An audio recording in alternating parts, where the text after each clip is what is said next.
All right, we're live, just showing off my new to me CZ75 pre-B. It's definitely beaten up, but it shoots straight. The trigger is really smooth. It's heavy at the beginning and lightens up, and then just has real nice, crisp, real nice smooth trigger. There's zero wall. You really have no idea where it's going to break at. But as I was starting to say, is on my slide stop, every now and again it'll come up and it'll hit the front of the bullet, and it will cause the slide to lock back.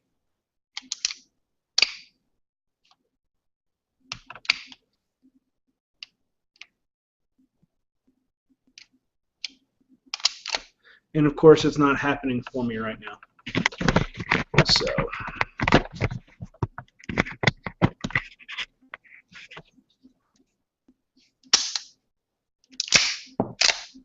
but as you see, I'm using just regular Metgar mags in it. It's working just fine. I'm trying to get this damn thing to do it, but I got it to work with these, and I got it to work with regular round nose. Basically, the round goes a little forward in the magazine.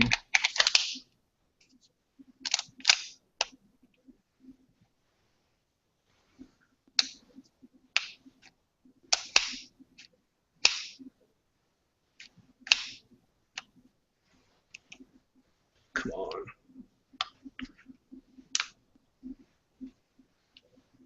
Nope. Huh.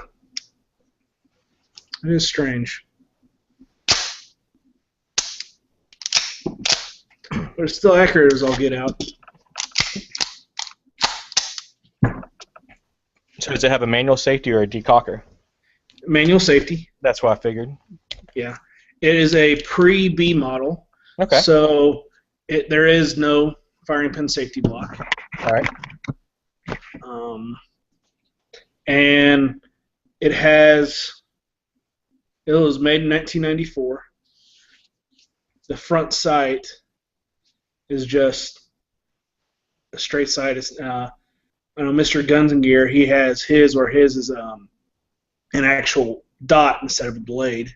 Yeah. Front sight, and then he has different safety and slide stop on his. Mine's the old style. Should still be a fun gun to shoot.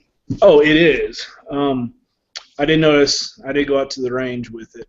I noticed that sometimes my rounds go forward in the magazine a little bit, yeah. And my slide stop will catch on the bullet. So, like on the 5th or 6th round, your slide will lock back because the slide stop catches on this bullet as it goes up.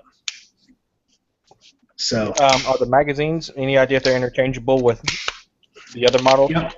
This is just a regular Metgar mag, and it runs just fine.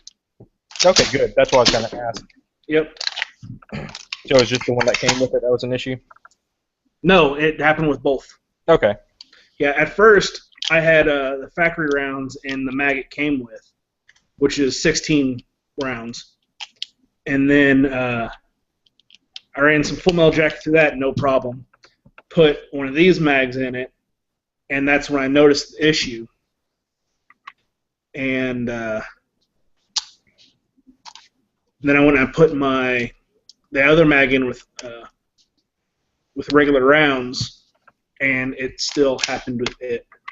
So. Yeah, I have a little pocket 9mm that, depending on the ammo that I shoot, the spring tension, it seems like in the magazine isn't good enough or strong enough, and it will start doing what you're talking about, either tip a bullet up when it slides back to eject one, and it will stovepipe occasionally.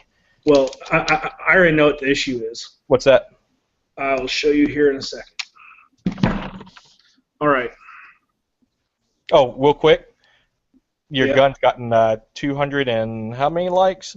Holy crap. 215 likes in 45 minutes. So the Sweet. masses approve of your gun. Yeah. That's badass. Yeah, it's definitely fucking battle worn. Yeah, people pay good money for that. Yeah. Hell, for $300, I ain't complaining. But what it is, it's you see the different. Oh, way down here. You see the. Actually, hold on. Let me get. There we go. The slide stops. Yeah. See the difference of length. Yep, definitely.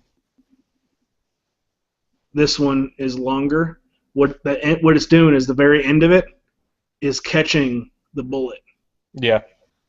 And on this one, it's been rounded off, as you can see Yeah. right there. So I'm thinking about doing that, just taking the very end of it off. It does look like that should do it. Yep. Because that's what was hitting it. Because as the magazine,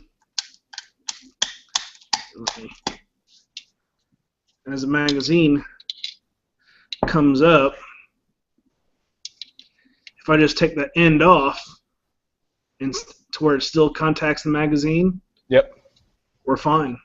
Well, that's a common issue for people who do all those aftermarket mods on their 1911s where hand fitting's required. I'll hear about that occasionally as well. Yeah. So I may just take a file and start, knocking the very edge of it off. Sounds like it should work. Yeah. And then I'll come back with a Dremel and really smooth it up. Yeah, polish it. Yeah. Where's the mag release on that one? Is it the bottom? Nope. Oh, awesome. This gun was made in '97. Okay, I've seen some that were military surplus. I swore had the bottom grip, at the base of the grip release on it, and some of those the Beretta 92s that I've seen out on the market, the Spanish ones, have it at the base also. That's the reason why I was curious. Yeah, like I went and I looked at it and I saw that it didn't have a lanyard. Yeah. I was like, huh, that's kind of weird.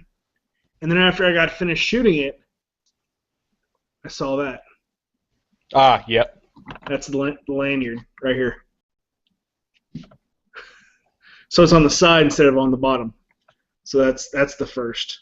But these grips are extremely wide. It looks like the old school plastic. Comparing. Oh, wow. Yeah. That is drastic. Yeah. So I got this gun basically. I am going to shoot it a lot. Yeah. But it's going to be my practice gun. So I want the grip to feel as close to my other CZ as possible. Oh yeah. I'm really. Go ahead. It'd be good to loan out to your friends too at the range. Give them something. Yes, exactly. I'm going to keep the sights on it because at first I was going to be like, well, I'll put the sights just like this CZ has on it. Yeah. But the notch on this one, my Shadow, is further forward than the one on the Israeli trade-in. Yeah. So I'm just going to keep it. It's basically a blacked out rear anyway. And then that front shined up pretty white. So I'm just going to do that and go white and black. And then whenever I do go competition, I'll have that red bead sitting out in front of me. Be a good get-home bag or bug-out bag gun. Yeah, could be. Once I knock that off, another thing is, the safety. You can only put it on whenever the hammer's back. So this can even be a carry gun because cock and lock. Well, no, you wouldn't even have to, because on this one I could turn the safety on with the hammer down. So that means that if you're carrying it, you can pull it out and try to pull the hammer and safety's up. Is that This a one, CZ? Is that a CZ or is that a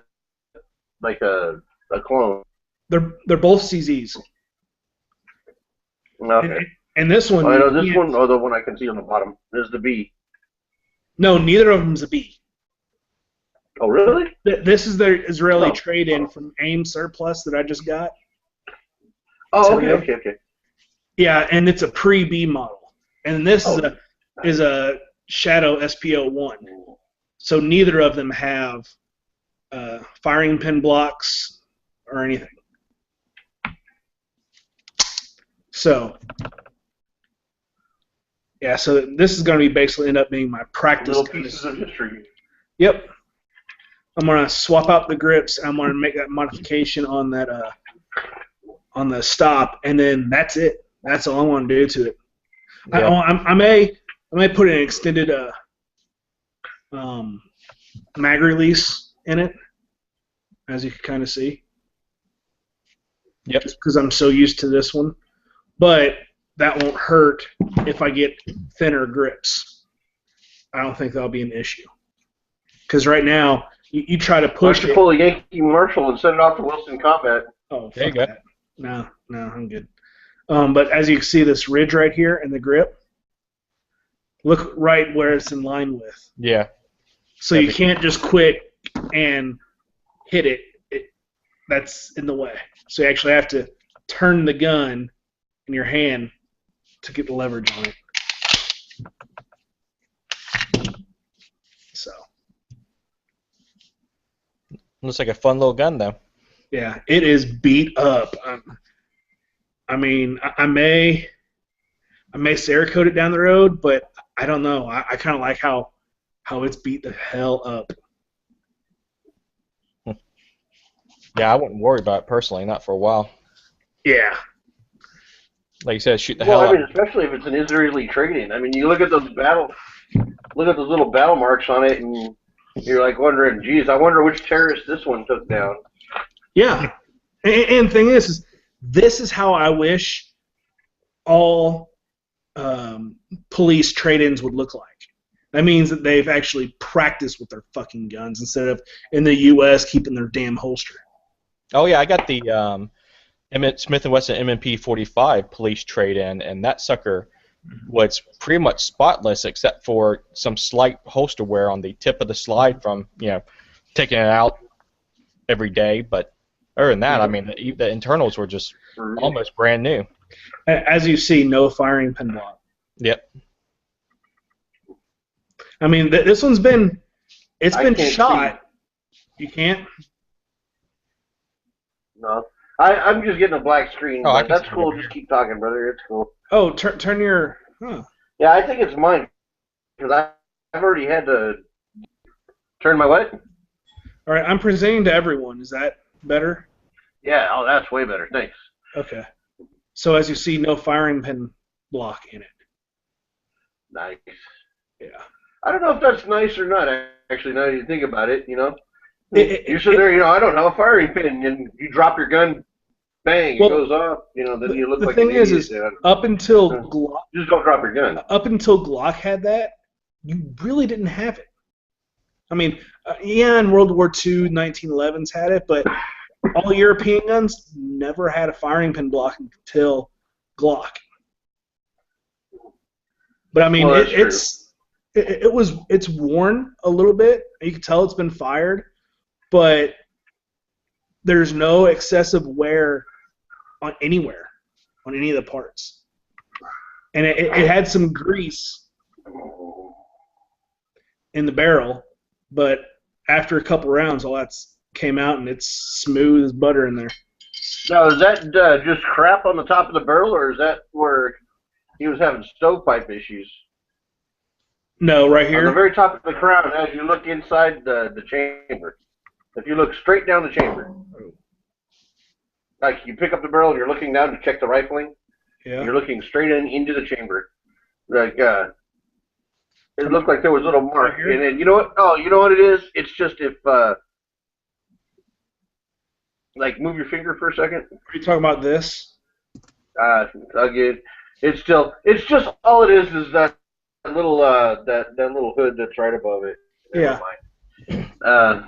Yeah. As you go down to the chamber, there's a little piece that sticks out just a little bit. The rest of it, I don't know what it's called, but I just call it a little hood. That's what it looks like. Just this right here. I thought it was something else. Let's get some. Speaking of some history, did y'all catch James Yeager's video today of them shooting the AR-15 with Yes. like serial number 100? Yeah, like 193. Yeah, Yes. That was, man, I'm jealous. That would be awesome to be able to do something like that. Did you see Yeager put 60 rounds full auto into a fucking head? Yes, that was pretty impressive. I was like, shit. From a, what did they say, 55, 56-year-old gun? Yeah, I mean, Yeah. yeah, it had to have been. That was awesome. I'm surprised. I'm not surprised that they had that sitting around Remington. Oh, You no, know. not at all. But I am surprised that they actually let it out and to be fired. Mm-hmm. That was crazy. On this gun, you could tell it has been painted. James Yeager has been doing so much work with Remington is like one of his sponsors right now, so he's making money off of them, and they're making money off of him. Yeah, exactly. And as you can see, this is blued and then it was painted over. Okay. So, but yeah, it's awesome. He's probably after they got done shooting it. There was probably somebody on the side that collected. Go. You're breaking up a little bit. I didn't catch that last part. I think it was talking about Jaegers.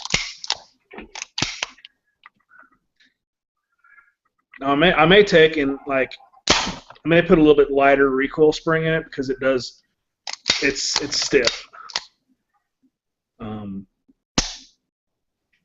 But I'm going to leave the trigger nice and heavy like this. I may get a short reset because there's a reset. Yeah. That's still not bad. I understand if you want to do a little bit of trigger work to it, but leave the recoil spring alone. If you got a stiff recoil spring, that means your recoil is going to be less. Right, but the thing is, with this one, I'm so used to it being so light that, and hold on, this is what I'm used to my trigger reset being, right there. So, and if it's my practice gun, I don't want to sit there and have to come all the way out there from my reset. I kind of want my reset the same between these, so I could get a short reset put in it, and not worry about modifying any internals on this. But yeah, it is beat to hell, and it's beautiful. Oh yeah, I wouldn't mind Very having one. beautiful gun. Nice. Yeah, my FFL, he's like, dude, your gun's in, and it looks like shit. I went, no, it's Israeli trade-in. I bet you it looks beautiful. Yeah, exactly. And then he's like, oh, okay. But yeah, just, nice, straight white blade.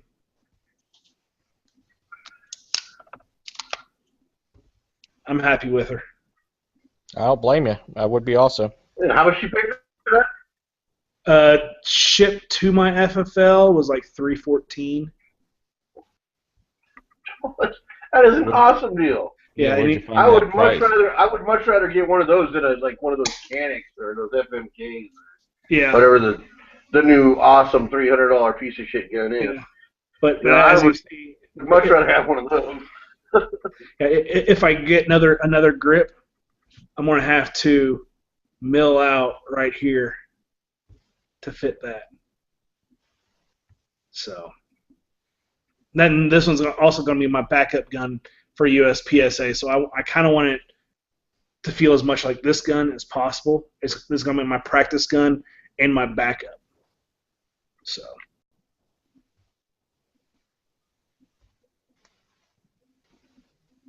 So I'm gonna end up swapping out the grips and then milling Nice. right here away a little bit to fit my lanyard. We might have to change your name just to CZ Foos. Dude, I didn't have the money for this, but shit, I'll eat ramen noodles to have this gun. Now I'm just sad that I only bought one. Yeah, that's the way I normally feel. I mean, this is a freaking deal. I mean, it's pedigree. Now I'm gonna have to get a picture of this one, and the CZ Model 27 that my grandfather brought back from World War II. I'm gonna have to get a picture of all three of those together.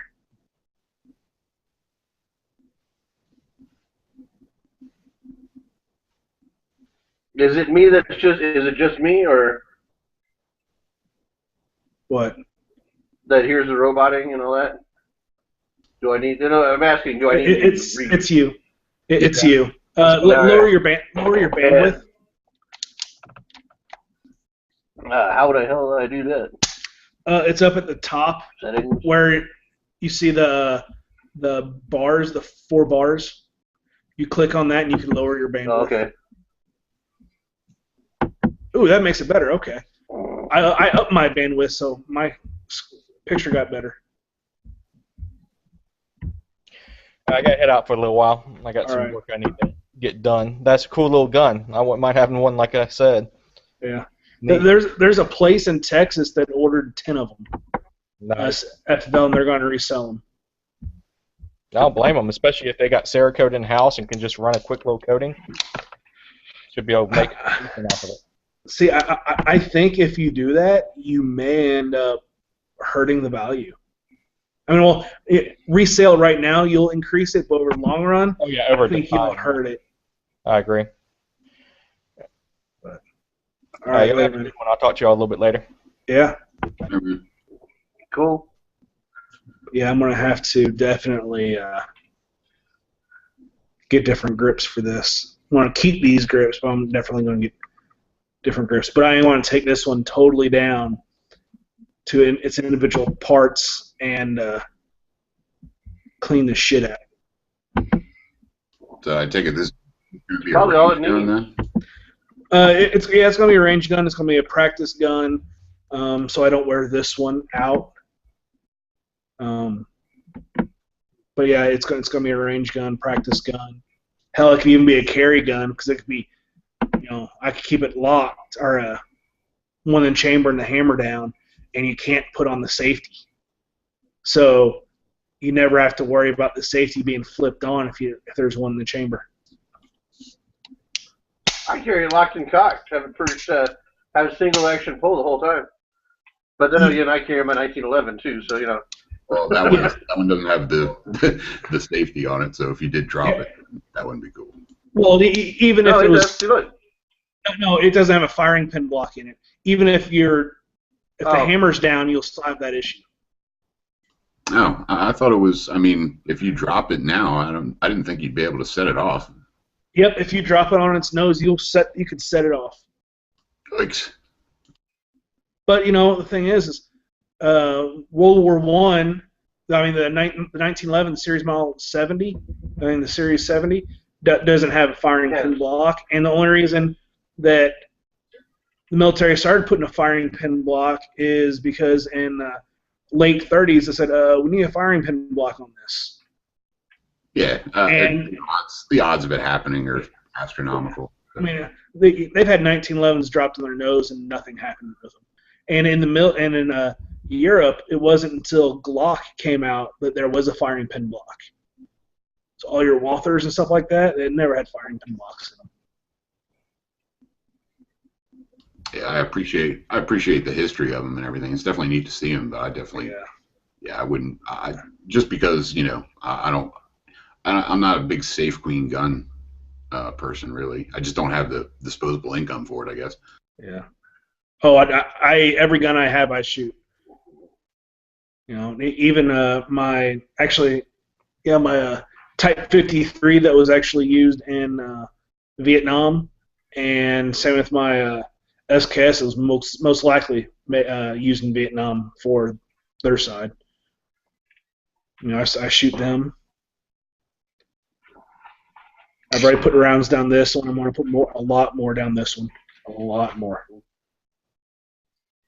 Then since this one has a heavier trigger, whenever I do go to this one, it's going to feel extremely light. So.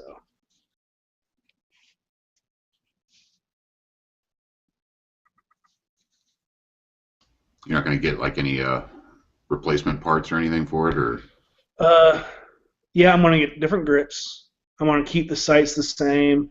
I may get a short reset put into it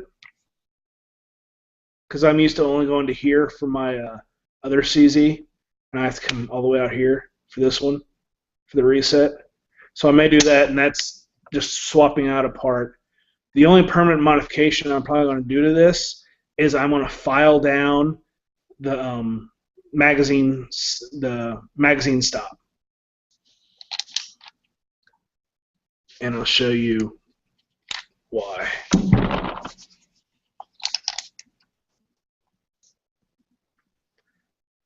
There we go.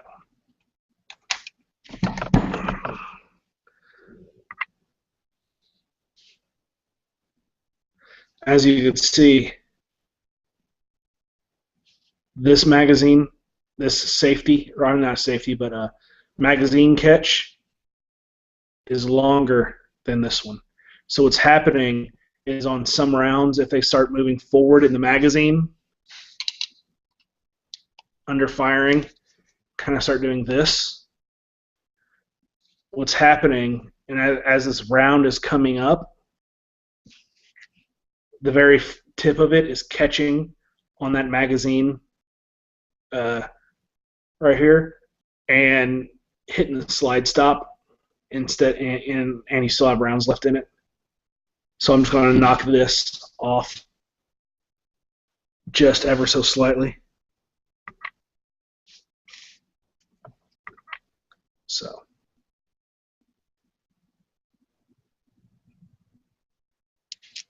May be able to see it better. Maybe not. But yeah, that's well, I'll probably end up doing that.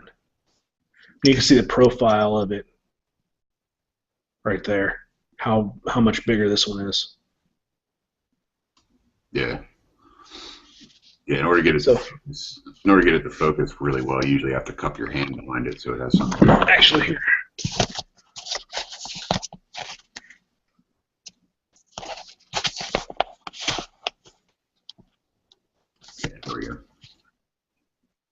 See how longer this is?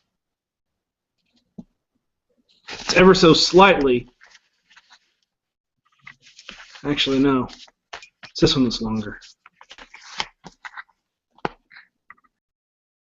It's ever so slightly longer.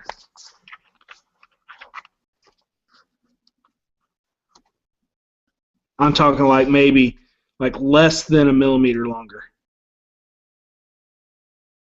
Yeah. 5 seconds. 5 seconds on a grinder would fix that. Yeah, I'm just going to take my Dremel and just ever so slightly knock that off, and then once I get it working, I'm going to take and you can kind of see how this one's rounded right here, nice and round, where this one is not. Here, let's get this profile.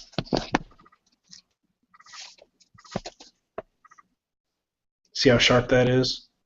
Kind of. Yeah, there you go.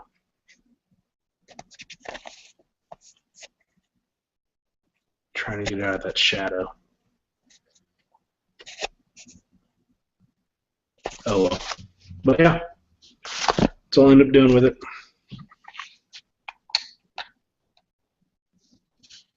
But I was not expecting it to come in today. My FFL told me it was in. I was like, oh, hell yes. I told my boss I got to go He's like, "Why? Oh, I gotta pick up a gun." He just laughed.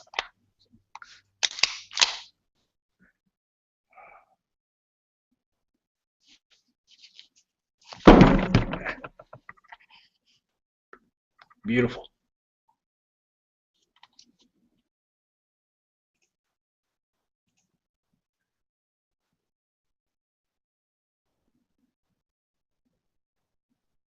Let's see. Lots of extras on the 19 lesson. Not carry serious because they drop tests.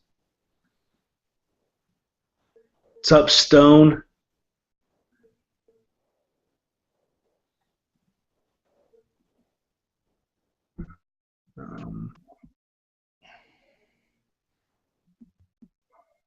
I thought everybody hated the Series 80. I've got one. Well, I mean, the Series 80, basically, it has a firing pin block. So basically, what it is with the firing pin blocks is you have to overcome that additional friction and the spring pressure of that block. And don't get me wrong, you can get a Series 80 firing trigger, beautiful. But because that firing pin block, there's extra friction, extra pressure against that trigger that you could. I'm not a competition shooter, but it's negligible. It really is like almost nothing. It is. But if you want to talk to trigger snobs, they will go with the Series 70 every time. That or they'll take and turn a Series 80 into a Series 70, and you can do that. Yeah, I didn't know anything about guns when I bought my Series 80 about 30 years ago, but whatever. It was $400. It was a 45, and I mean the trigger is like, I don't know. It's like almost, it's a really light trigger anyway. You'd have to be a competition shooter for it to bother you. This one, I would have to say this one's probably about 8 to 10 pounds, but it's really smooth.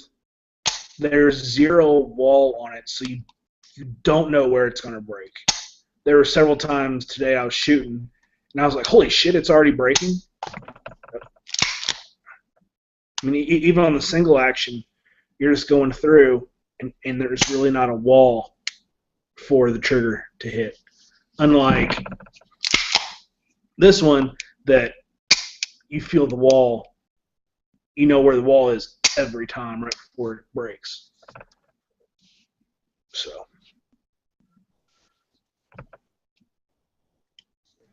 Well, it's a new gun day for you, so maybe that new gun. I got a gun, new gun feeling. Well, yeah, I've already fired it. Put 2 mags through it. And the beaver tail is a little bit different here versus there. This one doesn't curve up. It's kind of like deeper than this one. Or it just has the top of it curves down, back down instead of going straight then curving up. But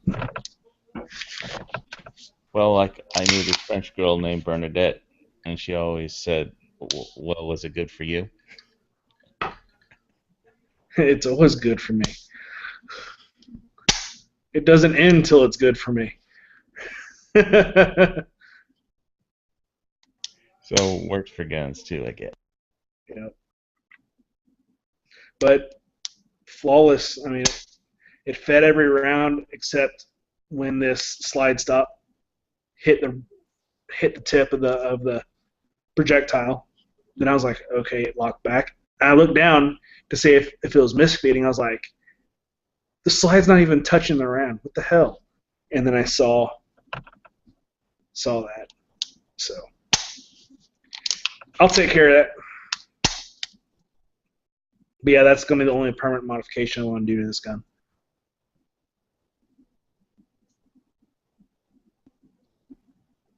So.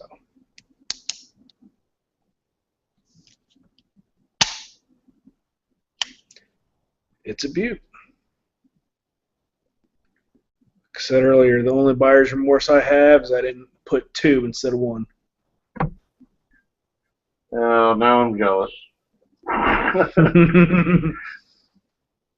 Well, I didn't. As I said before, I didn't have the money for this one, but hell, I'll eat ramen noodles.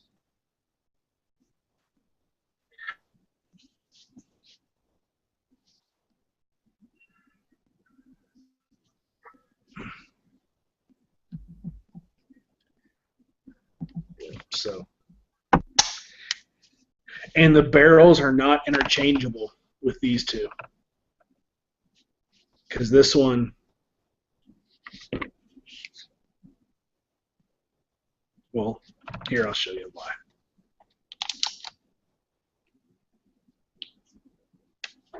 Just to show some differences.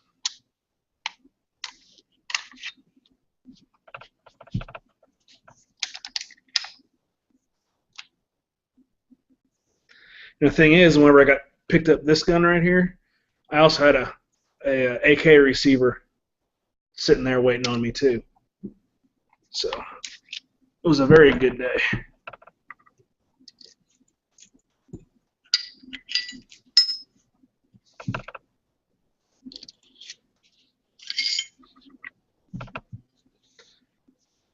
See the difference? How it's stepped down right here?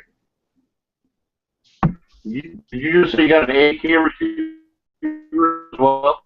Yes. Now you're botting. He's botting, yeah. But see how it's, I don't know if you can see. Yeah, we can see that. Well, See how it's stepped down right here? Yeah. And this one, it's not. So. Barrels are not interchangeable.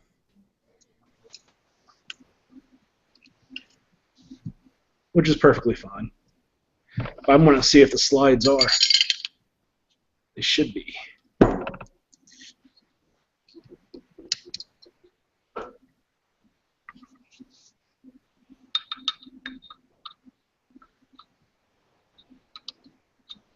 Ooh.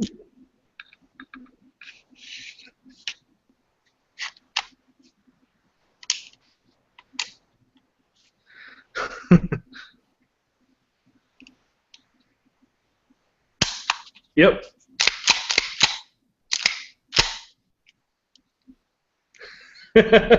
My SPO1 upper on a lower that was made in 94.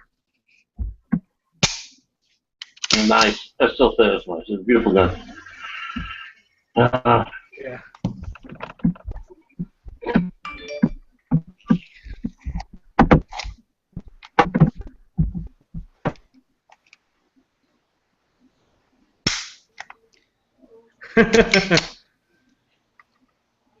That one looks weird.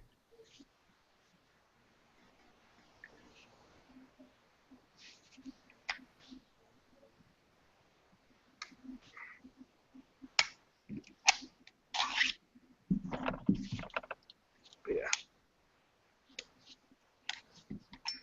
I am a CZ fan.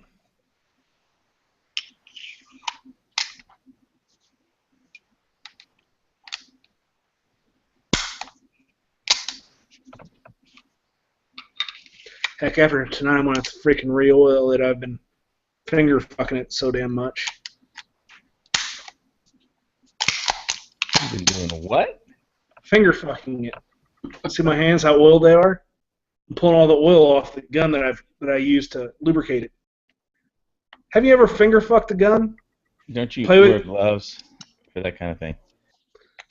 Dude, why go, why be all protected and shit if you know it's going to be yours for the rest of your life? Well, you're gonna get. I don't like getting.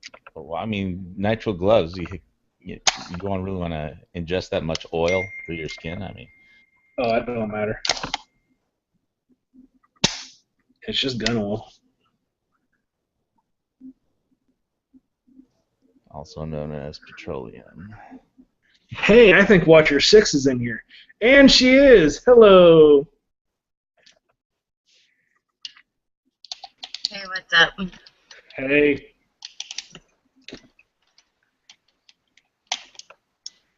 You're going to have to shoot this gun. Is it pretty amazing? It's more like that Canic than my other CZ, Okay. but it's definitely. I mean, it's, as you can see, it's very battle worn and beat to hell. Am I And supposed beautiful. to be seeing something? Because all I see is your little profile pic. Well, that's weird because I'm presenting to everyone. I wonder if it's because you started before I came in. I don't know. Let's see. Okay. What about now? Still profile pic. Well, I guess you'll have to come over here sometime and see it in real life. That's all good. Gives you an excuse to come over here. 10-4. Yeah, you can see it right here. You guys can't. But it has a proof mark and a 94 right here. So I just wish it didn't have these import markings. See the proof mark. Georgia, Utah. Well, no, that is the import markings. Right. Talking about right here. Yeah, I'm looking at. I can see a 4. Yeah, 94 is right here, and that's the proof mark. Proof of what? From what? Of when it was made. All right. And Israeli proof mark, because I mean it's police gun. I mean, it had to be it's kosher. Yes, it's kosher. You need a Tavor to go with it. Now that'd be a good site.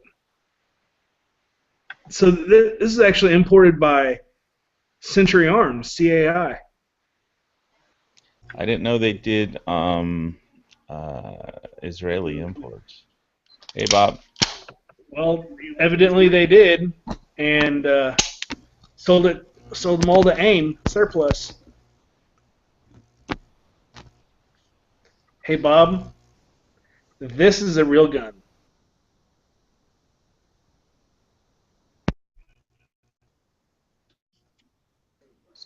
So I've been doing more 9mm research. I saw that PPQ has a 5-inch version. Looks Yeah. interesting. Just trying to prepare for my gun buying junket. Down a lot. Well, the PPQ definitely has a better trigger too. It's supposed to be like one of the best triggers in a striker fire type stuff. So.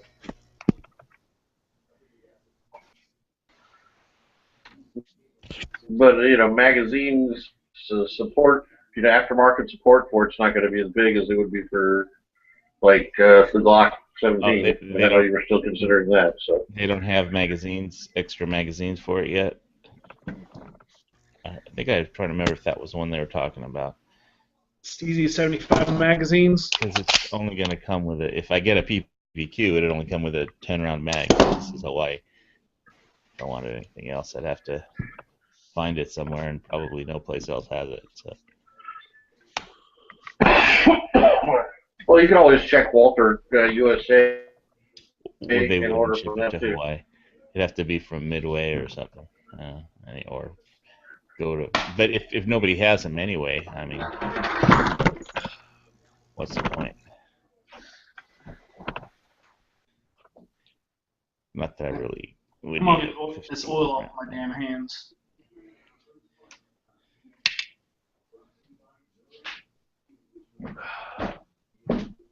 He's gonna go wash his hands because he's been naughty with them.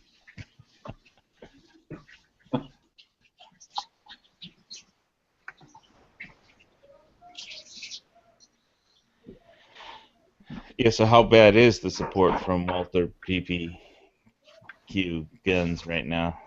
I think I heard somebody saying it was terrible, but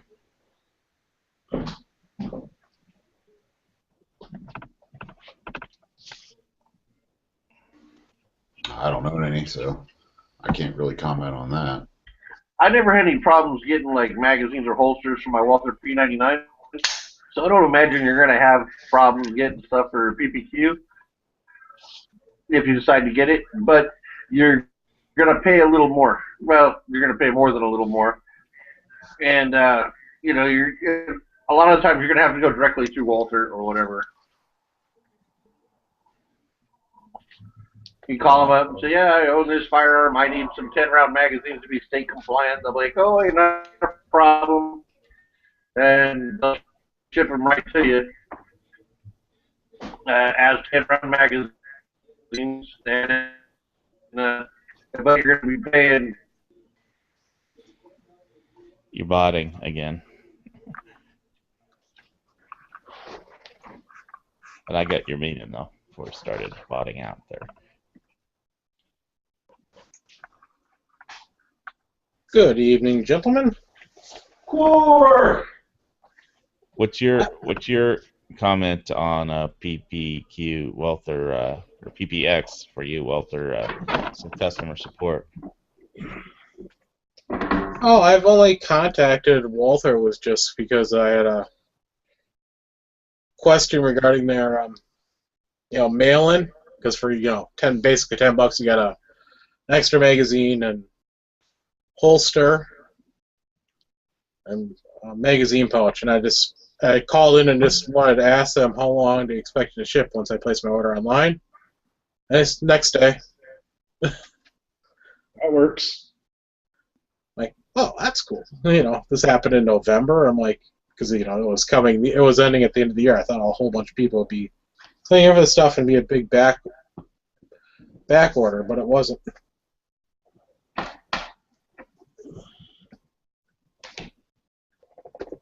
Now, I've dealt with Smith & Wesson customer service, and they're awesome. Yes, they are. I've called SIG to ask questions. Very helpful.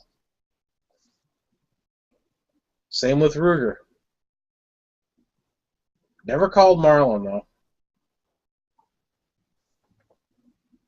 Never had to call Mossberg either, so. Yeah, Smith & Wesson was like, oh, we'll just send you that off for free. Can't remember what it was for, though. It's driving me crazy. Well, I had a little 22A semi-auto pistol, which is a 22, of course, and it's asking about the buffer pads that they have. They're just little plastic buffer pads. I'm like, just call them out to ask them how much they were to get replacements. And they said, like 50-something cents plus shipping. But well, I'll send you out 5 for free. That should last you at least 5 years. I'm like, that's awesome, thanks.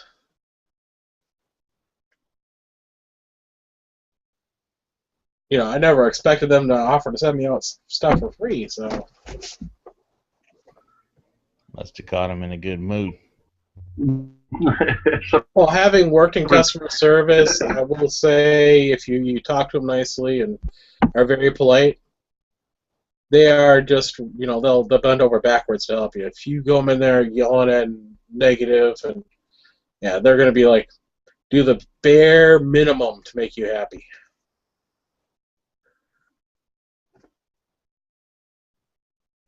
Yeah. So no matter what happens, always go in there, just be super polite, super friendly. And they, customer service, 99% of the times will bend over backwards to help you.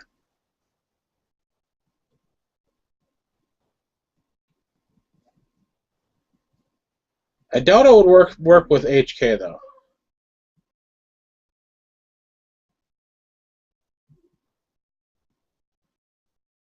Boy, everybody's quiet here tonight. So you just walk into HK and say, okay, first of all, fuck everybody. First of all, I know it's my fault, even though the gun blew up in my hands using factory ammunition. Well, I actually heard horror stories about Glock doing the same thing. People calling and complaining about things wrong, small little itty bitty things wrong with Glock, and Glock's pretty much just tells everybody, yeah, well, screw you, we're not changing anything. And so, but I've never heard of any. Well, the Glock stories is I've heard about. perfection. No, it's not. You gotta remember I hate to that break it to Glock is everybody. perfection. If you have to state your perfection in your mission statement, then you're not perfection. I know. Nah, but everything I've heard about Glock, you know, is that they're very helpful.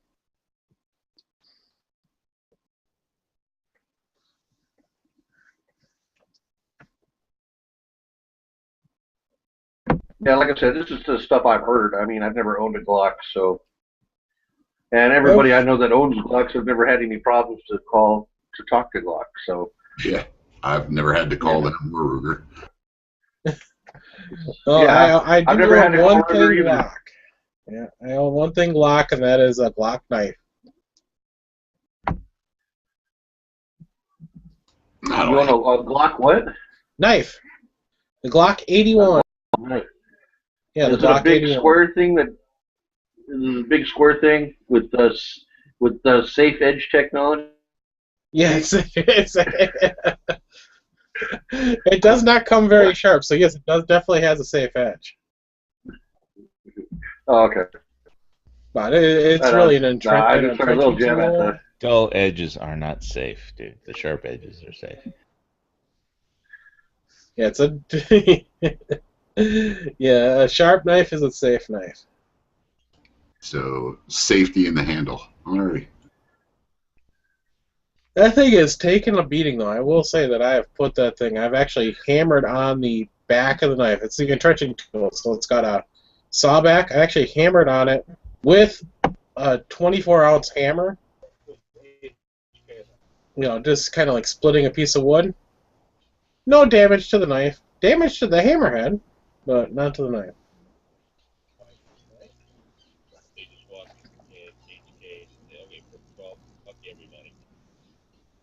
If somebody's speaking, I could barely hear you. We're just listening to his phone call.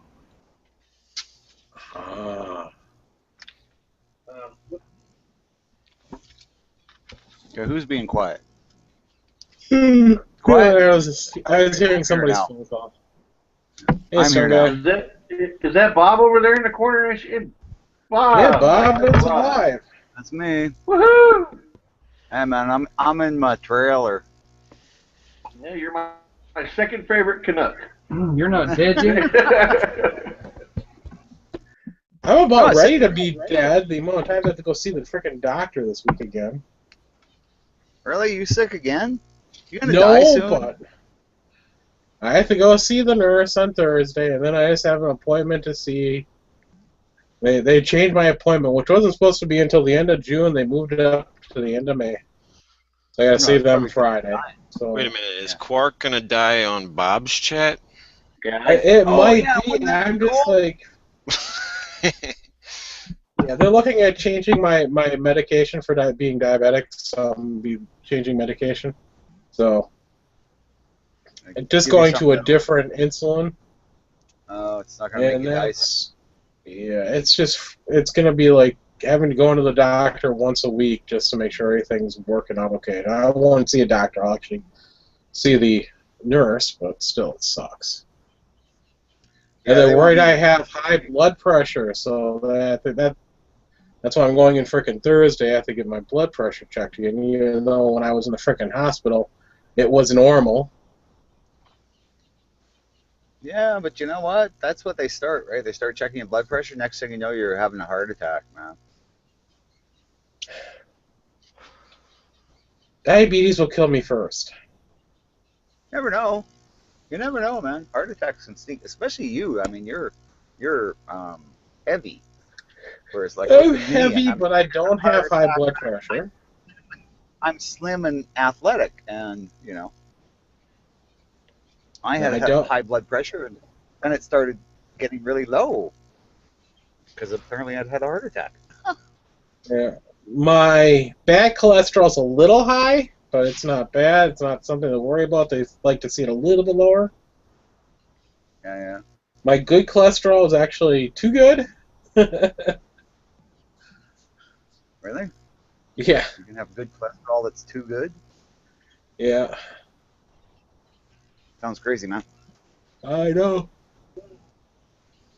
The doctor was kind of dumbfounded to see too good of good cholesterol and a little too high of bad cholesterol. They normally don't go together, so I'm definitely doing something right. Is there You're a a trick freak to of actually finding out where the good deals are on Gunbroker? Is there a search trick or something? I use slick guns. What's that? Slick guns? You don't use Gunbroker, you use Slick Guns? Yeah, What are I you don't looking use for? Gunbroker. I just wanted to find out if there's a search tool for finding, good deals or something. Or a search term or something, or you just gotta plow through everything. Gun Watcher and Slick Guns. What? Just type in what gun you're looking for. Yeah. Yeah, pretty much, because you really don't get any good deals on Gunbroker, because if you bid at the last second, it extends the time 15 more minutes, so... Bastards. Yeah, and there's no sniping on Gunbroker. There's no what? Sniping. Sniping? Ah. Yeah. Which is kind of ridiculous, because it is Gunbroker. There should be sniping. There's a lot of buy it nows on Gunbroker. Yeah, but normally the buy it nows are figured in their costs, plus the fees, plus Well, they've everything got else. So. 99 AR 30 round Blackhawk Steel magazine listed on Slick Guns too.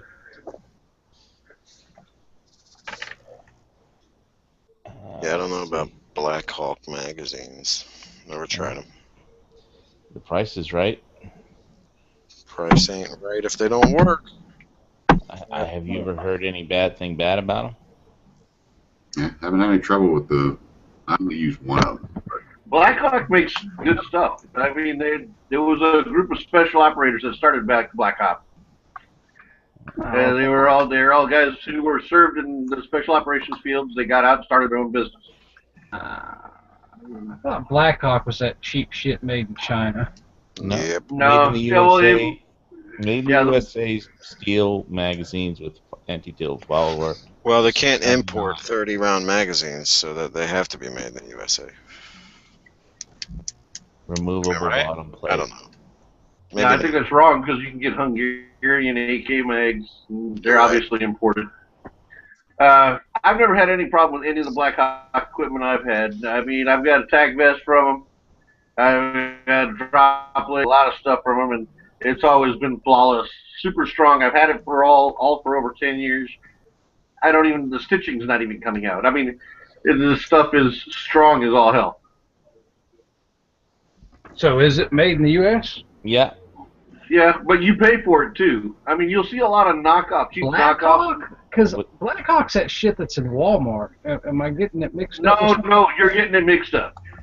Blackhawk's not that shit in Walmart. There's a lot of knockoffs of Blackhawk in Walmart. Oh, And there's Blackhawk in Walmart. There's Yeah, Black Hawk vinyl or whatever Yeah. holsters in Well, you might find like I'm just saying if you want to Nylon. stock up on AR 30 round steel Oh, mags, is it it's on vinyl? sale. Is anybody else surprised that Stone Guy got confused? No, he's not confused. He's not, because he is right. That's the stuff they sell in Walmart. Well, then I'm confused. Damn it! I just got out confused by whoa, Stone Guy. whoa. I have never seen Blackhawk in any of the Walmarts by my house.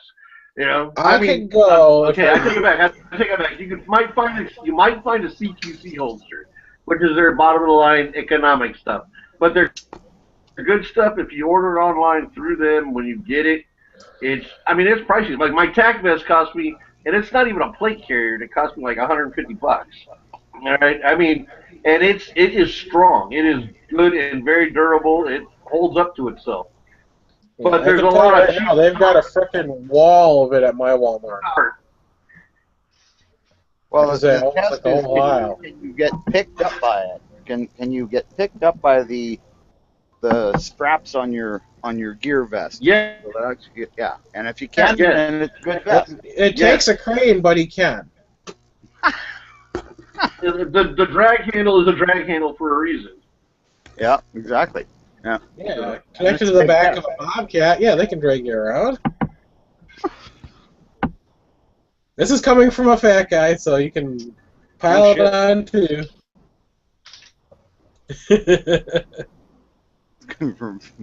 No, I'm not gonna say anything. I'm a fat guy, and I'm a fat guy too, and you can drag me by my drag handle, my drag handle on my vest. So it's good to go. It's strong shit. Oh, there you go. See, I'm not. I only weigh $1.50 bucks, so it's easy to drag me. There's a link in the side of all the Blackhawk Walmart gear you can get. Yep. Yeah. I don't know about the other stuff, but the magazines are fine. Yeah. I've got some cheap nylon gear just for shits and giggles, and it works. I mean, for shit hits the fan and I got a strap on and I need to carry 8 magazines. Well, it's better than trying to stuff them in the pockets of my jean jacket. And seeing this kind of like Condor, initially, correct me if I'm wrong, I think initially Condor was more geared towards the paintball, airsoft kind of deal.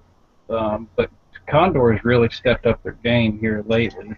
And even though it is not made in America, it still gives people the opportunity to get some decent equipment at a reasonable price point that's going to last, Mm-hmm. As much as I hate to buy foreign products, some of us can't afford U.S. Palm or, Tactical Tailor shit that's $400, you know what I mean? And I saw that made in the USA there, Wayne, so. Oh, there you go, man. Well, it's better than made in Canada. Bullshit, we make good shit in Canada. Your maple syrup sucks. Yeah, the Marines, the Marine Lavs are made in Canada, right? The what? The armored personnel carriers the Marines use. Oh. The Lavs. What does Canada make? Like, what are you guys known for? Maple syrup and Canadian bacon that they try to pass off as real bacon. It's not. We make some of the best sniper rifles in the world. They also have Paraordnance. Paraordnance is a really good company. Yeah. We got to grudgingly give them that. But, the screw-ups, so they got, Brian Adams and... there you're talking people, right? Justin Bieber. Unfortunately, we've had a lot of immigrants. Especially we had a lot of immigrants during the Vietnam War, and, that kind of... Jim Carrey. Yeah, but Jewel State makes up for all that. Yeah. I will say Michael J. Fox. Yeah, what's her name? Back to the Future. What's her name from Orphan Black? Right, she's from Regina, in Saskatchewan. Well, of course she's from a vagina. Yeah. But yeah, I mean, there's an actress who is an absolute genius. I mean, I don't know if you guys have all seen Orphan Black yet, but... Yes, I've seen Orphan Black, and it is a good show, I will say that. Yeah. But besides people, what good comes out of Canada every once in a great while? Good. Well, like I said, we make... Paraordnance. Yeah. What's the sniper rifle you guys do? Armored... The Marines, your premier fighting force, right? The one that's way better than everyone else because they're Marines. Everybody knows the Marines get the shit equipment. What's the company name of that rifle? That's when they get to buy their own. It's only when they got to use the old stuff the Army doesn't want.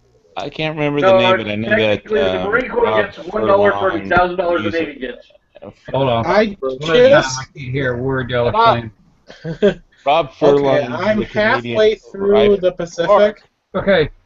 I just want to say one thing. The Rob Furlong uses, when he teaches his classes there in Canada, he uses a Canadian sniper rifle, and he wants all the students to have it. I don't remember the name of it, but just put that out there. I could look it up real quick. Oh, that's all right. Bob, do you remember the company or the name of that rifle you're talking about? McMillan, something like that, I think. Never heard of it. Can't be that good. Something like that. It's a really cool bolt action 50. It's just a phenomenal gun.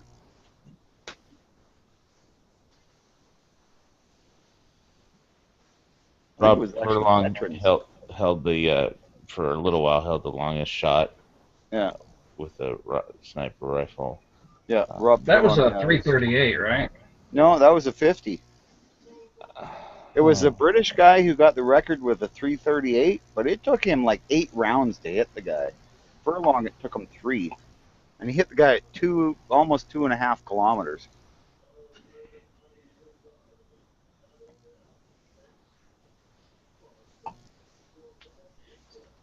Yeah, we can't get 30 round mags from China. We can get them from Korea, but Well, after 94, the Chinese can't make us 30 round mags. yeah, why is it you guys like are boycotting the Chinese for guns and stuff? Well, there's sanctions that never got lifted. Oh, okay. 'Cause, I Import mean- bans. Yeah, we had sanctions, but then they got a little better, so we went, okay, we'll talk to you now. And now we get all kinds of shit from.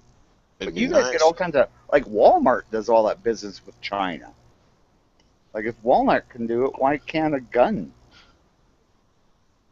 You know, you get all your Well, it's clothes. just another way for our federal government to fuck with us on the Second Amendment, I guess. That just seems weird, eh? That you know, Walmart can go and do all the business it wants with China and like financial institutions and everything like that. But guns, it's like no Chinese guns, no. They'd be inexpensive and people could afford them. Nope. Probably. Well, I think there's more Why? political, reasoning behind the sanctions. When the sanctions were initially handed down. Well, they did. It was about human rights, but why is it? It's okay for Walmart to do business with China, but not for, some guy who wants to import knockoff M14s, which are excellent rifles, by the way.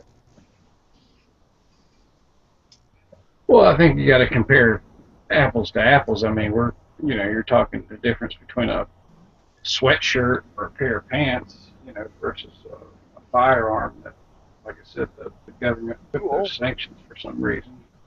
But they can get axes and hammers and everything else from China. Well, those could all be used to kill people. And they're tools as well. I mean, all a gun is a tool. I know we all agree with that, right? It's whether it's used in criminal intent is the same as if somebody uses a hammer or an axe or a hatchet. So I just don't understand why they can draw that line. And why people aren't like going, that's fucked. We should fight this in court.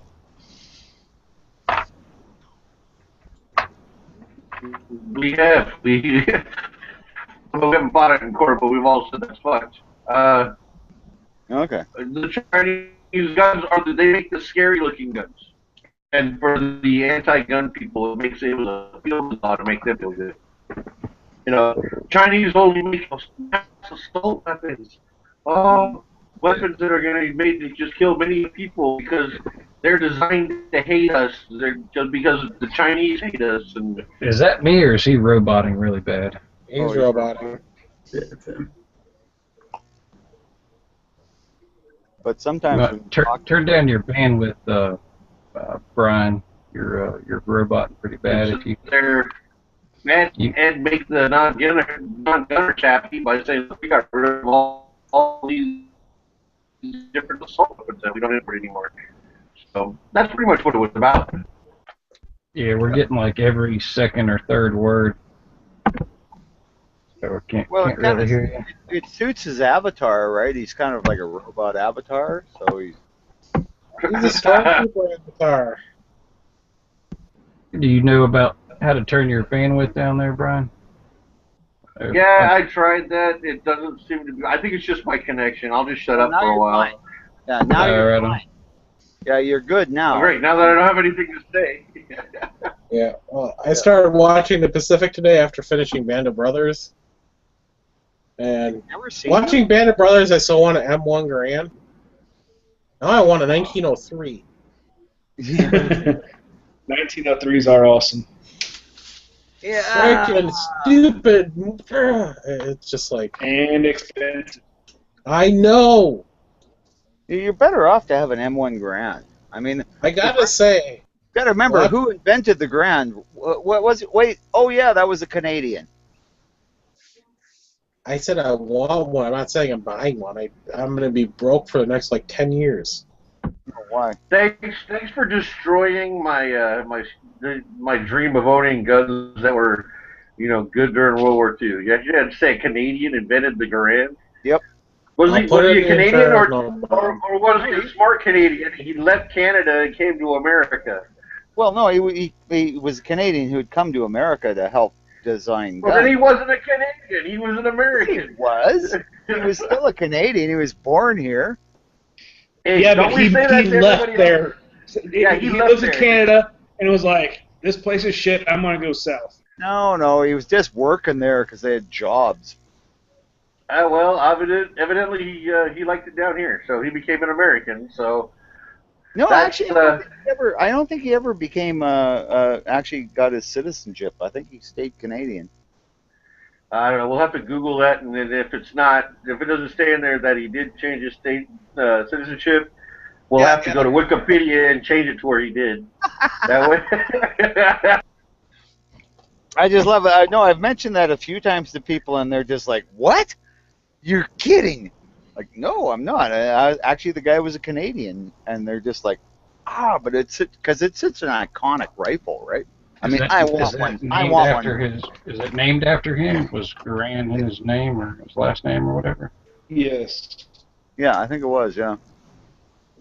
I will say that after watching the first half of the Pacific, I still don't want a 1911.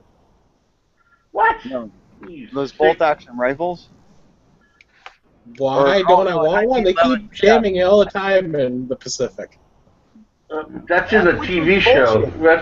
The old 1911s are a little bit different than the new ones. I mean, Yes.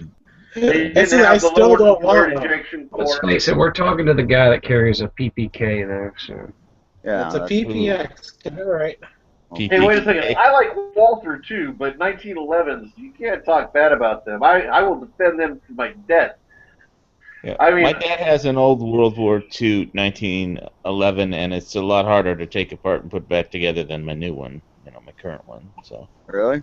Hey, Bob. Well, they're fine for range guns or safe queens or collectibles if you're talking about, war used. I carry mine as my duty weapon out here in California. Bob? I look at handguns as a carry weapon. So. I'm here from the lobby to tell you to shut the fuck up. Whatever. Oh, Chris! Oh, damn. No, he just doesn't like me for some reason. I can't figure out why. I've always tried to be nice to him. Because you're Canadian. Oh, maybe, yeah. I'm just messing with you. He hates Canucks with a passion. Really? That's weird. And Bob, Yeah. this gun right here will destroy your high power. Well, yeah, if I shot that with my high power, it would probably destroy it too, but as far as a carry gun, I mean, I prefer the high power. I don't get to carry one, so it's up to me to prefer whatever. Moon, this one, the only way you put the safety on is having it cocked. Whenever you have the hammer down, you cannot put the safety on. Yeah, it's the same with the Omega. Well, I just because if on my Shadow, you can. what gun is that? This is a SPO1 Shadow CZ75, and this is Israeli trade-in CZ75. See, I would want that just because it was an Israeli trade-in. I would just like, oh yeah, I want one of those guns. And it was $299. You're fucking kidding. That's a deal. But that's American money, Bob. For you, that's like 10 grand. Oh please. Yeah. Our And dollar it has cents or something. But it's the front sight isn't a white bead; it's that white line. I like that though. Really? Have you guys seen those triangle sights? Yeah. What do you think about those? Eh. I think they're gimmicky. Yeah. Yeah, a lot of that stuff is kind of gimmick. I think it would take too long to line up the top of the pyramid. I don't know. Yeah, I just saw the first one on a gun today. I have to say right now, my favorite idea for the side sliding, they actually should would be This this. gun's got a bigger hole. It's probably more comfortable. Moon, look how wide this grip is compared to this one. Yeah, it's pretty fat. Yes, it is. See, and wasn't he talking about fingering his gun earlier? Oh, you guys, come on, you guys have to be finger fucking your guns. No. Please true. say you know what that means. If you're not finger fucking your guns, then I clean them occasionally. if you're not, well, then you're finger fucking them while you clean them too. Because tell me you don't just sit there and sit back and enjoy I sit their there and aesthetics. fondle them. Yeah, I sit there and fondle them, but I don't. That's what finger fucking is. Oh, okay.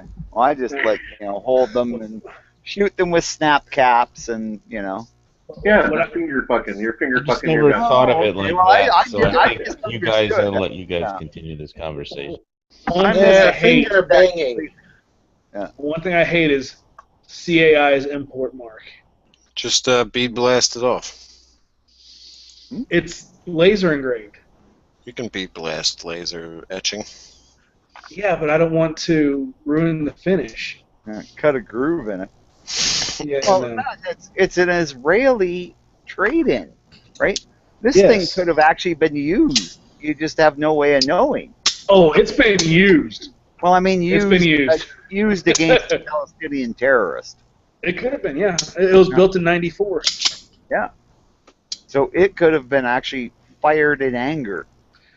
And But- that's just fucking cool. Hey, Moon, quick question. Does every now and again, does your slide stop hit the bullet and keep the slide open? No. Okay, because on this one, the slide stop is a little bit longer than on my Shadow, and that's happened on a round nose, 115 grain, and then on my truncated 120 grain projectiles as well, in two Yeah, different but- mags. About to look at the difference.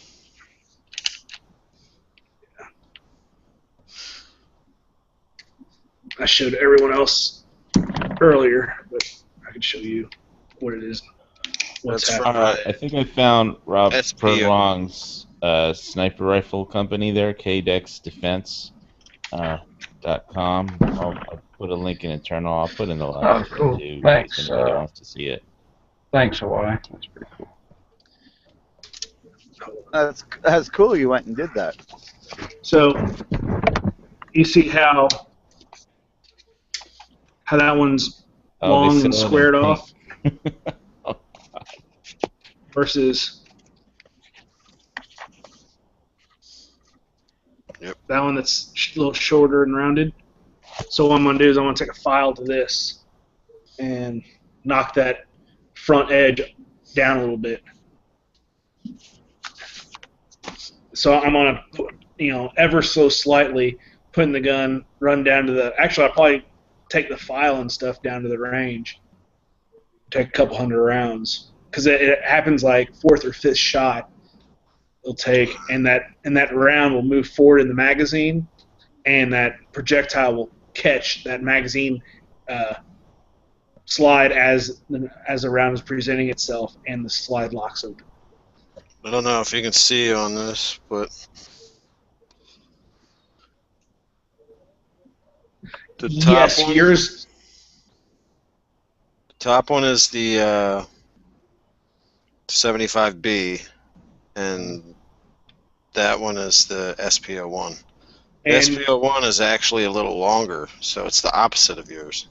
okay, yeah, because mine, I mean, it looks like the front like millimeter is chopped off of my SPO1. So yeah, I'm just gonna knock that down a little bit, and that's gonna be the only permanent modification I'm gonna do to this gun. So I want to grab grips for it eventually. But the only thing is right here is my lanyard. Instead of most of them are right here on the bottom, it's sitting right here. So any grips I get, I'm gonna have to cut out. I have to notch it out right here to take care of that. But that's no big deal.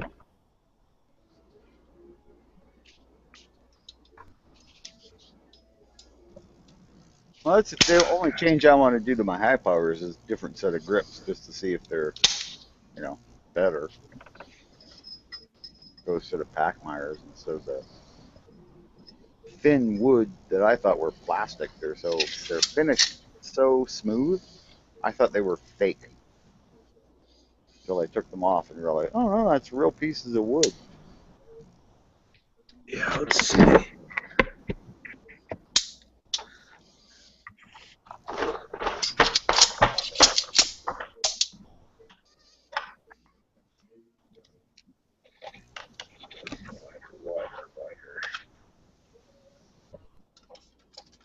There we go. Yeah, so Bob, I answered the question in the internal for you, just in case you didn't see that.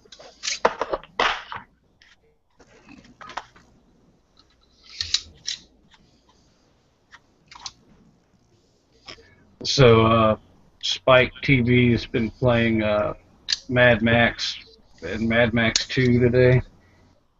With a ton of commercials, yeah. Yeah, but it's so funny because, that they haven't played that movie in, shit, Yeah, well, last they 15 years. let the rights until this out new for one. cheap. They let the rights out for cheap to, bump interest in the movie theater one, So. Well, they usually do that when a new movie comes out. Yeah. Play all the Yeah, originals. just like you'll see all the Star Wars movies on television because Star Wars is coming out. Quiet in here or what? Not for long. It's just like cheap promotion. Anybody hear from G-Web yet? Yeah, he said his computer took a shit on him, so he's not going to be able to do a chat tonight. Hey, Moon, have you ever taken your grips off? This panel right here? Yeah. See how bent up that is? Oh, where the screw goes in? No, this one, this Oh. right here, that separates the mag well from the Yeah, mainspring. Yep. I never took off my other one. Think it's supposed to be like that? I don't know. Let's see. I do have two of them, so. I just got done checking out all that Walmart stuff, the Blackhawk Walmart stuff. That's all their Econoline stuff. That's the stuff so everybody can own something that says Blackhawk on it. And it's still not bad. I mean, it's still good stuff. It's still good stuff, but it's not as good as their premium stuff. Like, Yeah. Most you know, Walmart you shit get the isn't. stuff. Most Walmart shit isn't good. Well, Blackhawk still makes some decent stuff for a lower cost for the people who are economically challenged. So does Phobos. Yeah, and well, there you go. And if you like Phobos, you like Phobos. If you like Blade Tech, it's the same thing. And then of course you got Uncle Mike's. Uncle Mike's is not great stuff. It's generally crap, but if you don't have, this is a way to get something that's going to be of at least a little bit better quality than Uncle Mike's, and still be within the same price range. You're only paying a couple of bucks more. Hey, I started with Uncle Mike's. So did I, and that's how I know they're crap. No, it's supposed to be straight, Moon. Oh, okay. Yeah. I live Here's like my- 10 minutes away from Phobos. Yeah, because there's my SPO one. I've got a couple. As a matter of fact, the Phobos makes a really nice revolver holster. It's not Kydex. It's that just polymer type material. Yeah, But, injection molded. I yeah, there like you their go. paddle holsters for Yeah, just it's a paddle range. holster. The range, Right. they're not bad. I use Uncle Mike's paddle holster, and that's what I started with my competition for the first 2 years. That's what I ran. Paddle holster and paddle magazine. With the Uncle Mike's? Yes. No shit. With the strap on it? No. There was no strap on it.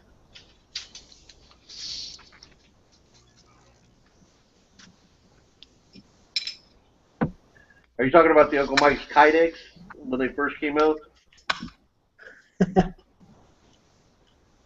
They were injected molding, so it's Yeah. just plastic. I mean, they weren't bad. I mean, for the price, I mean, you can't go wrong, But I wouldn't, because I own a couple of those injection molded ones too, but they're all their generic will fit any size gun holsters were not exactly made to spec in my opinion.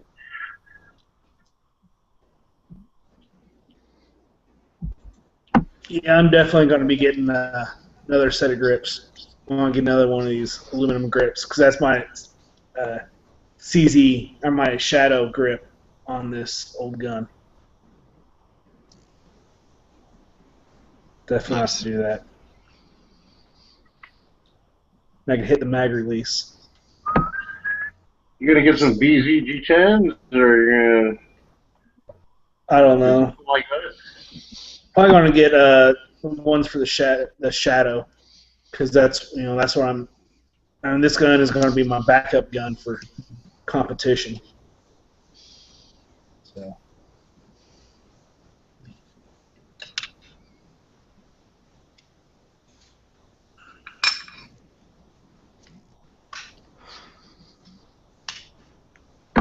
Well, I got quiet fast.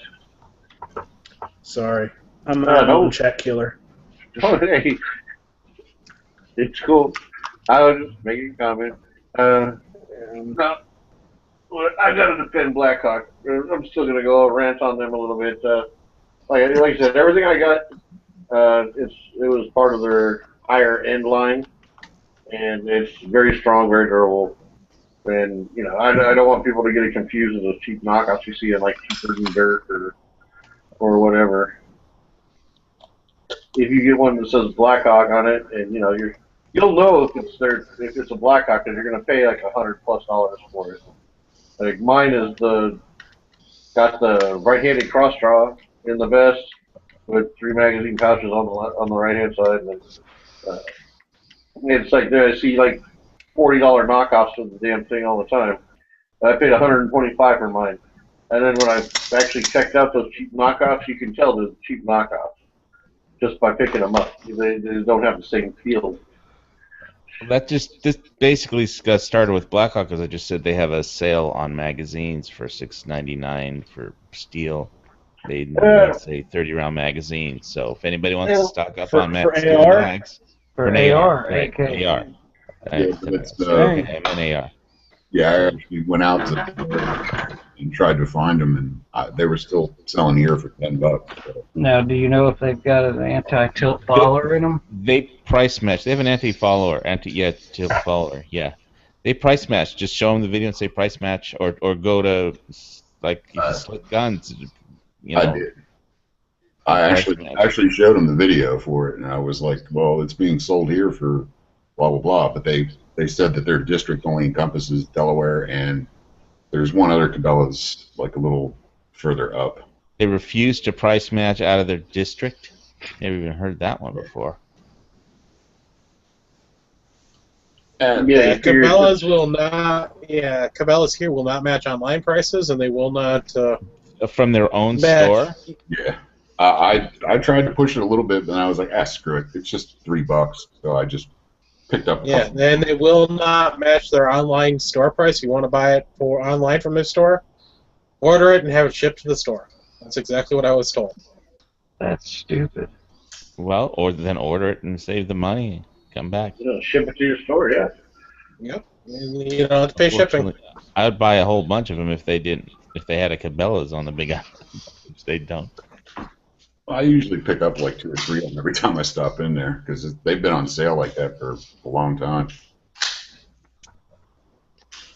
Yeah, well, you never know what the future may hold on politics. Yeah, they were up around the $80 mark there for a while. Yep, and now it's told my Cabela's will not match anything with more than 30 miles away either from the store. Wow. So Hawaii, you find a gun yet? I've been doing research all day on, looking at that list of best 9mm. What was it? That link that somebody put up, and I've been researching all those guns. So when I go to the gun shop, I'll have as much knowledge as I can possibly have, be ready. So I'll probably go tomorrow, hit the gun shop. It's only What are 2 you blocks What are away. you looking for? Pistol or rifle? 9mm pistol, a full size one, not a CC. And you don't want a 17? I'm just gonna have him lay everything he High has out in front, and I'll everything. I'll just have him listen from 5 inches barrels down, somewhere between 5 inches and 4 inches, and High nothing power. smaller. And I'll Browning see high which one power. feels the best, I guess. You don't want to touch a high power unless you want to buy one, because as soon as you touch it, you'll go, "This feels the best ever." Nah. Yeah, I know. The only reason I don't own a high power is because it bites me. I got big meaty hands, and it bites. So I don't enjoy shooting it. You have So I fat don't want hands, to own one.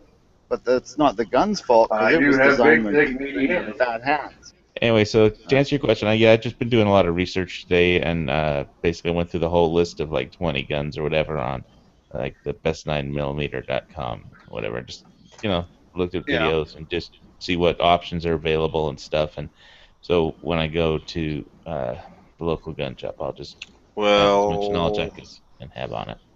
Well, that's the thing is you gotta hold them all. You gotta feel what they feel like. I mean, I wasn't gonna buy a new Browning high power until I was in a gun shop one time and saw And one then in you the touched case, one. and yeah, and I said, "Can I look at that?" And he gave it to me, and I went, So wait, you "I'll just take it." exhaled? Yeah, and I just exhaled and went, "I'll Cool take it." story, bro. Hey, at Bob's age, exhaling without your lungs falling out is a pretty great achievement. So don't give me any hard Fuck time. off! You're damn near as old as me, you fucking shithead. But does it matter to you whether it's hammer fired or striker fired? Mm-mm. Not I'm not me. talking to you, Bob. No, well, it'll matter how the trigger feels. I mean, like the PPX has a great, but it's pre-cocked. It's like, but I don't think I'm gonna get that one. That's a But, double action gun. but That's a hammer fired. it's more like a triple action, but whatever. Hey, Yankee, you still at your computer? Did I what now? Did you were you the one that bought from Prepper Gun Shop recently? Not too long ago, yeah. You got your Desert Eagle from him, right? Yeah. How was your experience with them? Were they good? Oh yeah, he's excellent. All right, cool. Look at the online rating sites. He gets like a 4.8 out of 5, whereas Buds gets like a 0.7. Nice. That's good to hear. I knew somebody had something good to say. I just didn't remember who it was. So I mean, you just look at all of his. You can look at the reviews on his site too. They're good. Of course, so are the ones on Buds because they edit your reviews to make them sound good, even if they're not. They basically right. Or you hate Buds. But no, they do rewrite your reviews. You can just go online. You'll find no shortage of people talking about how they left a shitty review on Bud's website and they changed it to be a positive review. But go to the like the resellers.com, etc. Those rating sites and look at the ratings. And Prepper Gun Shop has great ratings. all right, cool. Grab a Gun has good ratings too. So if the two I recommend are Prepper Gun Shop and Grab a Gun. I mean, I really like Grab a Gun too. So. I've only bought from AIM and Gun Broker, so I haven't heard of Gun Prepper. I mean, I've heard of Prepper from guys in here, but I didn't know anything. It's not like Midway or one of those huge companies that everybody knows about.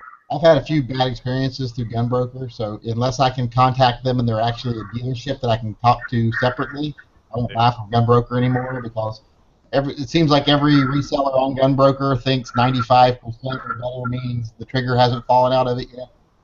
Yeah. So I don't like buying shit from individuals on Gun Broker. Yeah, I try to only buy through gun shops on Gun Broker. But all right, that's cool. I already bought it, so I was just wondering if anybody in here had any. I asked last night and nobody knew. They said to refer to you, so here I am. Oh, they're fine. I like them. I haven't had trouble with very many online gun shops. Just Buds is like the worst one. Good to know. Thank you.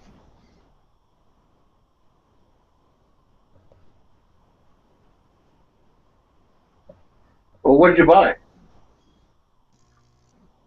notice he's not that nice to me, but he's like respectful to Yankee? What is it? The amount of You gotta give subscribers respect he to has? earn respect, Bob. Let's fuck up, Bob.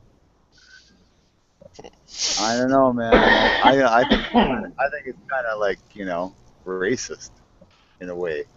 Well, Bob, know. if you were anything, I guess if I'm being racist to somebody that's even whiter. Hey, look, Bob, he's a even whiter shade of white than I am, so I'm gonna be racist to him. I hate to tell Bob, but dickhead is not a race. Not a dickhead. Well, it You're is a if dickhead, Yankee. it is if Fuck. he's an albino dickhead. PBR, you're racist because he's whiter than you. We need to get Flath. We need to get Flath to go there and hide Bob's nitro. Well, let's face it, Bob's whiter than everybody in here.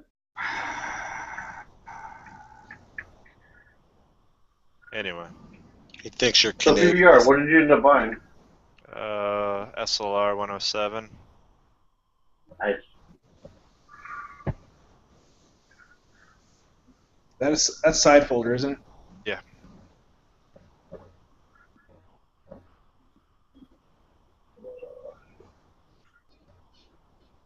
So does that take does that have a traditional rear trunnion in it, or is it a different rear trunnion? It's a side folding rear trunnion. Okay. And I'm trying to find a bayonet for it that doesn't cost a fucking arm and a leg, or look like it's been used to open a bunch of tin cans. Yeah, I still haven't. I still haven't bought a bayonet. They're I like want to talk to. $50. Yeah, personally, I'd rather have a bayonet that looked like it was used Yeah. than one that looked like it was brand new. Not if your gun looks brand new. Yeah, no If shit. your gun looks brand new, I don't want to get brand new looking bayonet. If the gun was all beat up, I don't want a beat up bayonet. I'm with Foos. Why don't you just like use the gun until it's beat up and then, you know, it'll match the bayonet. Why do we have It's to not plan like these? you're gonna have the bayonet on all the time. I mean, think about it. It's called attention to detail, Bob, and some of us have an extraordinary amount of it. Some don't. That's also, there's another word for that, isn't it? Attention deficit disorder. OCD. Yeah, That's- OCD. That's it. OCD means you can't pay attention. Kind of like when you randomly change the subject out of the blue. Of That's what? a little different than. That's what- ADD. Yeah, that's ADD. OCD is obsessive compulsive disorder. Yeah, that's what I'm talking about. No, it's not, Bob. What we're talking about is not OCD. That's what. Oh, okay. Well, then go ahead, talk what you're talking about. Thanks for permission. Oh, that's okay, man. Hey. I like to give you young guys a chance to talk. You're so sweet. Yeah, going Sometimes to a you say topic Bob things that make more, sense. yeah, more Sometimes familiar you with. say things that make sense. I mean, I'm trying to even kill, I'm trying my said hardest to things kill you with that kindness said, right you know, now. I made mean, sense. if I could beat you senseless with kindness, I would do it, but it doesn't have any effect. At all. With his heart, it'd be easier to kill him with a sudden loud noise. Please, man, I have my stents put in. I'm good. They said I can go jogging. I can go do anything I want. Climb a mountain. You couldn't do we- any of that before. So You're- look, You're still drinking a 2-4 and smoking a carton a day? So did you quit popping pain pills and drinking beer? Almost quit popping pain pills, and I'm down to like half a dozen beer a day. I mean, I'm like uber healthy now. all right, so It's great. back to guns. Give that man a hockey stick. I've got to say, I don't like as I said, I just did a marathon session of Band of Brothers, which was yesterday. I finished it off this morning, and the realism of how they use their firearms was just awesome. Same with the Pacific, same way. Well, I thought you Yeah, said all well- the 45s jammed or something. I haven't seen it. Is that the one about the seals? Which one is Band of Brothers? Band of Brothers about the Easy Company. Or two. Is that the one where they're like in the back of moving trucks and doing like 30 headshots on bad guys like 100 yards No. away as they're No. doing? It's from the book Band of Brothers. Which one was that one? about Ambrose Road, about 101st Airborne in Normandy through all the way to Germany. Which one was the recent one about the SEALs where they were like doing headshots from a moving truck at 100? You know, there's other people in a moving truck behind them. They're in a moving truck here, and they're about SEAL Team 6. And they were picking off people with single fire headshot. That was Active Valor. SEAL Team 6? That was the most ridiculous thing I'd seen. T-Rex found you a bayonet PBR. He posted it in the lobby chat. Oh, what? I don't know my movies. I don't watch enough movies. Yeah, Band of Brothers is not a movie. It's a miniseries on HBO. And it's about, it's 101, but Easy Company specifically.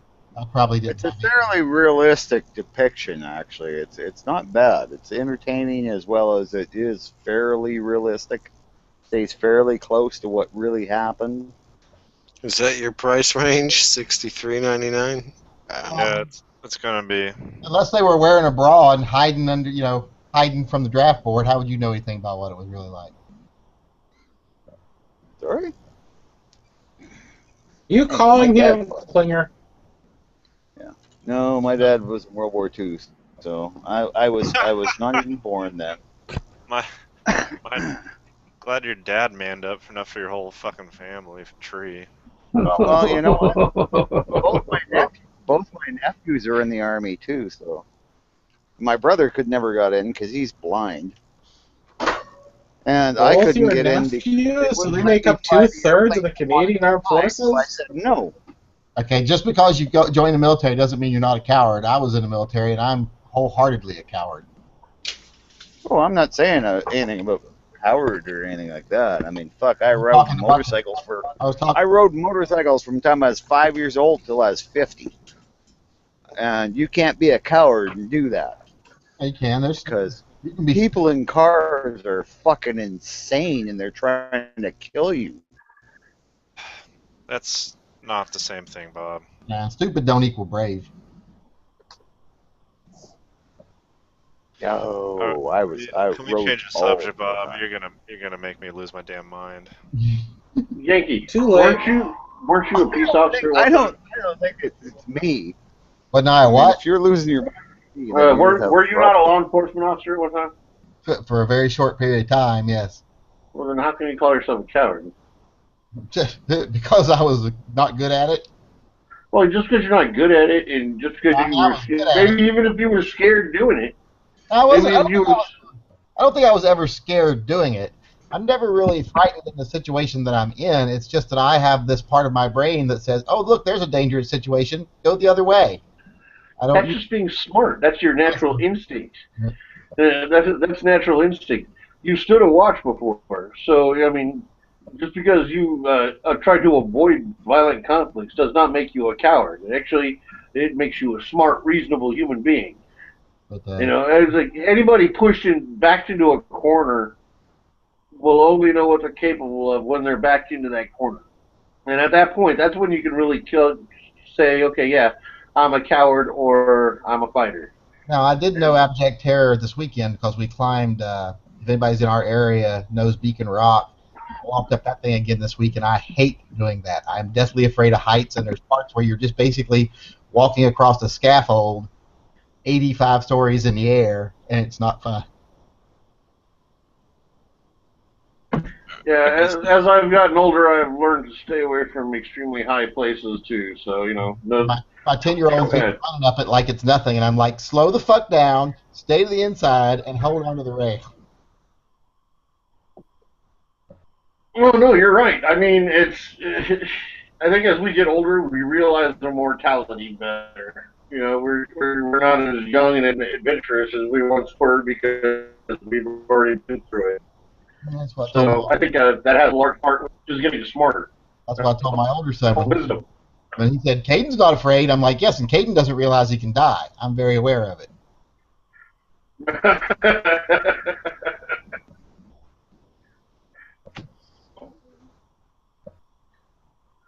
I don't like when I hear people call themselves cowards and they have no actual bias or basis to call themselves a coward just because they're prudent would be the more correct word. I avoid violence at all costs, but my job as a bouncer puts me in a position to where every once in a while I've got to get in and intervene in conflicts. Whoa. How old are you? I'm 42. Oh, shit, I'm working you're at not my old. friend's. You were talking like you're fucking 60 years old or something. You're not old. You've not lived my life. I have seen death I don't know how many times in my life, and I have made it through. And my body's beat to shit because of it.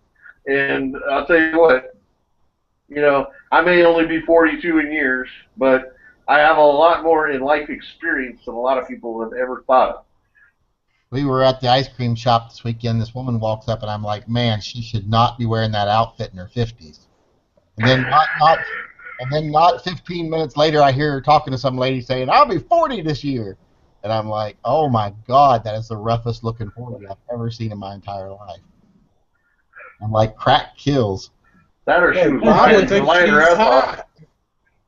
She was wearing, like, hoochie shorts, rolled, short shorts, but then rolled up to where they're just like underwear almost. And like a belly shirt, but not really a belly shirt. It's one of those shirts you tuck in, but it's pulled up like a belly shirt. And I'm like, she shouldn't be wearing that in her 50s, because she clearly looked like she was in her 50s, but I guess she's just turned 40. Bob would think she is hot. She looked like somebody that'd be serving drinks at some Canadian rest stop somewhere. Service industry personnel. Bob would probably. Bob would bang her. I know that. You'd bang her, then call himself brave for doing it. No, he'd bang her, then cry and wonder why she didn't call him back. Oh, please, you guys. Fuck. No, he'd bang her and then die. He'd probably die hurrying.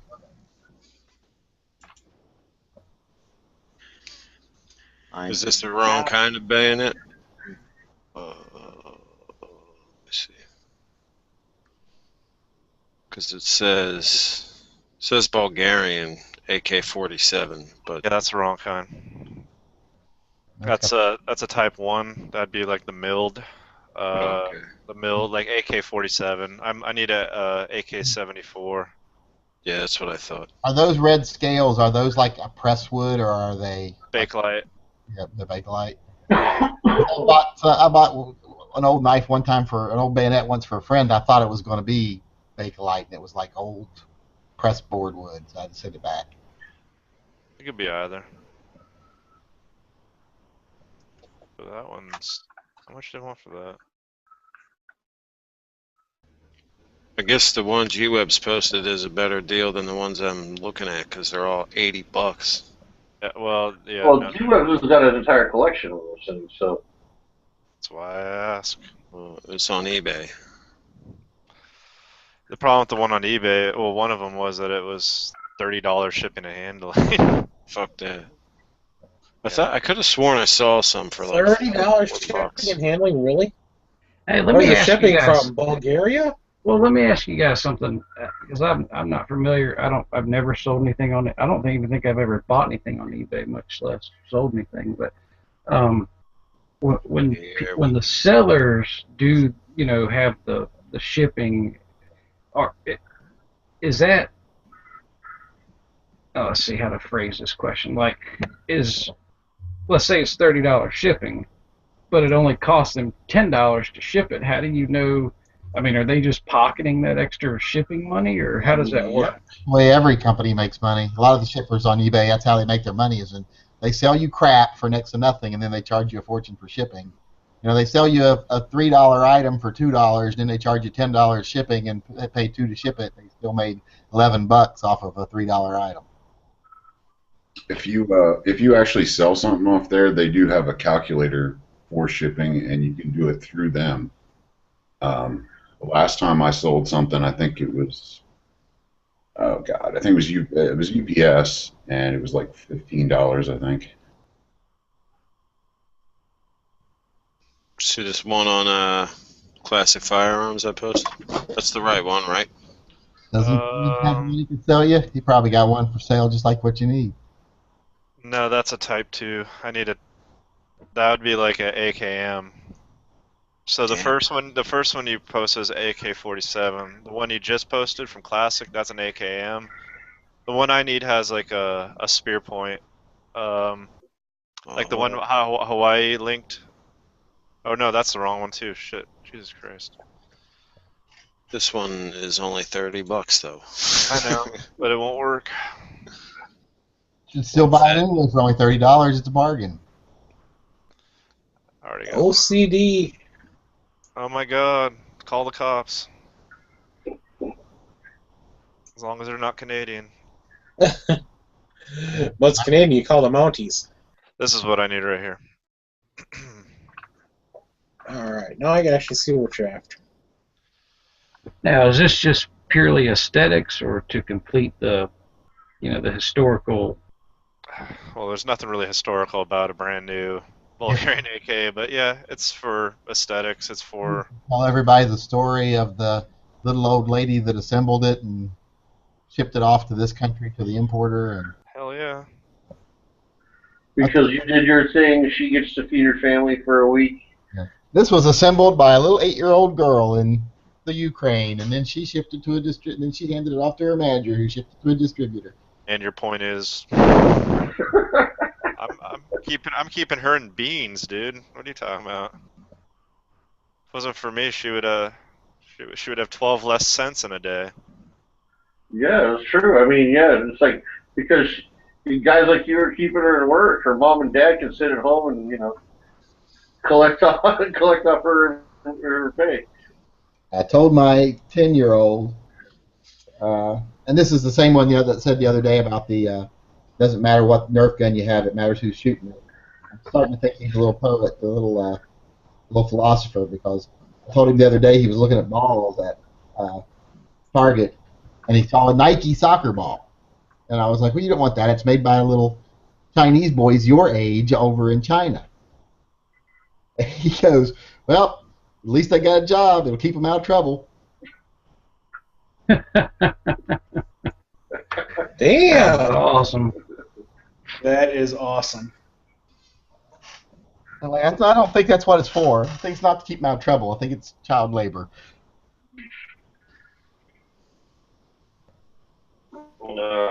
That is funny though.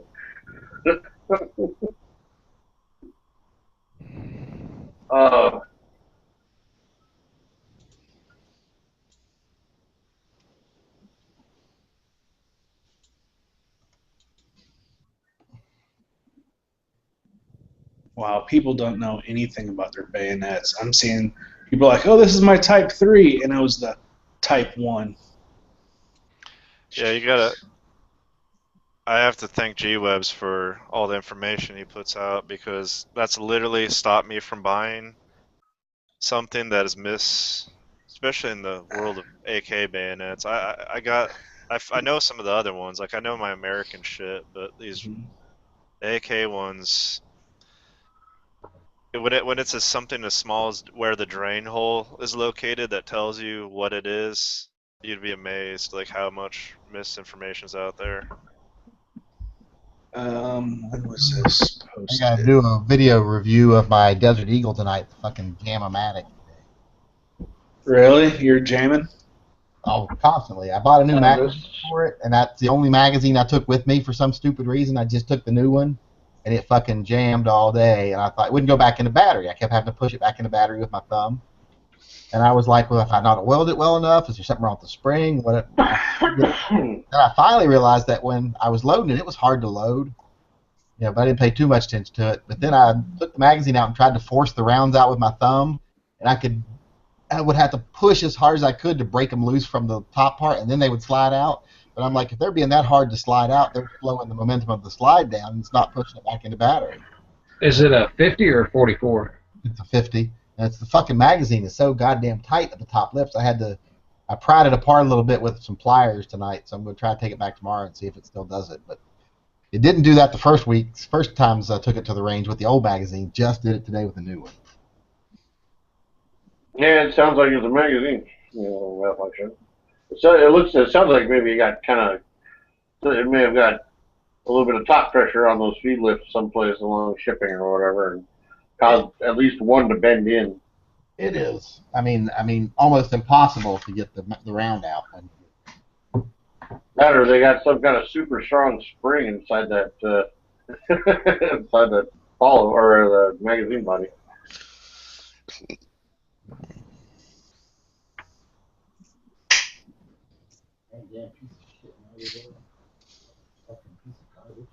How much are those magazines for that? Don't ask. So was it an actual Desert Eagle magazine, or was it like a knockoff? Desert Eagle magazine was still in the package, the Magnum Research package. I got it used though from someone locally.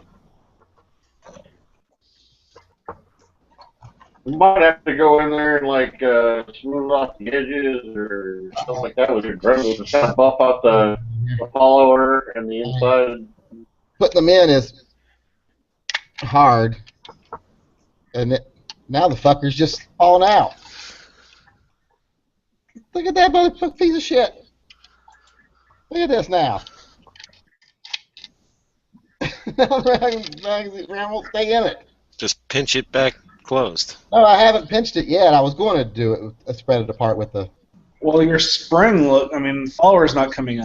Follower's not coming out. Yeah, so you're probably gonna have to go over the follower with your Dremel or something, buff it out, take out some burrs and stuff. And your follower's probably too damn wide. And look, and when it goes in, I'm pressing as hard as I can to get it in. Jesus Christ. There, finally got it in. But then...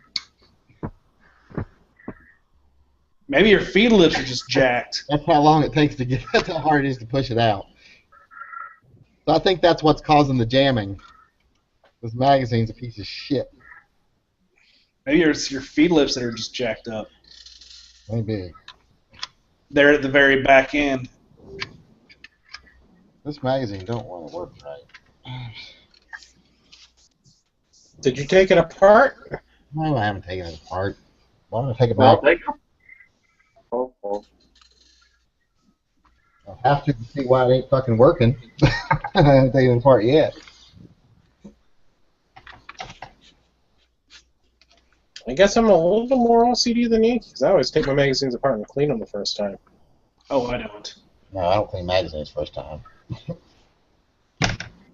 If I have any kind of problems with them, I take them apart to see if I can find out what the issue is. Or you take a brand new magazine apart and clean it. Yep. I do that with my CZ mags, but that's because they got so much factory oil and grease inside them. Okay, what is this fucking little latch on the side over here?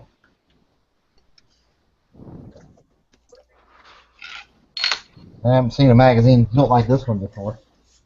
I don't think I ever paid much attention to my last Desert Eagle I had. I think it was before. Well, you may need to open it up and, see. I can't even get the thing hurt.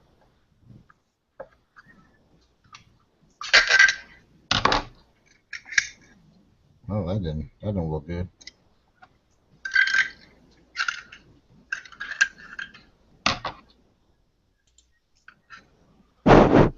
Let's all sit around and listening and keep break his distance.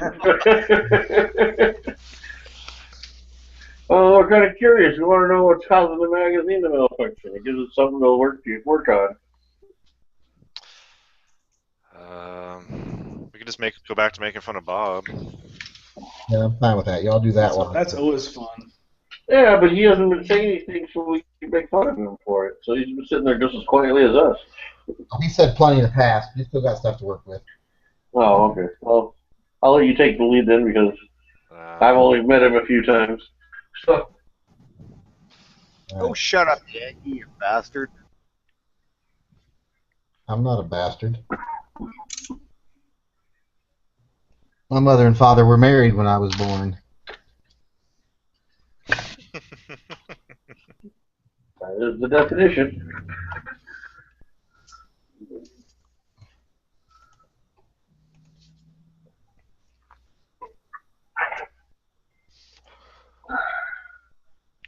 Wow.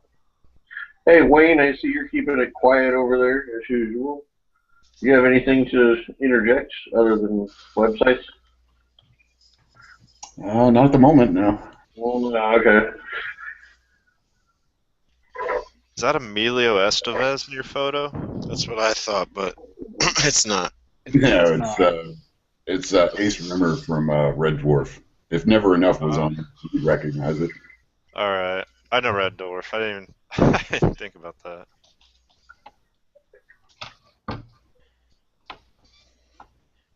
Yeah, I thought that till I got a closer look, and I was like, it's not Emilio. Yeah, same here. I thought the exact same thing. See, I thought it was that guy from what was that stupid show the kids used to watch? Family Matters or something like that, whatever. With Jesse the Uncle. What's his name? John Stamos.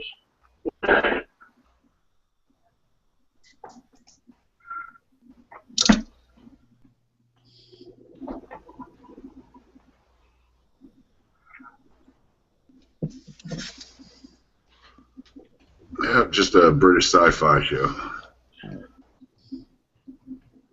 Right on. Oh, ouch. A really great British sci-fi show. Oh yeah, yeah. It's probably one of the favorites of mine.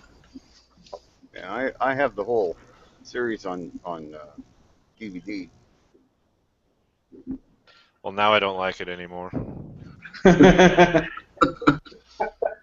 You know what? You'd have to watch it, and then you'd go, "Oh fuck!" Even though he likes it, I've got to like it too because it's just that fucking good. Because of you, Bob, I don't like. I don't even want to shoot my Browning high power anymore. I pretend I don't own it. Really? So when I moved down there, you'd sell it to me really cheap, right? Only if I can throw it at your head when I'm done selling to you. What kind of distance we talking about?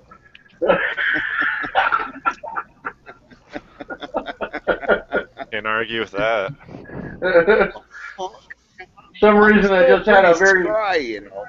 I had a very rudimentary vision of like Braveheart when Mel Gibson came back to town and they threw the rocks at each other. But it's with a high power instead. Yeah. Yeah. There you go. See Bob get hit between the eyes and doing like the big guy did, just kind of like falling on his ass. That'd be hilarious. No offense, Bob, but it would be funny. Yeah. But it could also be me just like shaking it off because I mean, there's not a whole lot there to hurt, right? And no, there's nothing there to hurt. Well, then I'd just be able to continue on and you know, beat you to death with the high power I hadn't thrown.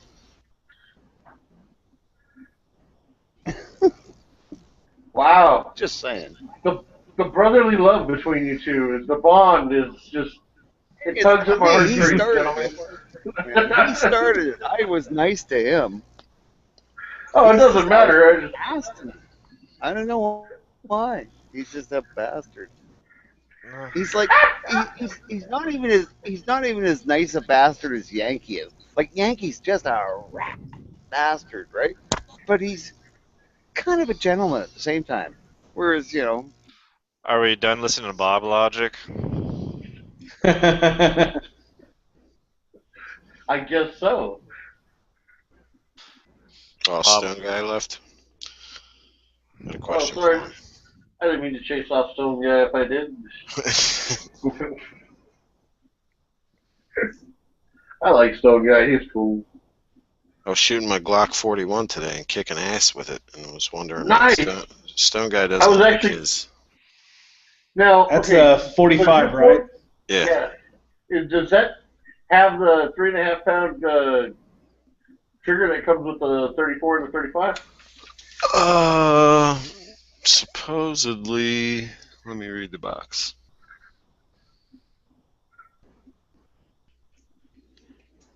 I have the box somewhere.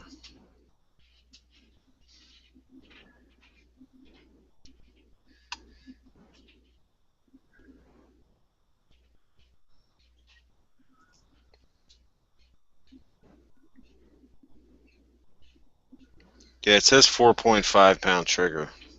Oh, okay, so it's still a lighter trigger than normal. But I mean, that's the only two Glocks I've really been excited about are the Glock 35 and the Glock 41.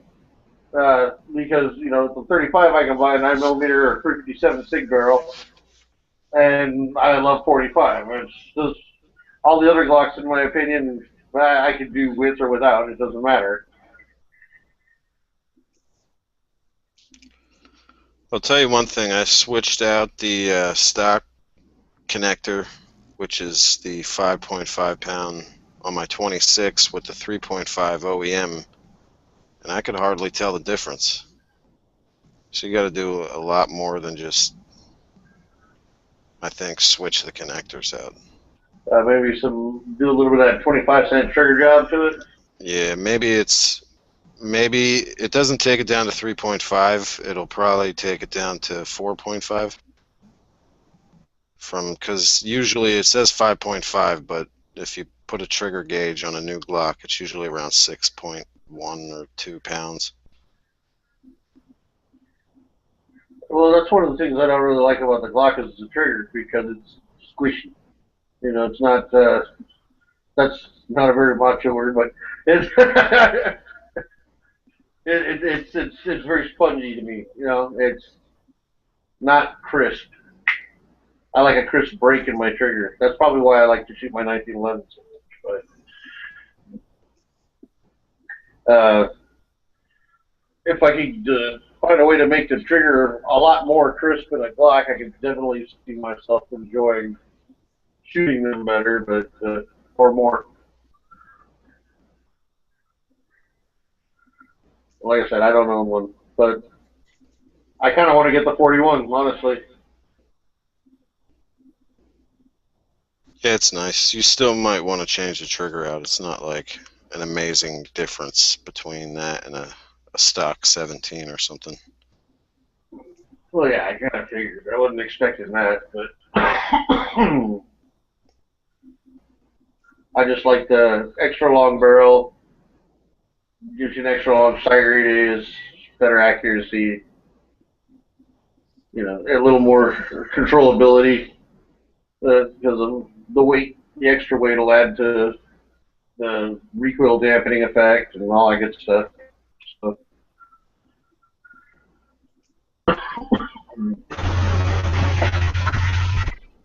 But I always like the long slide 45s. So. So the best Glock trigger I have is on my stock 19 flat dark earth Glock. For some reason that trigger feels the best and breaks the best, and I'm most accurate with that. All right, I'm going to turn the microphone on just in case I have a desk pop so you all can hear it. But sweet. I'm going to go over here and slingshot some rounds through this thing, see if it's closing. Take your firing pin out. I'm not taking my damn firing pin out just to slingshot 4 rounds. I'll just keep my finger off the trigger and go over my bucket. Although if I shoot this bucket with this 50 AE, it's going to make a mess.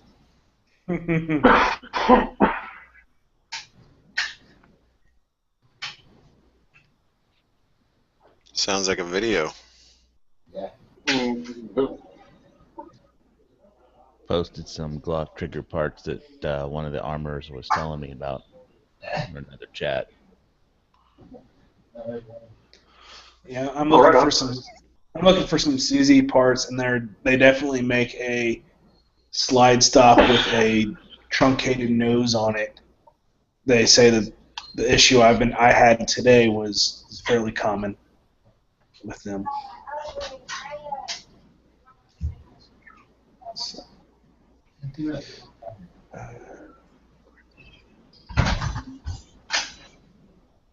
I don't like any of these ghost connectors. Now it's just jamming, period. It's fun.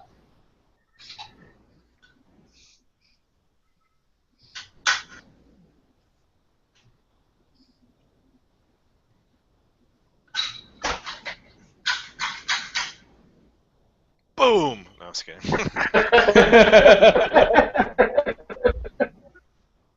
They would have to chamber around first.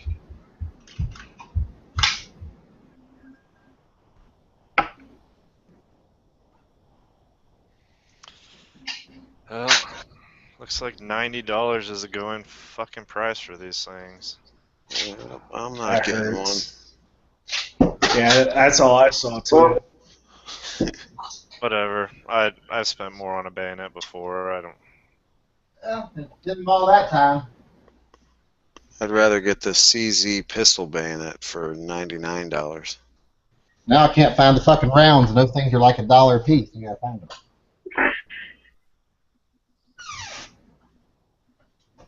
I think went in my range bag here. It's a little harder on the furniture if you have an ND, but I always use mine on the couch. The rounds always ended up on the couch. Where the fuck did they get? Whatever I slingshot. Oh, there's one. It's like hunting Easter eggs right now. I don't want to lose these. These are expensive ass horny rounds. Don't you got like snap caps or something you can run through it? No, I don't have any 50 caliber snap caps. I wish I did. I might go buy some. I might go look and see on Amazon, see if they got any on Amazon. I haven't bought anything off Amazon in 3 or 4 days.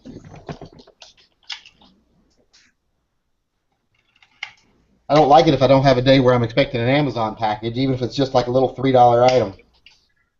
It always makes you feel like somebody loves you when you get something from Amazon. There are no 5080 snap caps. Except when you get something from Amazon, it's all jacked up. Woo! Woo! Woo! I think he might have fixed his gun.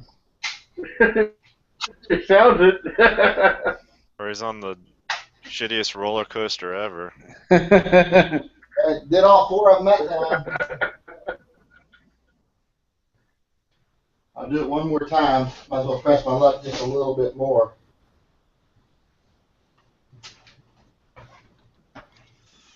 Alright, I guess that settles it. Fuck, man. Follower actually came back up and everything this time. Right on. Did you widen the bag out a little bit, or? I pushed on it a little. It's still not easy to load. But my last one was hard to load too, if I remember correctly. But that's been several years, like 10 years ago I had that. My memory from 10 years ago is getting a bit fuzzy.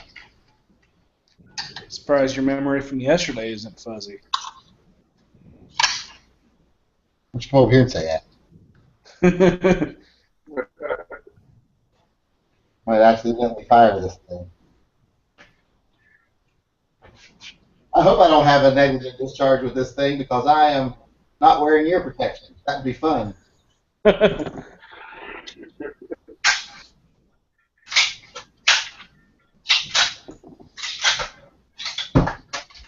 Yay. It seems to be fixed. Good deal. Generally, if you just shot off my hand, it'll be fine. Was it rain? I could not get the slingshot around to save my life. Is everybody really that mad that the Human Torch is a black guy? No, why? Who's mad about that? Who cares? I am. I'm mad about it. Just reading all these headlines. Backlash. Torch. Who cares? Fantastic Four. Because Human Torch is not a black guy. I don't see this need to change characters that are established in people's minds just to seem. I didn't even know what the hell a Human Torch was. What about the black dude that's Spider-Man? Well, there was an actual comic. He's actually a Hispanic Spider-Man. I think he's Hispanic. Yeah. There actually is a gay Hispanic Spider-Man. But that doesn't bother you if they like change the the. Well, no, in the comic book, if they have someone else comes in and takes their place, that's one thing. Yeah. If they cast someone else that took his place, they cast Johnny Storm as a black guy. Okay, I see what you're saying. That'd be like me saying as a studio, I want to do a civil rights movie, but I want Malcolm X to be played by Andrew Garfield. That Because sounds in like in my Malcolm X, he's a white guy from Britain.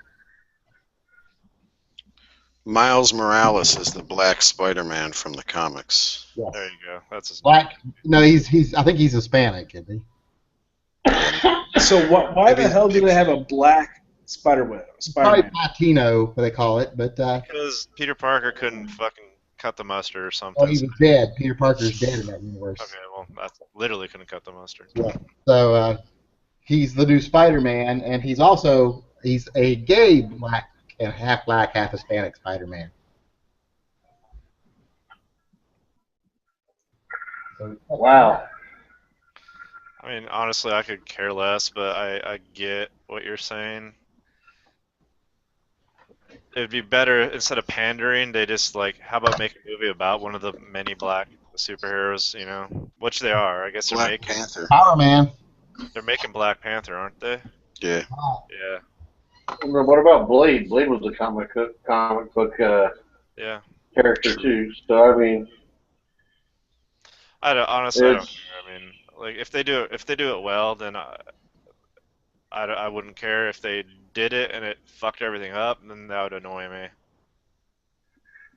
well, they probably ended up fucking everything up.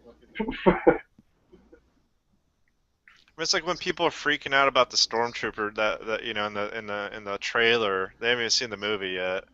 In the trailer for the new Star Wars being a black dude, and people are flipping the fuck out about that. I'm like, really? Is this the problem you're having? Like, who cares? Well, because they're clones, right? They're not all clones. I don't know enough about the universe, so I think Quark would be our expert in here on Star Wars universe. I thought maybe that guy was just wearing a stormtrooper outfit, like disguise. Like he might not be. Yeah, and that's the thing too, is like we don't know, but people were jumping to conclusion without even knowing that shit, you know? I'm trying to keep as little out of the new Star Wars movies besides the trailers as possible, because I don't want any really spoilers. You don't want to speculate and spoil yourself. I don't want to get my hopes up like super duper high. I thought they had clones at one point, but then they all died. Was that? The clones were on an accelerated growth spurt, so they matured quite quickly and they had short lives. Yeah, remember correctly, it was like 20 years.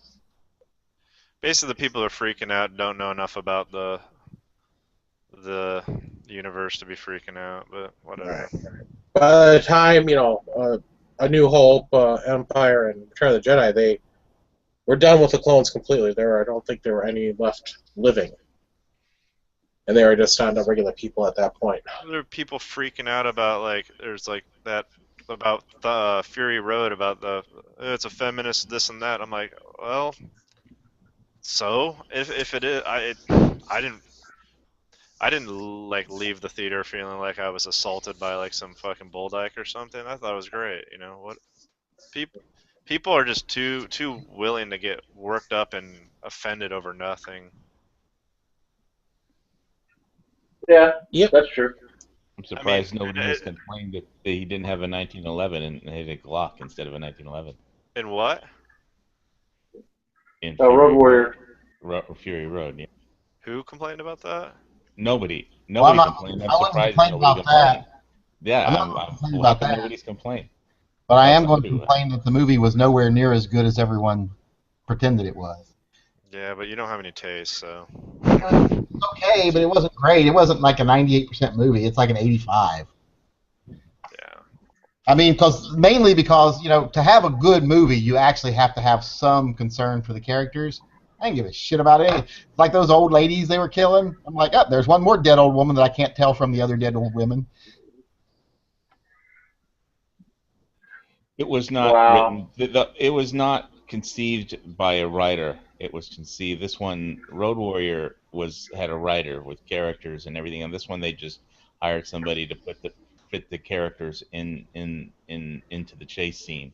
It was all one big chase scene, basically. Yeah, the only things that bothered me about the logistics of the movie, like if you're supposed to believe that this is what the world is now, and the people that are in this world were raised in this world, I find it hard to believe that they go to drink water and they just drink it out of a gushing hose and go like sip, sip, sip while wasting 50 gallons rushing past them.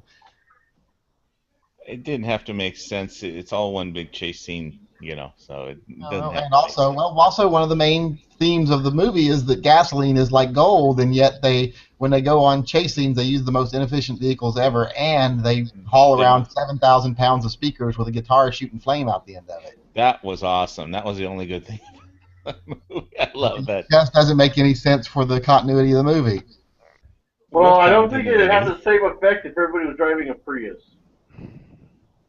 Yeah. Like I was saying, Drive do buggies and stuff, but why would you haul around thousands of pounds of speakers and a guitar shooting flame, which is obviously powered by cool. It was his idea. It was in his chase scene. He had to get it in there. Because I just wish they had a better epilogue to the movie. Because the world isn't populated by fucking geniuses at this point, you know. It's yeah, but you know they grew up in this world. They've learned how to conserve their resources. So, plus, I also don't like the fact that what they call it that she drives, the death rig or whatever it's called. She drives war rig. War rig that she drives.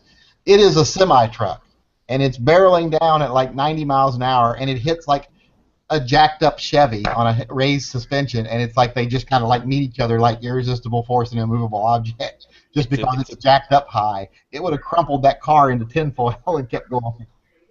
Yeah, it's supposed to have 2 engines, I think, the war rig. Yeah. I remember. It's built off a chassis of one of those crazy Russian trucks that go anywhere and everywhere. Also, you can look at it, the big truck with all the speakers and the flamethrower on it as a show of power, because they were supposed to be the big Billy Badasses in the desert or whatever. So maybe that was just their way of saying, look, I'm the big Billy Badass, and because I take everything you have is why I can do this. That's the way I was looking at it. If nobody's using gas, then if you want to use like a lot more gas, if nobody else is using it, then... Well, I don't know how much gas a guitar rig of speakers takes, but I think that it was supposed to be a spin-off of World of Warcraft because they have guitar weapons just like that in World of Warcraft. So. And I absolutely hate those Thrasher guitarists, like the guy they had playing the part. Would you have like some like acoustic guitar kumbaya motherfucker up there? Like where's Andre Segovia when we need him? Yeah, like an open mic at the coffee shop time or some shit. Yeah, for some reason they haven't bombed Bob Denver up there if he was still alive. But solo bassoonist. Mad Max Unplugged. But in a society where you have almost no resources, you find other ways to project power and resources. Having 50 guys riding around with rifles is a projection of power. Guitar. Have you ever been in a small club with a stack of Marshalls and somebody plays like what's that Who song? We Don't Get Fooled Again, whatever. I mean, when that guitar hits you, that is power. It just Yeah, but if boom. The point is the dictator controls his economy because he has gold. He doesn't show it by walking down the street throwing gold to people. Well, I don't know. It's not supposed to make sense, but this is also supposed to revert back to like a time before like back when they did actually do that kind of shit, when they had like arenas where they sent Christians to get eaten by lions and where they had like gold embossed like ships when grandeur was like a weapon in order to intimidate the uneducated masses. I mean, in modern culture, it makes no sense at all. But in ancient culture, like they still wouldn't have wasted their resources, and if they had scarce resources in ancient culture, they wouldn't have wasted those. They didn't go around throwing salt to people just to show off that they had the salt, because salt was a very valuable and scarce commodity. But at the same time, they also they would throw like massive, everybody's starving, yet they're throwing bread out to just throwing it out at the people. But food wasn't scarce. Food was only scarce if you were poor. It wasn't scarce in itself. Food was abundant. Now I'm just saying. I think what they were going for was like a time before even modern reasoning. Like Well, but it's just about showcasing your power so that like you back down the other dude before he even decides to fight. food wasn't abundant in Rome. I mean, they had to conquer Egypt to get enough food to feed everybody, enough grain. But I mean, Only the poor people. It was abundant for the wealthy. The wealthy yeah, people. for the wealthy, yeah, you could always, The Egyptians are another good example. Egyptians are a great example of just like excess and like grandeur for the sake of nothing They didn't else waste but anything that grandeur. they didn't waste anything that people in power needed. We don't know. Like I beg to differ. I've Societies that were thrown away the things that they hold sacred. there were like monuments that were built from stone that they had to import from like to them was all the way around the world, and they were But just it wasn't scarce to them because they had all the manpower in the world that could die bringing it. So they weren't throwing away anything that they needed. Again, if you're the only one using the resource, then you have the ability to use it a little more generously. If all those if all those like dirty ass people at the bottom of the cathedral, what was it called, or whatever, all those people that were like, if he was just given like gasoline to all of them, then yeah, there wouldn't be enough, and you'd be And more. like I said, and about the thing about the people wasting water, like Road Warrior, they don't have plenty of water. They should be of the mindset of water is scarce, and you like if you're drinking out of a hose, you squirt a little in your hand, drink it, squirt a little in your hand, drink it. You don't just run a full hose and sip off of it. I don't know. I think there was just not time to think about any of this during the movie because it was the chase. It was the chase scene from the word go. Yeah, we also. Somebody. They may not be. They may be a lot more sparing with their gasoline when they're not like running down like some some one-armed chick that has all his like little love toys. Coochies. Yeah. I don't know. I liked it. I'm not nitpicking it. I mean, it was all right. I just didn't think it was great. I think Mad Max, the original Mad Max, was better. Well, there's a lot more dudes in tight leather pants in that one, Yankee. Yeah, a lot more shirtless dudes in this one. So which one do you like better, tight leather pants or shirtless? I'll take the strippers in the third one over the dudes in tight leather pants.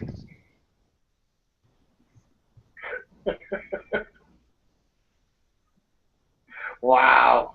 And there were a lot more. The only other issue I had with it, timeline wise, which I'm willing to accept, is people like the guy with the big feet, the guy that was doing all the accounting. If you were that grossly deformed, you wouldn't hold any positions of power. You would be considered a waste of resources. You got rid of. Like the legless guy and the little midget, they wouldn't be around in that what time. What do you say? How do you justify all the inbred Thunderdome throwback? I think that where that was a Thunderdome reference. I think that one. But there's Well, it was more like a Road Warrior reference. And remember, the mechanic in Road Warrior was a guy who had to be in a sling because he couldn't use his legs. There were all the dude. There's so many inbred motherfuckers throughout time that were just like. Yeah, they don't. At hard times, they don't live. But they were in positions of maybe not. I mean, look at some of the kings of England, that were kings of England, and there were some. They would literally drown if one of them was a hunchback. Which one? Help me out here. I know one of you guys knows. Hawaii. Which was the hunchback king of England? Henry. You're comparing having a mild deformity while living in posh and luxury. Wait, are you talking about Richard III? Yeah. Was it Richard III? Thank you. Yeah. But there's more than that. There were some. I'm not swearing that it was Richard III, but I think maybe. There were some beat up motherfuckers, and I think that had a lot more to do with inbreeding because of royal bloodlines and things like that. But that's why they ended up like that. But that's still a difference between surviving with a deformity and a lifestyle of wealth and privilege and living in a wasteland. Serious difference. Well, couldn't you make the argument that the person who becomes like handicapped or whatever, unable to perform on their own, they realize that they're going to be a burden to whoever they're going to be with, so they have to have a viable skill. But you also got to figure. And they developed one to be able to survive. Through the need for survival alone, developed a skill that was useful for the group. But you also intelligence also at this point would be somebody that knows how to do something would be even if your feet were all fucked up, if you knew how to do something other people don't, then you would be a Okay, commodity. Foos is heading out, so just wanted to say goodbye. Thanks for having the chat to Foos. So, Later, Yeah, folks. not a problem. Oh, see the host. Yeah. yep. So somebody So- said they didn't like the ghost connectors from Rock Your Glock or something. One of the armors was saying they were pretty good. That was on here. One of the Glock armor guys before a couple days ago. I think I've got one. I don't have a problem with it. Okay. That's 1 no and 2 yeses on ghost connectors. I wouldn't know anything about them because I don't own a Glock, so I couldn't give you a fair vote. I didn't follow the link, but I have a ghost trigger for my Ruger. Works great. Yeah, I've got one of those. I got the 3.5 pound. It's not. I don't see anything wrong with it. I've got the one right there, the 3.5 pound rocket. Holy shit stacks! What the fuck was that?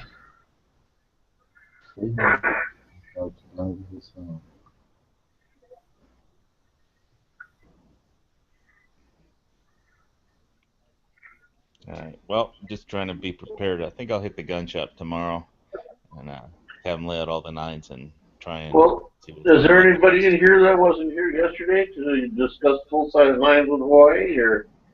Yeah, if anybody has any opinions on full-size 9mm handguns, let me know because I'm gonna probably try and pick one tomorrow or Get a, real soon. get a PPQ or a Glock. Yeah, I was saying Beretta, because he wants a good crisp trigger, a full-size barrel. PPQ has damn near the best trigger for the money. They You don't have a want to spend 5-inch version of the PPQ. I noticed today just looking researching.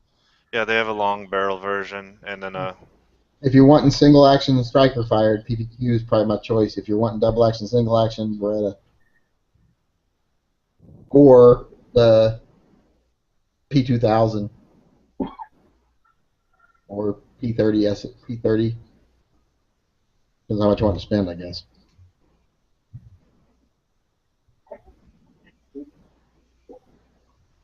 Yeah, what is your cap anyway?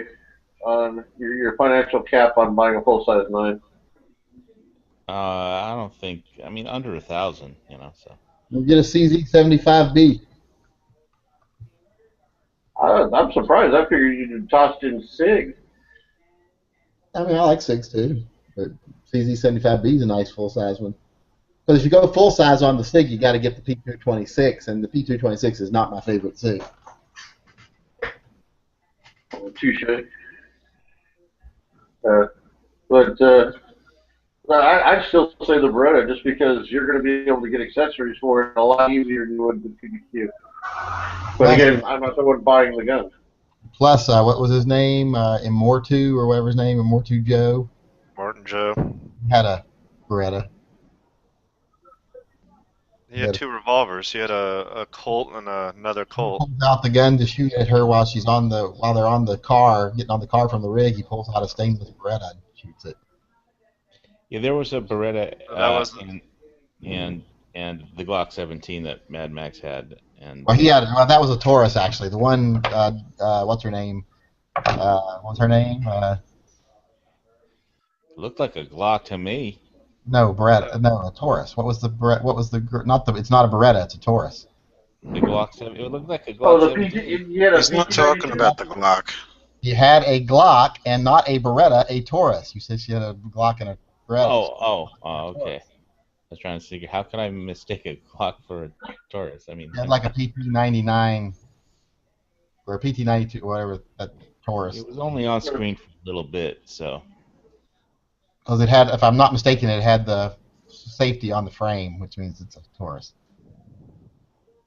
I didn't see him with a Beretta, but I saw the What's the name of the damn website where you can look up guns that were in movies? Internet Movie Firearms Database. I saw the Colt Anaconda that he had the whole time. Oh, you mean just the initials? Okay, hold on. I knew it was initials. Internet. .com or .net? .com. .org, excuse me. .org. Hold on. Here, I got it for you right here in the side chat. Oh, I just pulled it. Well, I don't have to look for the. There we go. Mad Max Fury. Good, because I wouldn't have remembered the name of the movie.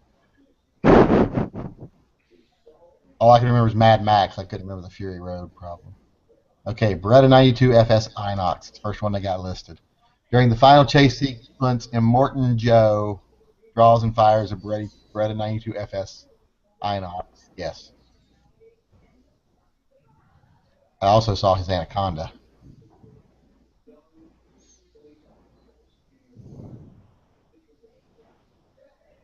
Worst bad guy ever. Yeah, it's like, oh, there's a big fat guy can barely move. He's the main bad guy. Yeah, well, I mean, Road Warrior had the guy with the mohawk who did a very good job. He was a very convincing bad guy. Well, I thought she had a Beretta. Oh, yeah, here it is, Taurus. Yep, that's what she had. Imperator Furiosa, is that her name? Yep. Personal sidearm, Furiosa. Rude Taurus PT99AF. She had that SKS, and it looked like to me a Barks SWAT Elite rifle scope with the sunshade on it, mounted on it. I looked through. I got my Natchez catalog, and I looked through everything, and it looked like that's the one scope that she has. It's only a $200 and something scope. So is that a BAR grip that is bolted or screwed or attached to the grip of the SKS? Furiosas? Oh, here, Yeah. I have all the links. I'll put them up one second. Oh, I got it right here in front of me. But if you look at it, she's got like a grip. I don't know have if the it's so. pictures. I don't know why. There's a grip attached to the grip. She has an artificial limb for one of her arms. Remember? Yeah, So, I know. I mean, Like I said, if you look at it, you'll see it in the IMDb that I linked. well, Looks I like have all the pictures like from my Mad Max chat somewhere. If I can find it. There's all kinds of old guns in it. The only thing that got me gun-wise on the thing is in a land where I'm sure there's all kinds of old shitty Glocks laying around because, supposedly they're perfect and don't deteriorate. Why would you hand off a fucking nickel-plated single-action Army Colt to that little white guy, a little white-skinned kid, when you time to go kill somebody? Give him a cheap fucking gun. So there's a screenshot of her artificial limb, and you can kind of see she has some kind of. Well, you can kind of see the top of the rifle pretty good anyway, without the scope on it. You guys click on that. Can you see that, or is? Yeah, it's not. This is the picture I was looking at. I'll have other pictures of it. I just want to know if you guys can actually see that one. If you look at that, you can see the grip I'm talking about. All right.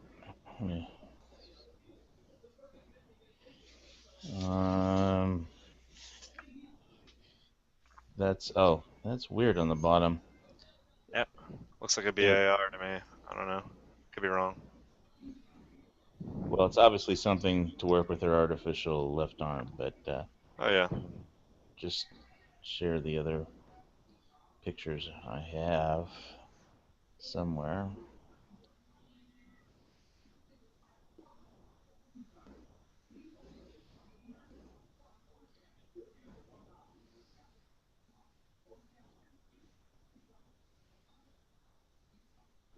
So anybody watch this Texas Rising show? Oh, when was that on? What channel is that? I missed it. History Channel last night. It was the premiere, and there's a second one's on tonight, I think.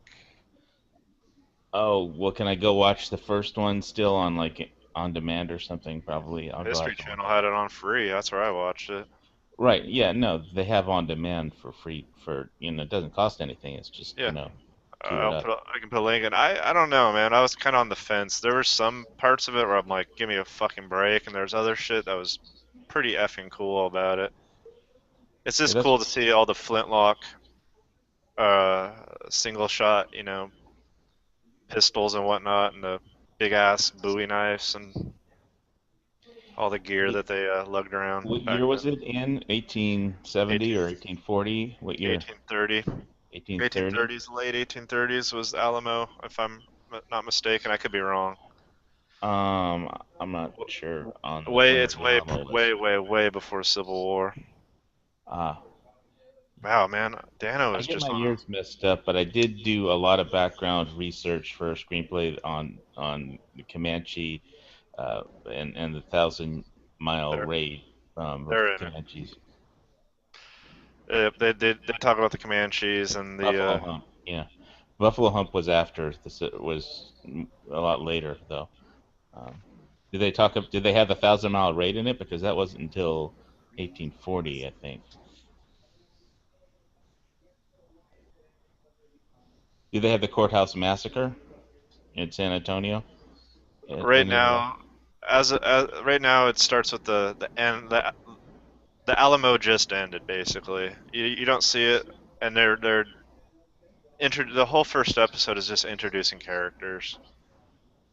Like Okay, I didn't catch the date it was on, so I'll go back. This sounds I like put a, something I'd like to watch. Thanks. I put a link. There's a link right there. Well, And I the can link. probably watch it on cable, but they actually have the whole show on the internet. Yep. All right. Well, I will. I got a pretty good TV though, so I'll watch it on. I'll see if I can get it on TV first. Oh, you have to buy it? It's all right. It's not. I was kind of torn. Some of it was good, and some of it was just like meh, like kind of hokey.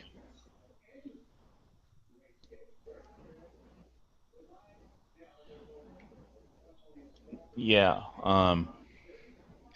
I did so much damn research. I have a Comanche language dictionary I got from the Comanche Language Revitalization Council. It was.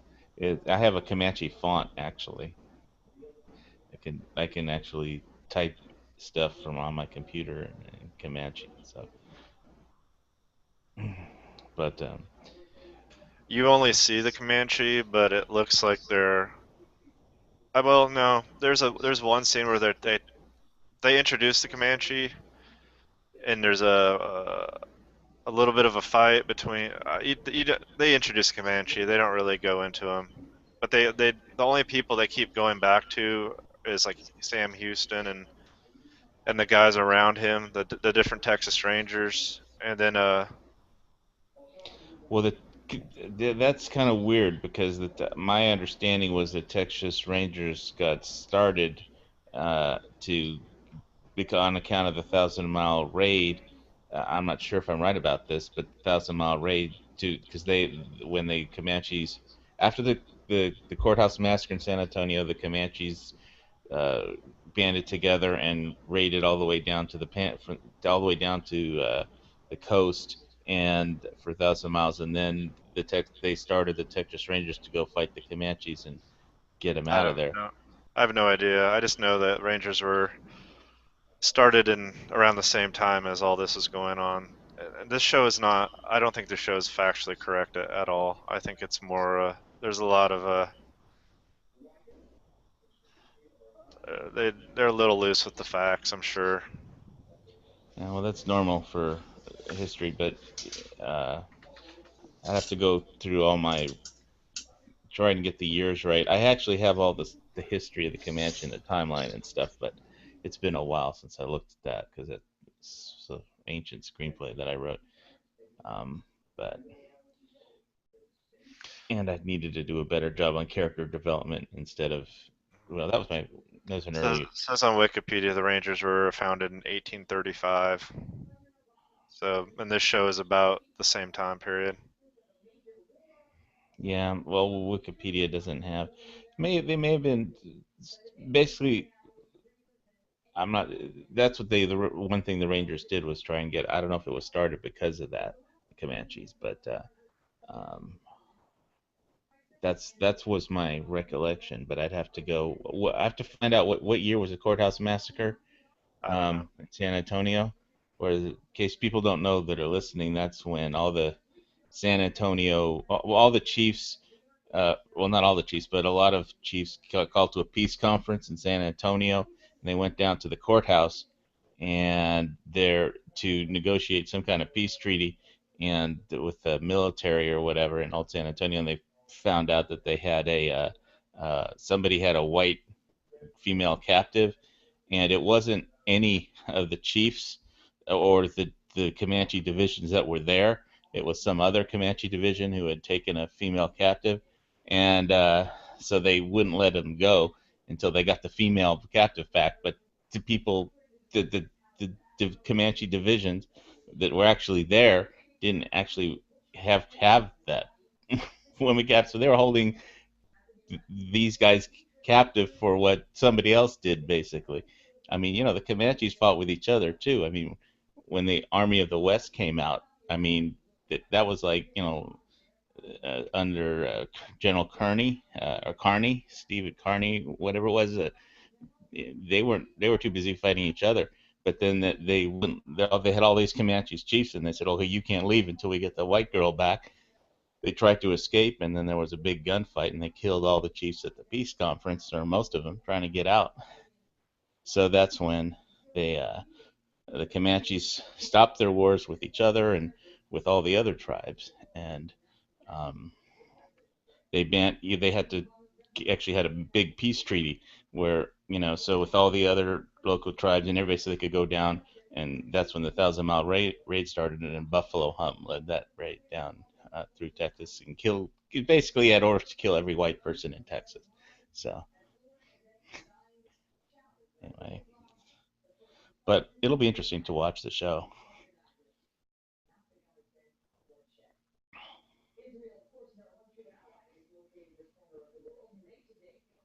I think I put everybody to sleep with history.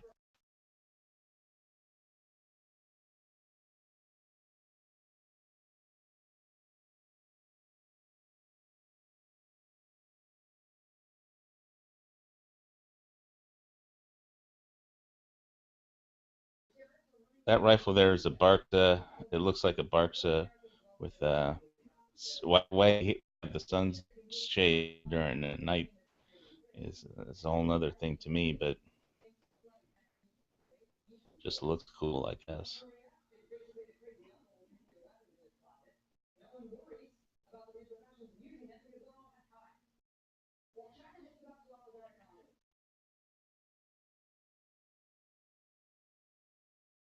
So it looks like everybody is AFK out of this chat. I'm still here. I duck in and out every once in a while, though.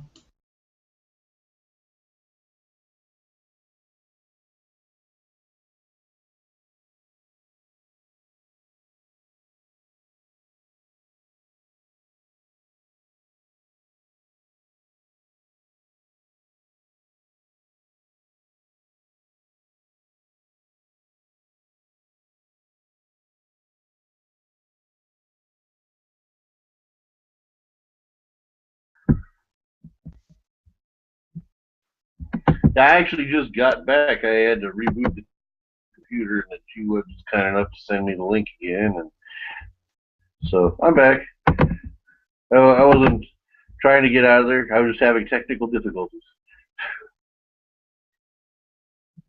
Am I having technical difficulties again? Always. Yeah. No, you sound pretty good actually this time. So. Right on. The Mad Max picture again. And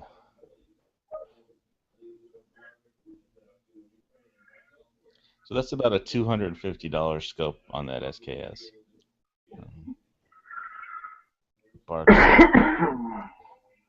That's not a.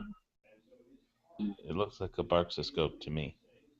But, I think it's a bit too much scope for the gun, personally. But yeah, and well, it's basically there's a sunscreen on the front of it. It comes with a scope, actually, a sunscreen, so it makes it look longer than it is. Yeah. Well, at least it's not a U.S. optics one, like $8,000 or something for the same size. A uteral scope or something like that. Well, I know U.S. Optics is, I think, the only one that actually makes the actual the optics themselves in-house in the States, and the price reflects that. massively. Yeah, well, I don't know why And they what would use a scope that costs that much if they were gonna have to, bang it up around on a TV set, use a cheap scope to do that. It's not like they have to actually hit anything with it. So it just has to look cool. And that looks cool. But the gun's good for up to maybe 400 meters, so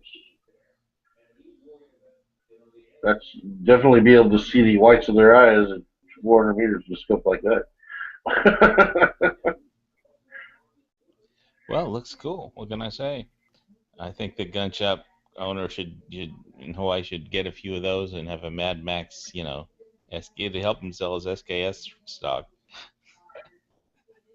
Yeah, the Mad Max scope. Of course, you have to drill and tap it, I suppose, to put the rings on or something. I don't know.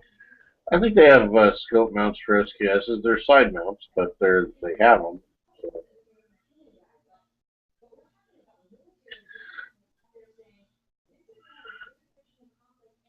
Good. I don't think a modern scope would have worked just from art design perspective. I think the old wood or an older. I think if they had picked a modern rifle, it just wouldn't have looked right.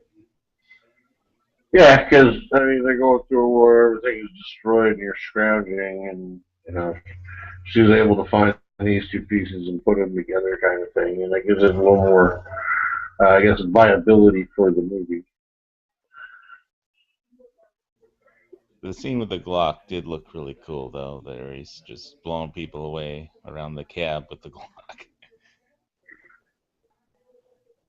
Got me interested in a full-size 9 anyway, which I wasn't before. Well, you got to remember it's the movies too, so. Yeah, well, some people like to buy movie guns. It's like. Oh yeah.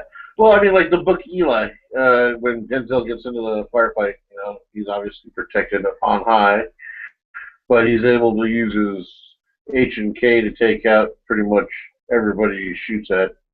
That was a pretty cool scene too.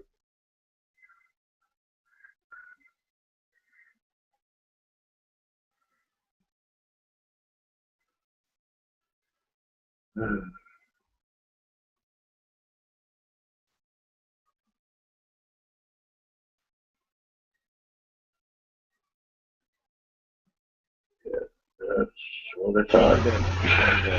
Chat 2 weeks ago, so I forget everybody back to the original Mad Max chat, but it's a fun movie. If you haven't seen it, go see it. It's worth it. But if you're expecting a lot of character development and interaction, that won't be there. They wrote something in so the characters, but it's they develop their relationships and you learn about them as they're running away or on a chase scene or whatever, because it's a nonstop chase scene. So That's cool. It sounds like it'd be entertaining. That's all I look for in a movie is entertainment. I try not to go too deep into detail. yeah, I wish Pet wouldn't have worked in that chase scene, but it was really cool when they had the dog in Mad Max Road Warrior. But oh yeah, I'll have to buy my own dog or something, and teach him how to carry ammo magazine, like ammo magazine dog or something. Put a little backpack on him for magazines. Doesn't TMP do that with his dog? His little doggy backpack so he can carry all this stuff when they go camping and stuff? I don't know.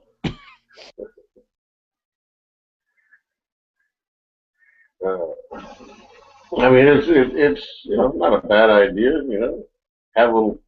I don't think I'd use a dog as a pack animal, Well, I was watching one of the Frontier Alaska, or something like that. It's one of those shows, and the guy had a whole team of huskies. That's all they did. It's, the sled dogs. Oh yeah. Yeah, well, I mean, I can see some viability to it. I wouldn't weigh them down or anything, or It's like, geez, how many more magazines can you hold, dog? Right, Well, get depends going. how big your dog is, but I mean, and I think in that Frontier Alaska episode, the battery to his snowmobile died, so he used the snowmobile to break new trail uh, where he needed to because the sled couldn't do that. So basically, the dogs, he went back to the dogs. Well, he ordered a part or a new battery online, and then took the dogs a few miles to town and picked up the new battery at the post office. But those dogs looked happiest when they were running, on the sled,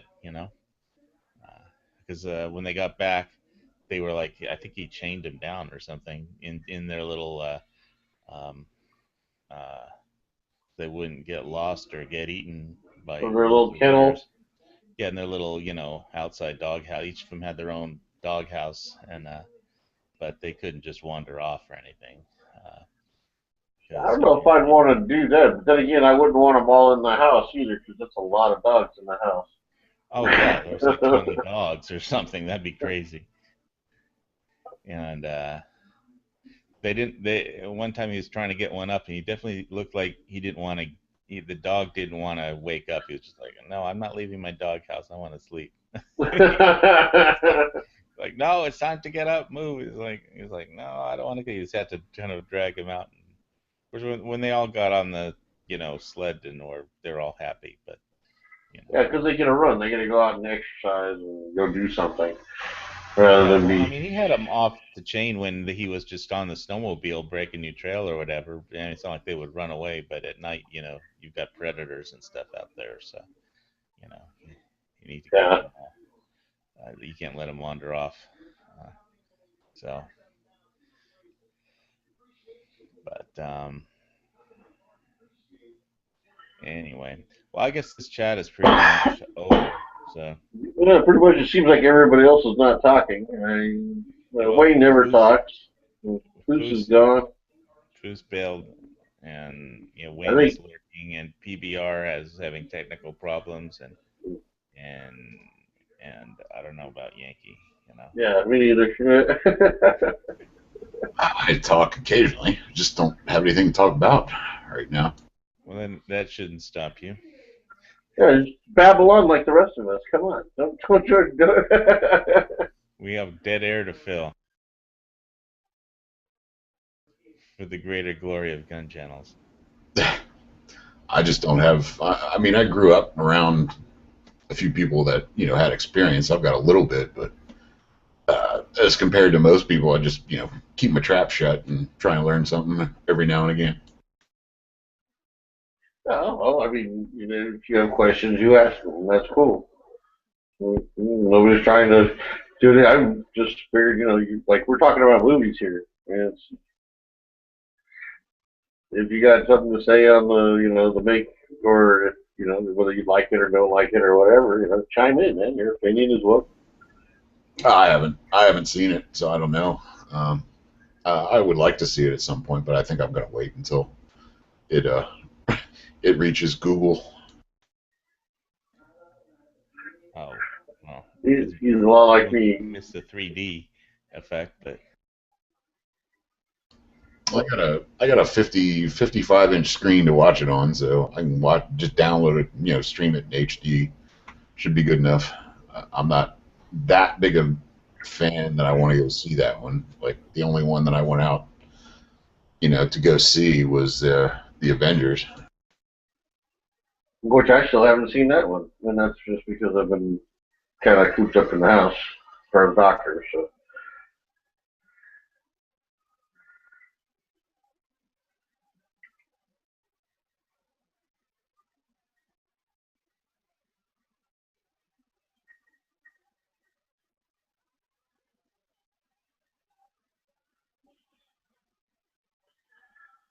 Oh.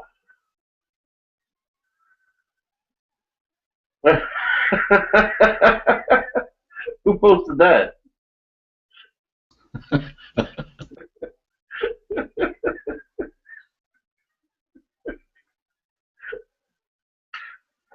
Who posted that one? Was that you, Wayne? Yeah, that was me. That is kick-ass. That is funny as hell.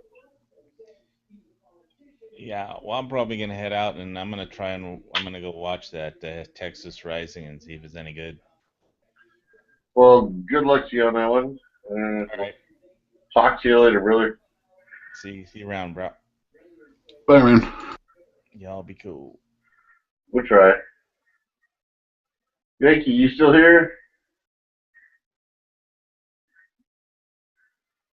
Or are you making a video right now? He's probably face down in his Cheerios.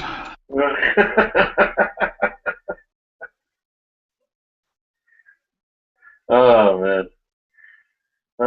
I don't have cable. I don't pay for cable right now because I don't feel I can afford the luxury at the time. So I cut out cable when I went back to school. I said, no unnecessaries. The internet was necessary for school, so I kept that. But I got rid of cable. I just rely on my DVD collection. And I never get tired of watching John Wayne or Clint Eastwood movies. So, I mean, and between those, I've got like 80-something John Wayne movies. I'll ask another question to you. Hey, G Web. No, wait. Hello, David. He's muted right now. Uh, Who's this? This will be Nick. Nick, hey, I'm Brian. Hey, Brian. How are you, buddy? Not too bad. We got Wayne C. next to me. He's the one with the British sci-fi guy on his thing. And then Yankee got us muted out because he's taking care of something, I'm assuming. Okay, I got you. We're just kind of BSing right now. The link seems to have died.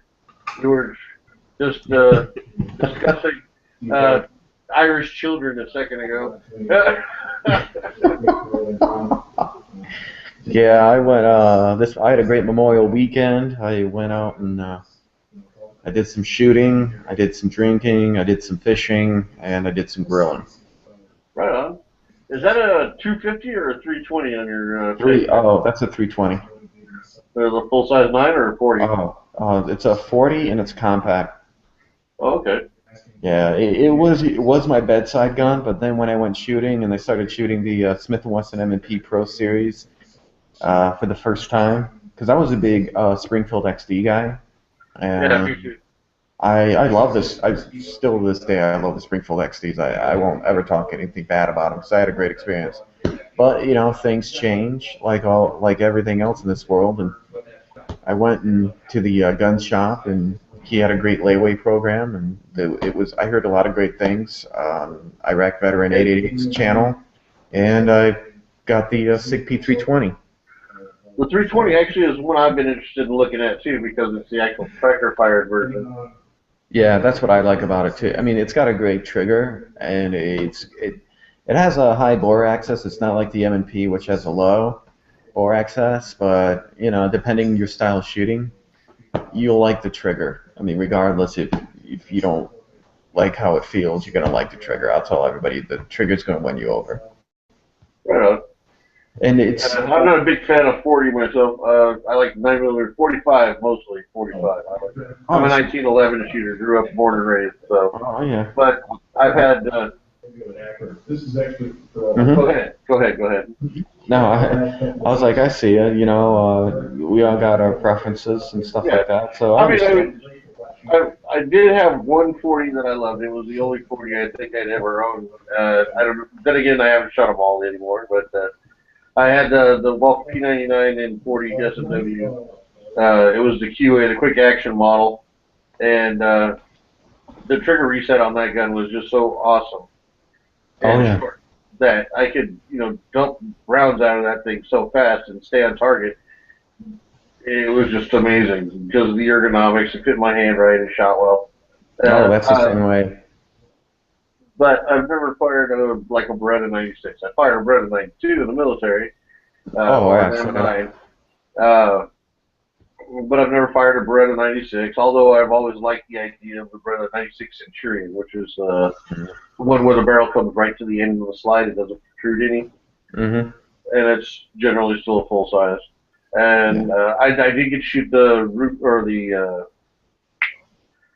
PX4 Storm, the Beretta PX4 Storm when it first came out in 40 cal, and that thing shot like a 9mm. I was very impressed with that gun. Oh yeah, I mean Beretta makes nice guns, and even though this P320 doesn't have a low bore access, like I said, the trigger's going any over. But I will say this: when I shot the M&P, and my brother shot the M&P 40 Smith & Wesson, and this is their Pro Series, it's not their standard production line.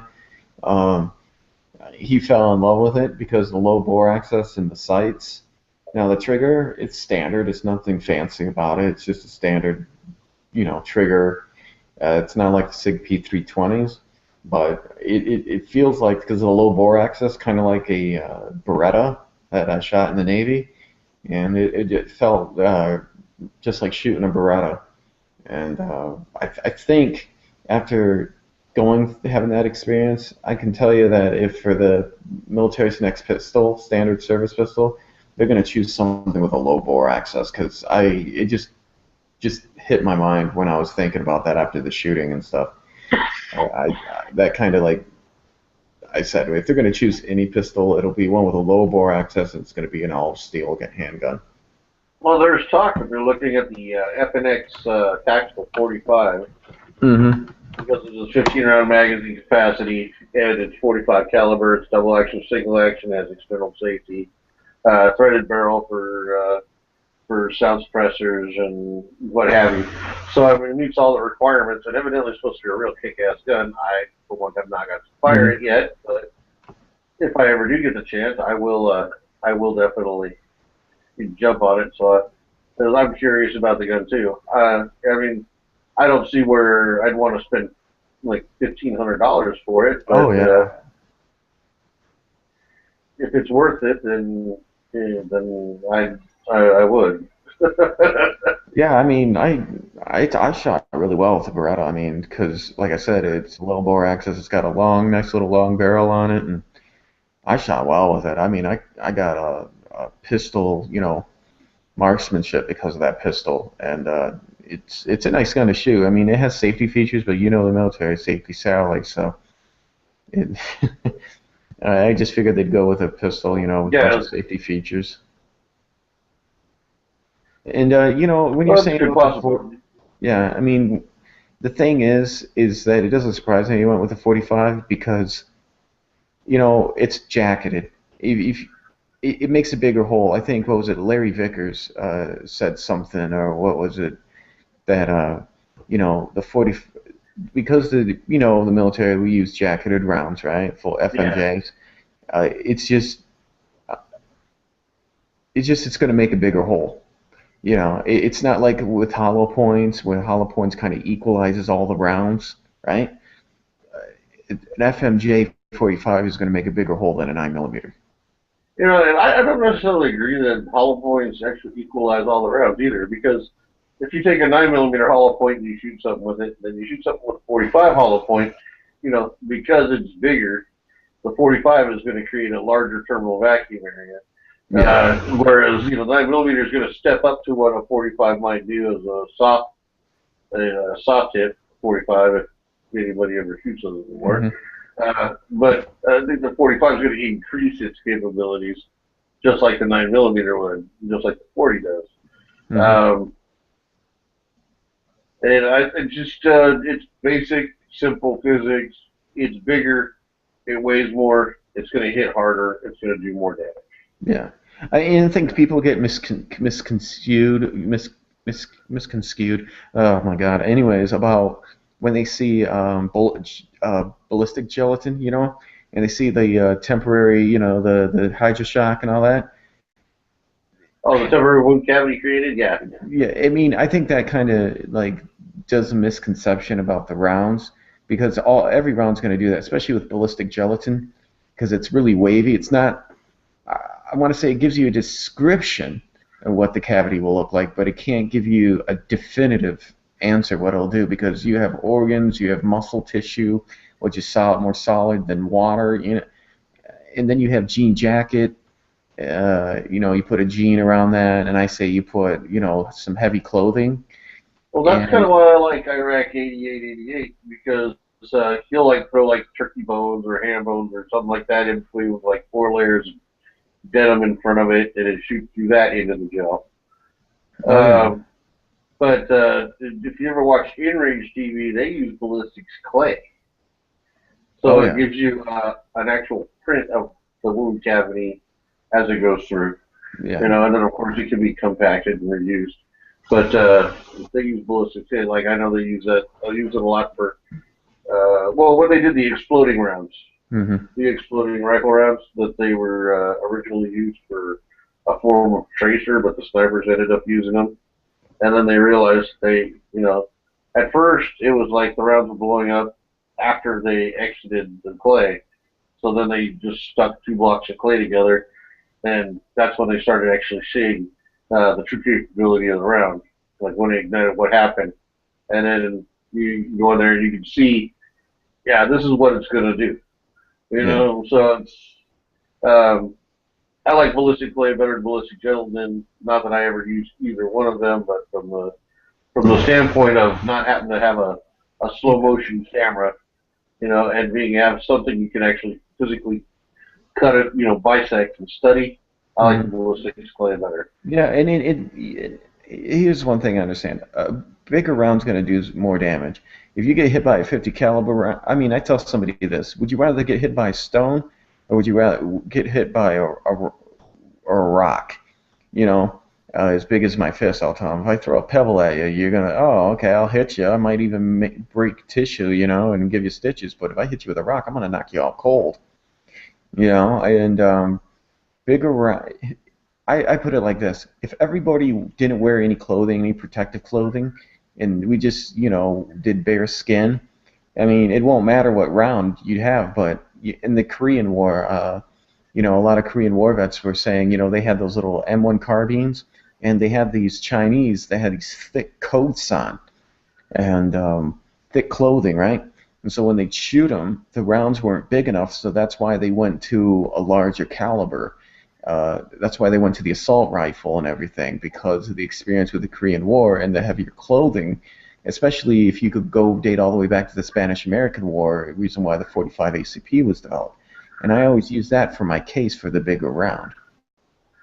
Well, a large reason we actually went from 45 ACP was another thing was they were having suicide attackers, which was very common, and they'd wire themselves up on drugs, and they would just charge, and then we'd be shooting them with service 38s or whatever, and they're just punching holes in them, and they still kept coming. And then they got their hands on the 45s, and they were able to stop the target before it got to them. So and that was also another reason going back to the 45. From the 45 to 38, like 45 ACP. Oh yeah, and the bigger round, it's like this: if you start shooting it through a windshield, that round's going to get smaller depending on the material. Like if it's glass or something, the round's going to get smaller. Like if you have something go through something tough, it's going to become a smaller round because it not only compacts, but it's going to lose mass. So if you start with something small, that round will be smaller than it was when it goes through a certain material. Well, I would say for things like windows and stuff, 45 is fine, but that's kind of where the 9 or the 40 millimeter or the 40 S&W and the 10 millimeter were developed for barrier defeating barriers, small barriers.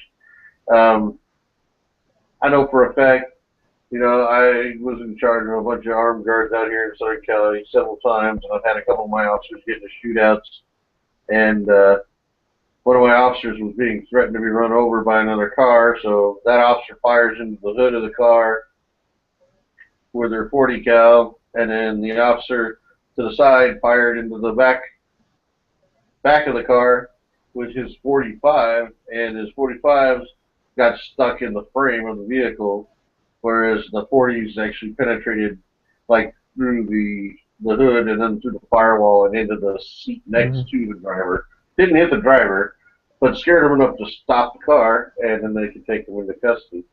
So, Yeah. and that's just the armed guards out here. That's not like they weren't cops or anything, but Oh yeah. 40 I caliber think is definitely better for beating light barriers. yeah. I mean, 45 hits and stops a lot. and the slower the round though too, the more tissue it's going to take with it. Like if it goes like super fast, it's doesn't take much tissue. It zips right through. But if it slows down the round like the 45 does, it brings out more tissue. It rips than something that's a quicker and more high powered. It just goes right through, and it doesn't. You could use that argument. I could see that argument maybe in handgun calibers. But once you get into rifle rounds, I mean, those rounds are going 2-3 times the speed of sound when they go through the body. That's why full-size rifle rounds are supposed to be your primary round of combat, and then your handguns are just secondary firearms to get you to your primary. So, but yeah, but speed also overcomes.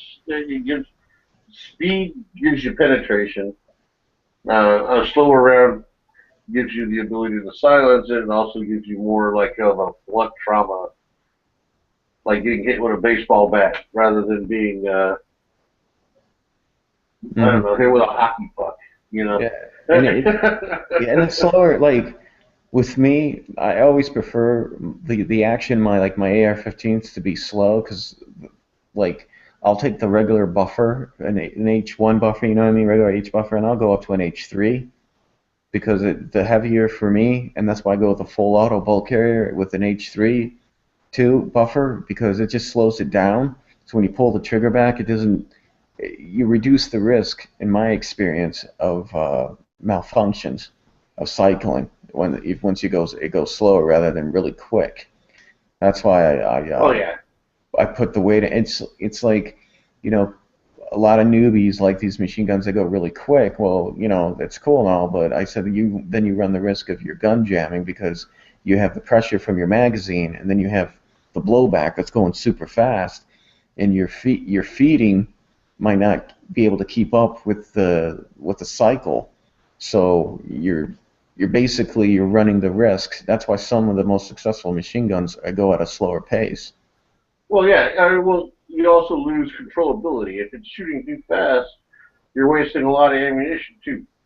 You lose controllability. You have a lot of muzzle climb, and you also have the fact that you're just dumping ammo into the air. You're wasting bullets. Oh yeah, like the M14 was. Well, I would go more along. I wouldn't use that because the BAR was actually fairly successful. They just taught them to fire in bursts. It's like you don't want to go full auto and dump all the rounds in your magazine unless it's like crap, I got to lay down some serious suppressive fire so I can get the fuck out of here kind of thing. Yeah, they told us that too with the when I first fired the Ma-Deuce in Navy. They said don't, fire burst. Don't.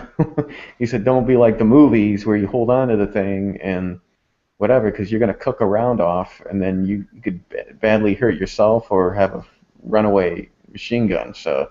Well, yeah, and then also, the barrel longevity is another thing too. I mean, by firing controlled bursts, you're going to be able to use that weapon longer without having to worry about overheating the barrel. Oh yeah. The Ma-Deuce is a fun gun to shoot. I love to shoot it. I liked the Mark 19. That was my favorite, especially on a night shoot because while everybody else was playing Star Wars up front with the tracers, you just sit there and just boom, boom, boom, boom, boom, boom, and then in the couple seconds later in the background, boom, boom, boom, boom, boom. And it was always kind of cool for the effect. I have no, I have no actual, logistical reason to like it better or anything like that. I just like the effect.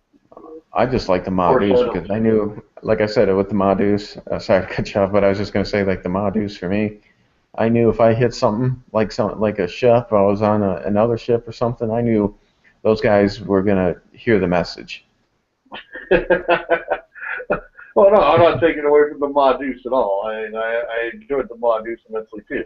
Of course, I also enjoyed the squad automatic weapon, the M249, the SAW. Oh yeah. And a lot of people say, "Oh, it's the biggest piece of shit on the face of the planet." And I'm just like, well, yeah. I had fun with it. But when I was in, we were also still using the M60. I think Oh, we were on the nice. M60 Echo at the time. It was right before the 240 Alphas were coming out, and you know, so I got to play Rambo a little bit. That's the way I was looking at it. Oh, cool! I get to shoot all the guns I got to watch growing up on TV. It was pretty cool. And then of course, I got to train with the Russians a little bit and a little bit with the Aussies. So I Oh, got nice. Styrog and the AKs and things like that, and it was cool. It was really cool just to be able Oh to yeah. shoot different guns from around the world. I actually Uh, like the M62 because I got to shoot that. That was really sweet. Yeah, it's pretty cool.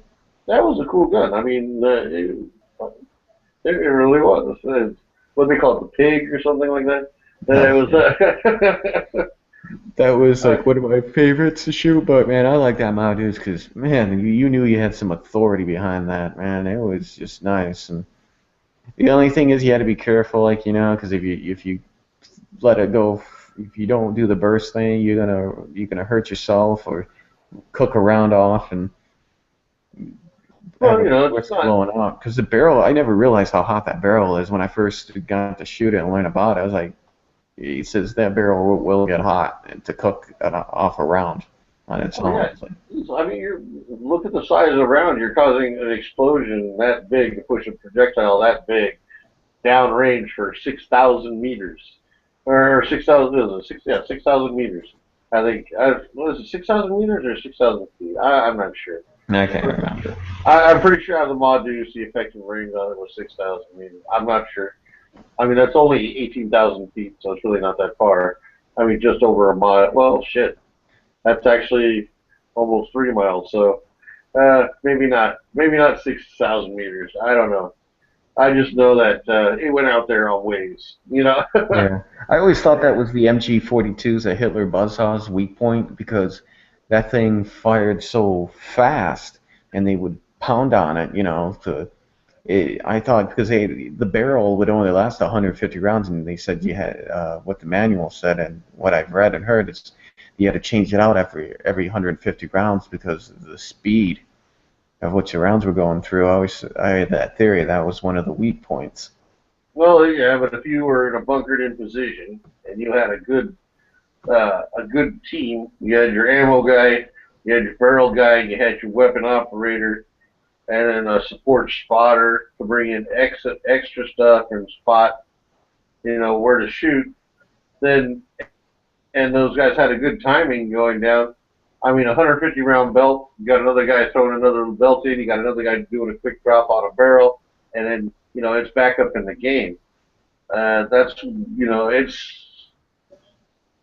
It was made for defensive purposes, not offensive purposes. Yeah. So it's like that's why when we came onto shore, it's like that was a major problem. Tank traps and the mines, and then the guys in the pillboxes with those freaking machine guns just going to town. Mm-hmm. And they're bunkered in. You're out in the open. Yeah, you're gonna lose a lot of people. I mean, just watch Saving Private Ryan. That gives you the whole idea right there. Oh yeah.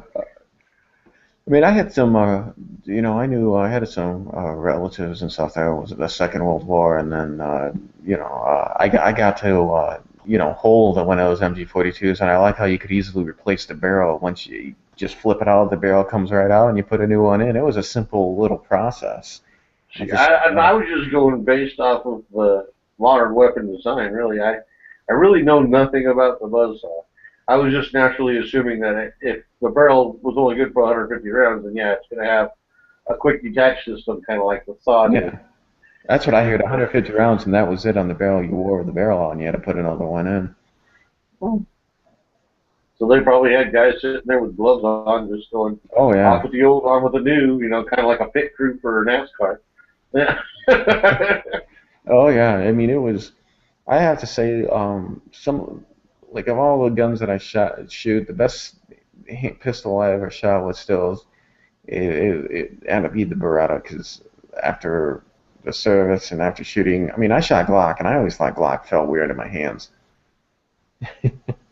No, I agree with you. I've never owned a Glock myself. Several of my friends own Glocks, and they've never had an issue with any of their Glocks. No, no, no. I will say when I got my XD45 Tactical, when the XDs first came out, so I had the 5-inch barrel, and I took it to the range, and my friend got his Glock 21 about the same time, and he ended up shooting my XD more than his Glock 21 because he liked the way it felt better, he liked the way it shot better. So it's like it's personal preference.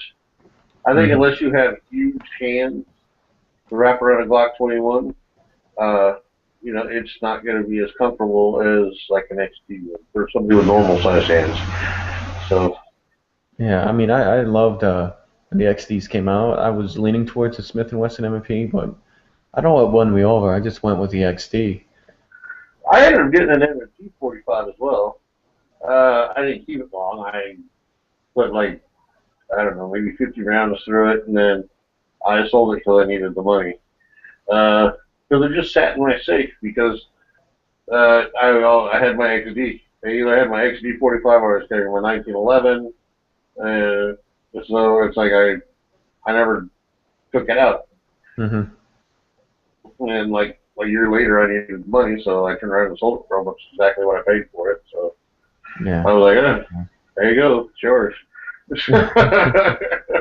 Yeah, I mean, it's kind of interesting that because I was looking at Smith & Wesson, it was new, and then I seen a couple of good videos on the durability of the XD, and I was just like, you know what?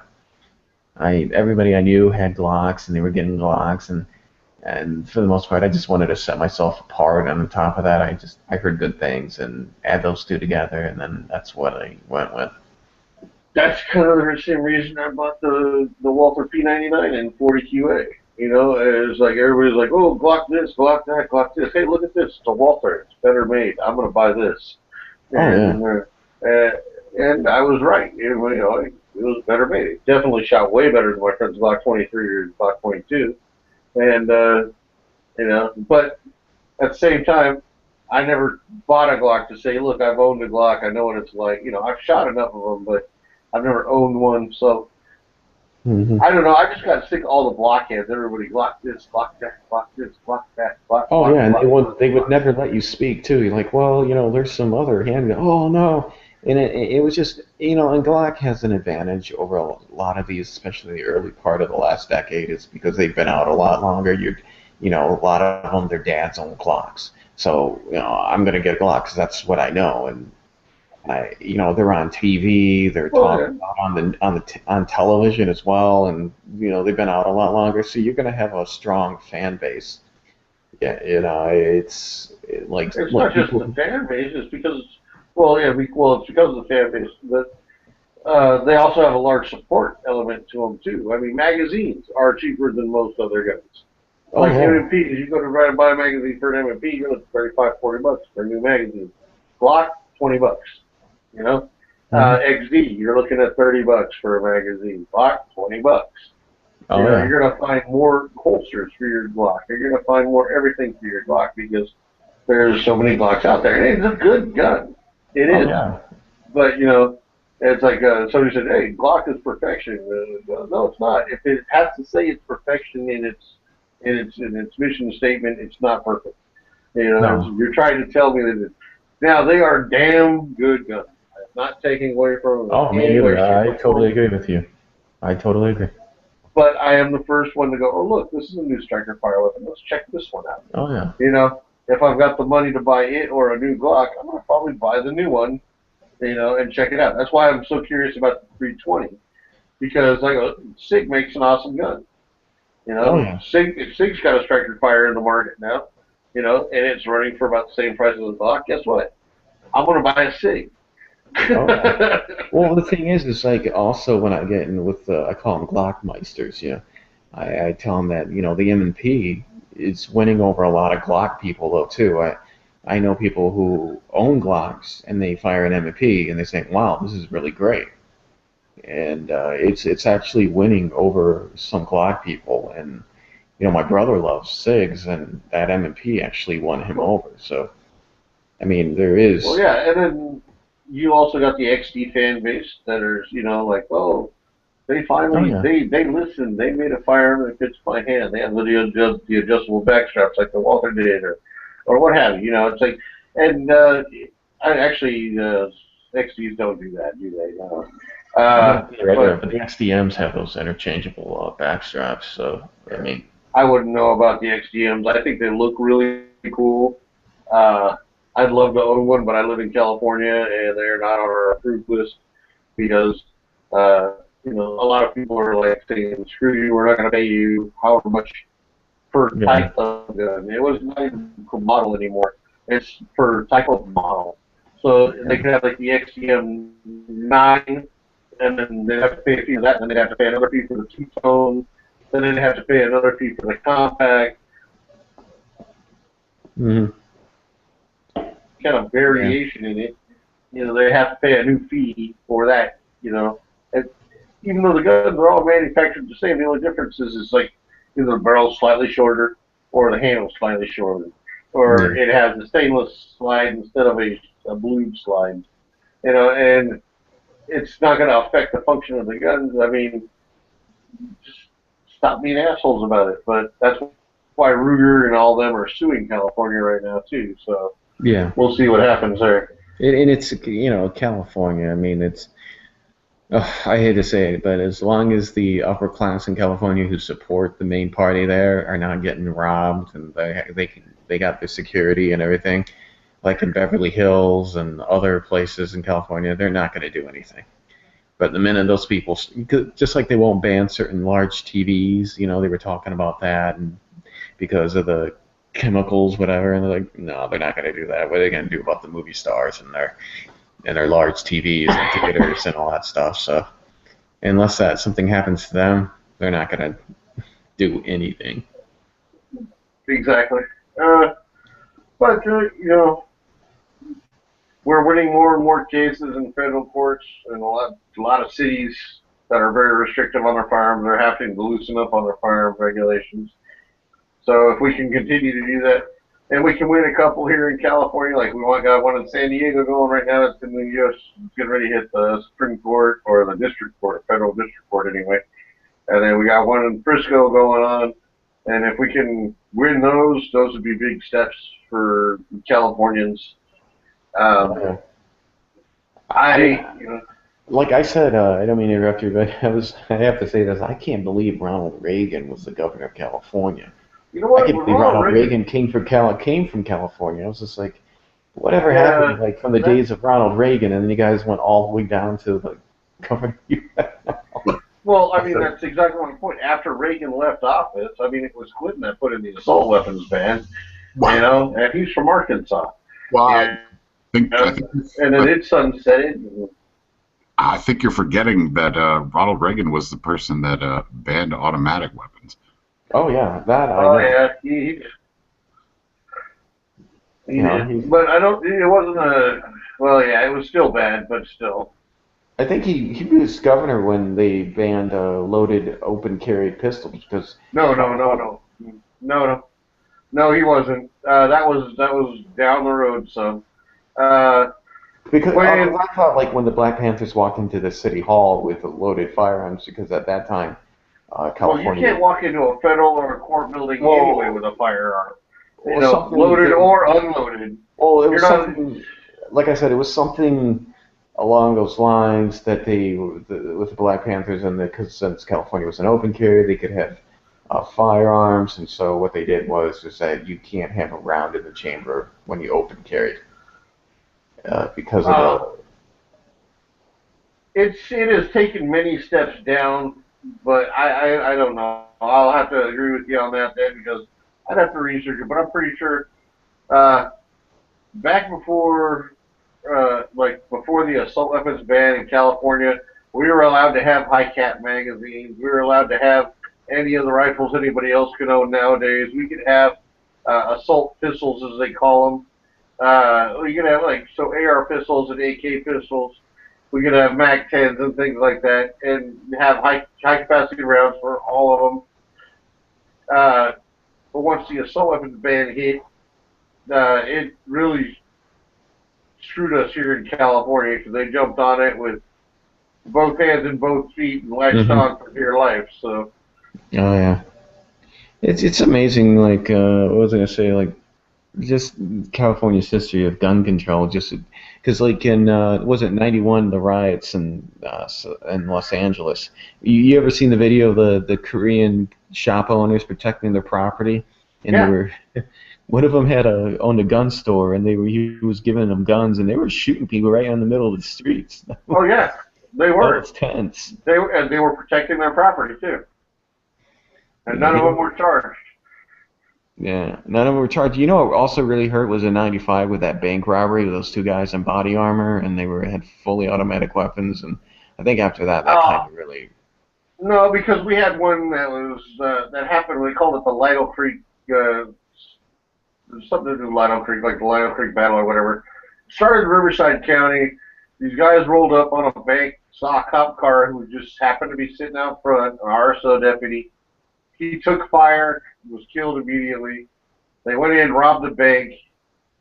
Then they split, big old chase going through Riverside County into San Benito County, and then all the way up into Lido Creek where they had kind of like their idea was they were going to go to their little bunkered in shack and then escape out through the woods. They got there, they got surrounded by San Benito County sheriffs, Riverside County sheriffs, the CHP, and everybody. And that was actually the one reason that San Benito County was kind of the heroes of it, is because they're the only ones that had Mini 14s, which are the only other, semi-automatic rifles in the area. They all had Mini 14s, and because they had the Mini 14s, they were able to fight back effectively enough to take these guys down, but not after they did a huge toll on or any of the law enforcement agencies. A lot of cops got shot and killed that day. Oh yeah. My friend's dad was kind of there at the tail end of it, and he was doing radio relay. And then, he kept wanting to go up and get in the fray, and they're like, no, we need you back here to relay out of the canyon for us, because back then they didn't have the technology they have nowadays. Oh yeah. So he was actually kind of forced to stay back and do listen to what they're saying, and then call back down, and then continue to do the relay. And he was a young officer at the time too. So I think, what is it? I was wanted to say that isn't L.A. County the city of Los Angeles is one of the very few cities that has a full-time SWAT team? No, actually, a lot of them out here in California has a full-time SWAT team. Riverside County, San Benito County, San Benito City. In fact, they have not just SWAT teams; they have many other. They have felony warrant-serving teams. They have. We have so much crime out here because of the population that most of the major law enforcement agencies have full-time SWAT, full-time felony warrant-serving teams, and they had to do that because there's too much work for the SWAT elements. Oh, I gotcha. That makes sense. It's like my friend's little brother. He's a friend of mine too, obviously, but he was one of the youngest members on the Riverside County SWAT team. And since then, he was transferred out into patrol because he was looking to increase his. He wanted to gain rank pretty much because he wants to make a career. So he was transferred out of that, and he went to go working in Moreno Valley, which is part of Riverside County. And he was teaching. The reason he went there is because they wanted him to teach their felonies warrant service teams. So he did that, and then that gave him notoriety, which gave him a level up, and then now he's looking at trying to become a detective and all that. So they keep trying to get him to go back into SWAT, and he's like, no, I'm going this way. You guys go that way, Oh yeah. So that makes sense. He's trying to get the detective job, so he's not out there dealing with pushing his sled and all that crap, because he's got 3 kids, and he's finally learning his mortality, I think. Yeah. But yeah, shit, everybody's got a SWAT team out here. Yeah, it's what was I gonna say? It's just like there was another really cool, not a cool one, but some police officers lost their lives. It was in the late 1960s. You remember what was it was called the Sonomies. You remember that Liberation Army, whatever it was? It was the it was the Sinomies. I can't remember. It's the one with what's her name, who got brainwashed and attempted to assassinate Gerald R. Ford. You remember that? I don't know. Sorry. I'm sure I should. Symbionese. It was the Symbionese. But they had a little battle out there, and the guy wanted to use live grenades, but one of the girls was, oh God, what was her name? Harrington, something. But yeah, that was another one. But yeah, it's kind of interesting that over the years, California has like one of the strictest gun laws, but they've had some of like the worst gun battles and with police over the 30-year period. Well, like in '95 when they had that bank robbery you were talking about, and they went into this place called B&B Gun Stores, which was a real popular gun store, and they had shotguns and 9mm at the time. They still didn't get ARs or Mini 14s or anything like that until after this happened. Oh yeah. So they needed weapons that would defeat the body armor that these guys were wearing. And so they went into B&B gun stores, and they're like, all right, hey, give us some guns. And they're like, hey, we're going to give you these that are on the restricted list that we can sell to law enforcement anyway. Bring them back, though. So they got receipts for them and all that stuff. The cops went out there. They used them. And then when B&B was like, hey, I got all these receipts for these guns, LA said, you know what, fuck you. We're not going to give them back to you. Ouch. So the owner of B&B was like, I helped you motherfuckers out. You're going to fuck me like this? And they pretty much said, yeah. And he went, fuck this, I'm out of here. And then he closed down and left, which sucked because B&B actually was one of the major small stores, I guess you could say, that actually kept the chains around here honest and kept prices down. Oh yeah. Yeah, it was like he was like almost a wholesaler. But he had a fairly, a good sized place. And you walked in and you were like, oh. It was like lights coming down from the heavens. You have arrived, my son. Well, they did the same thing. Well, not the same thing in Chicago, but a similar situation as that with the gang violence in Chicago. I was amazed how many of those police were underarmed. Outgunned because they started buying M4s from the military, used M4s because they didn't have the right equipment for their police officers. So I can understand that with the 9mm and the shotguns. Those larger departments like LA, you're only allowed to carry what they issue you. Unless you're on a SWAT team in which your SWAT team can decide what they want to carry, but even then they have a certain guideline, So if LA was issuing the Beretta at the time, that was your handgun, and your shotgun was going to be an 870 or an Ithaca or something like that, most likely an 870, Police Magnum or something. And that's all you get. But if you go around, like as a truck driver, I used to drive around this country. And, I run into cops. The cops in New Jersey were carrying Ruger P-89s, Jesus. Excellent gun, don't get me wrong. I got a P-85, and I was just telling Hawaii last night that, if he asked me if I had one choice, I would take my P-85 hands down over any other gun out there because I know it's reliable. I've had it for over 30 years, and it's just been the most reliable handgun I have ever had. I've seen, it's not the best shooting by any means, but I know it backwards and forwards because I had it for 30 years. And then, with what we all discussed, and I tell these people that are anti-gunners, I said, it's illegal to sell cocaine, so what makes you think or to kill somebody, it's illegal to commit a homicide in the country, but people still do it.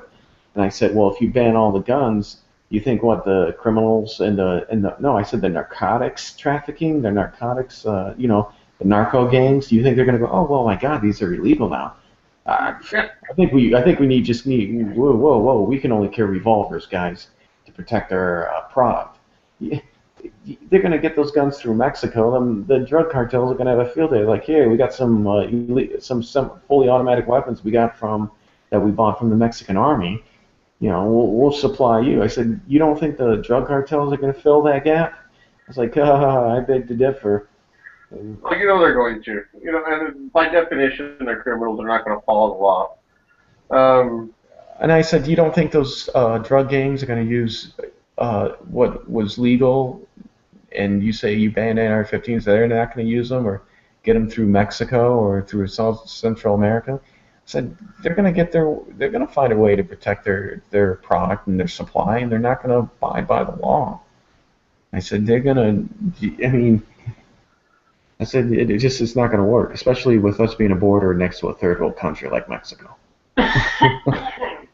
Yeah, it doesn't really matter. They're going to find ways to make guns too. I mean, zip guns. The prisoners do it all the time in prisons. They make zip guns. They've been making zip guns forever. You can go on the internet and learn how to make a slam fire shotgun. It's not hard. A couple of pieces of pipe and a shotgun shell, and you're good to go. Yeah. The technology is advanced so far out there that we can revert to making older style weapons to still do the same thing. And it's not going to slow anybody down. Or like pipe bombs, like you can like pressure cookers. Look at the Boston Marathon. They didn't use guns. They used those pressure cookers, and they left it in a backpack, and they end up hurting tons of people more than they would with a regular, handgun or an AR-15. I said, look what they used. Or 9/11, look what they used. They rammed the damn airplane into the... Well, I mean, it's just the point. If you look at the statistics and all that, the firearms are not the cause of all these violent actions. It's mental instability on behalf of the people who are doing them. And a lot of these, like all these kids that do these school shootings and stuff, those kids, every last one of them, had mental issues that they were known about. And they were on drugs that had side effects that were detrimental to. I just no. I don't agree. You look it up, brother. Look it up. He had Asperger's, but nobody could have seen that coming. I mean, millions of people get. Look it up. You can disagree with me all you want, but do the research. I'm telling you, a lot of these kids, they were on medications. They all had some sort of some kind of mental defect. They were all on questionable medications that had horrible side effects. No. All I gotta say is you can disagree with me all you want, but look it up first. Go do the research, then come back and tell me I'm wrong. I looked it up already. I've looked into it before. And so have I, and that's how I can confidently say this stuff. I just hate that argument. Like, it's like, okay, well, the guns aren't the problem, but this mental health issue is. But it wasn't a mental health issue. He had a couple of issues, but nobody could have seen that coming. I mean, everybody thinks that they can see into the future a little bit better than everyone else. That's just Well, I'm not trying to say I can see into the future better than anybody else. I'm just saying those were all designing factors in what occurred. Now, those incidents, they occur anyway. And the only reason it seems like we're having more of them now is because the media is there. Well, yeah, it's because of the internet age. If you look through the statistics throughout time, it's about average. And then it's the amount of time span, we have about the same amount of mass shootings and things like that as we've had throughout time. It has not increased or decreased any great major percentage. It's all within a reasonable percentage of amount. Yeah, but my point is that people want to blame it on mental illness, and and that's just going to give them an excuse to freaking. What's the mental illness? The gun doesn't do anything. It's the asshole behind the gun that does it. And if they're fucked up in the head, they're going to do fucked up things. Yeah, but you're saying that it could have been predicted, and that's where I disagree. No, I did not say it could be predicted. I was just making a statement of fact that these people had mental issues. Because, you know, I was bullied for a little bit as a kid, but I didn't freaking go out and fucking shoot anybody up. I just went after the bullies and I stood up to them. I did it in a healthy way. I got bullied. I didn't go out and grab a shotgun and started, you know, taking people down. And depression doesn't mean, I mean, I understand what you're saying, Wayne. I understand what you're saying. I get that. But, you know, the mental issues doesn't mean that you're schizophrenic or this. Depression can be a mental disorder. And taking certain medications, and it says right there, it increases your risk for, you know, suicide tendencies and all that. Now, am I saying is that a predictor? No, but it is a trend. My problem with it is as soon as you walk into a doctor's office now and say that you're depressed or something else, that's an excuse for them to take away your rights, and that is utter bullshit. And that's exactly why you don't go to the doctors and say you're depressed. You know, I mean, we have become a nation of pussies. PC. We're pussies. We fucking pussified ourselves. You know, the days of, you know, like, nobody fights anymore because everybody's, you know, all the kids on the streets are carrying guns, or you're going to get jumped rather than fight one-on-one. Then you go into the political correctness and the whole, you know, don't physically punish your child, no swats or anything like that. I'll tell you what, if I didn't get my ass kicked when I was a kid by my parents, you know, and believe me, I needed it several times, so when I got it, I deserve it. My parents were not abusing me, but they take something and then they run to the exact extreme with it. You know, it's like, yeah, okay, I had to go cut my own switches before, okay? You know, I never walked away bloody from it. You know, I was never abused, but I was punished for what I did. And, you know, I think that definitely gave me a sense of right and wrong to be able to judge, you know, if I do something wrong, yes, there's going to be a consequence for it. Nowadays, if you do something wrong, it's all their fault. Yeah. And it comes back. I just, you know, I wanted to say, it's like, I understand what we're getting at. You know, mental issue is not a predictor, but you can increase the prevention by talking to that person who has a mental disorder, rather than just letting that person be, saying, well, we're going to be politically correct, we don't want to single out that person. And nowadays, if you go to a counselor in high school and say, hey, I'm having problems, a couple of kids see you walk outside that counselor's office, they're going to say, oh, hey, what's wrong, Jimmy? You got something wrong with you? You know, what's up? You know, and there's a type of atmosphere that prevents that, because people are fear of being shamed, saying, hey, I'm not all right in the head, I need some help. And, you know, there's not a really lot of acceptance either. So that's, you know, I honestly believe that prevention helps. Now, is it 100%? No, but I don't even consider it a major factor. I mean, you can't predict what's going to cause someone to snap, what's going to cause someone to go to the head, and usually it's not so much mental illness, it's just their personality, because they usually have what's the proper term? Selfish tendencies, I guess. They just kind of see themselves as the center of the universe, I guess. Mm-hmm. Yeah, I get it. I mean, I understand what you're getting there. You know, I'm actually having trouble understanding that, because for somebody to do something wrong and know they're doing something wrong and continue to do something wrong is a mental issue. I mean, if you know stealing these guns is bad, and then stealing these guns and going to your school and killing people is bad, but you still feel that you've been wrong so much, so you're internally justified to grab these guns and go kill these people, you have a mental defect. There's something wrong with you.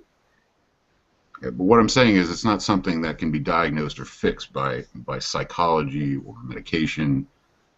It's basically a desire to basically take yourself out and take as many people. And Wayne, I agree that we're an over-medicated society.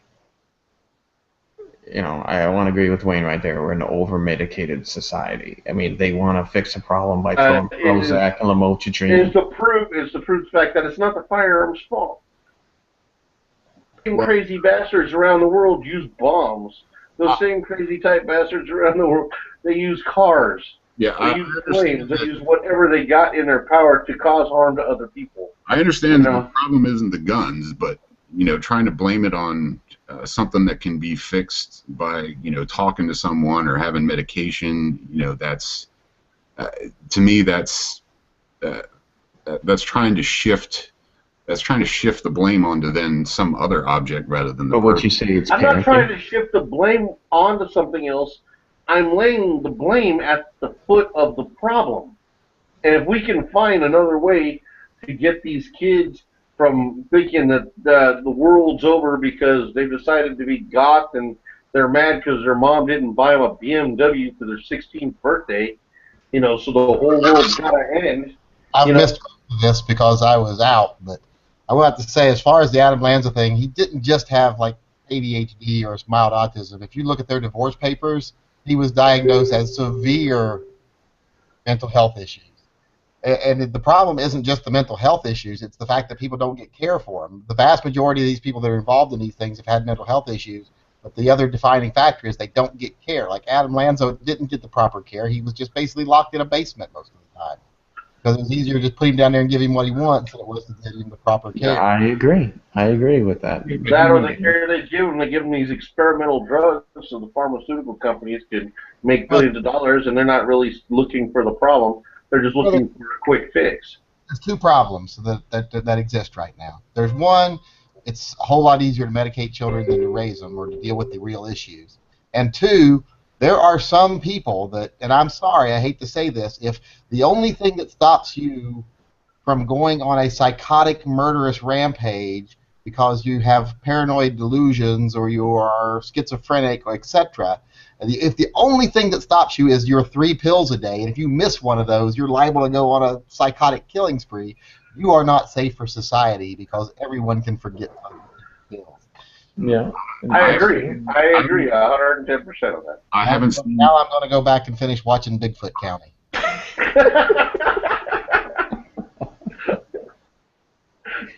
Well, at least we know you're there listening, kind of. Thank you, David. Go ahead, Wayne, you were saying? Sorry. Wayne was saying something. Nah, fuck it. Okay. Well, sorry, Wayne. I didn't. If I was yelling or whatever, it's not that I mean to. It's just these headphones really suck, and I don't know how my voice is coming across. No, I'm just not going to talk over people to try and get my point across. It's not worth it. Anyways. Yeah. Well, I'm sorry if you felt that way. That's kind of what I was trying to give you the floor back, is because I realized that we were talking over you. And I do apologize for doing that to you. I get caught up in the moment sometimes, and I try not to do that. But And Brian? Yeah. That makes you a scholar and a gentleman, and there are few of you. Well, I'll take the gentleman, but I'm no scholar. Yeah. But what I was just saying is, oh my God, so how was your Memorial weekend? Actually, it was actually pretty cool. I went to my mom and dad's house on Sunday. We played cards. My dad kicked our ass. And then, we chilled out and hung out. And then Monday I came home and I just kind of locked myself in away from the rest of the world because, one, we're not celebrating Memorial Day on Memorial Day anymore. We're celebrating it on the day to make it more convenient so everybody can have a day off. And that most of those people out there have no idea what they're getting the day off for. They've got completely confused. So. Oh, I forgot. Happy Memorial Day. And David, if you're listening, happy Memorial Day to you too, sir. Thank you. I appreciate the sentiment. I thought I'd give credit where credit's due, my man.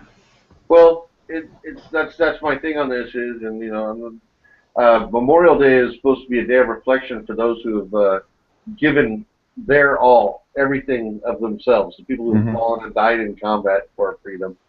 And Hawaii had a strong point saying it, like for both the vets who live and the vets who died, but mostly for the vets who died. I mean, and if you want, you want to thank the vets for their service, on Veterans Day, or commemorate veterans on Veterans Day. That's our day, but Memorial Day is more for the dead. And it's not the barbecues and the parties that throw me off hell, because like I always tell my friends, if I go, don't mourn, party, have a great time, because that's what I'd want you to do, But it's the people who are out there doing that, and they're not, they don't have the thought in their mind that they're doing it for the people who died. They're just doing it because they don't have to go to work today. Yeah. So. It was. I was gonna say, speaking of, the military and everything else like that, I got done watching the Alamo. What was it? No, Texas Rising. It was on the History Channel. I was watching that, and it was. It doesn't it remind you like how accurate these guys are with these muskets and television? It's just like they were not rifled, so to have a perfect shot with those things, I'm like, well. There's a reason why they stood so close to each other when they were shooting. The accuracy wasn't all there, But I take it for what it is. It's entertainment, so I'm not going to sit there and do. Well, it was it was into the Revolutionary War when they started using rifles, muskets, and then the accuracy obviously became much improved. Having people with rifled barrels back then was not that uncommon for like the Alamo-ish times, because we had already been through the Revolutionary War at that point. So rifled barrels were more of a commonplace item. They're not. I mean, they weren't they're not like in every rifle out there, but I would say more than a few had rifled barrels, so they could make the longer shots. But yeah, muskets, they were horrible with accuracy at any kind of distance. Yeah, well, it was amazing, because I'm a military buff. I love talking about history. Like, where the improvements came, I was amazed how much technology's improved in military technology during the Civil War, when they finally realized the benefit of rifled barrels. Oh, so it was the Civil War, or so it was post-Revolutionary War? Yeah, the Civil War, they realized when they had the the Harper's Ferry rifle. It was interesting to see how they valued and the rifling and the cartridges changed, and no longer did you have to, stand like 100 yards. You could be, I think 50. I can't remember, but it's within that. You could go farther now. And they developed the boats, the steel boats, and everything. It was amazing how much the technology, it changed during the Civil War. And then when they went to, was it like World War I, changed the whole setup. No longer could you ride horses because a Maxim machine gun would just rip you to shreds. So if you ever get a chance to do a little extra reading on that, you'll find like the biggest improvement for military firearms was between the Civil War and World War I. Oh yeah, I can definitely see that. They were constantly developing new weapons.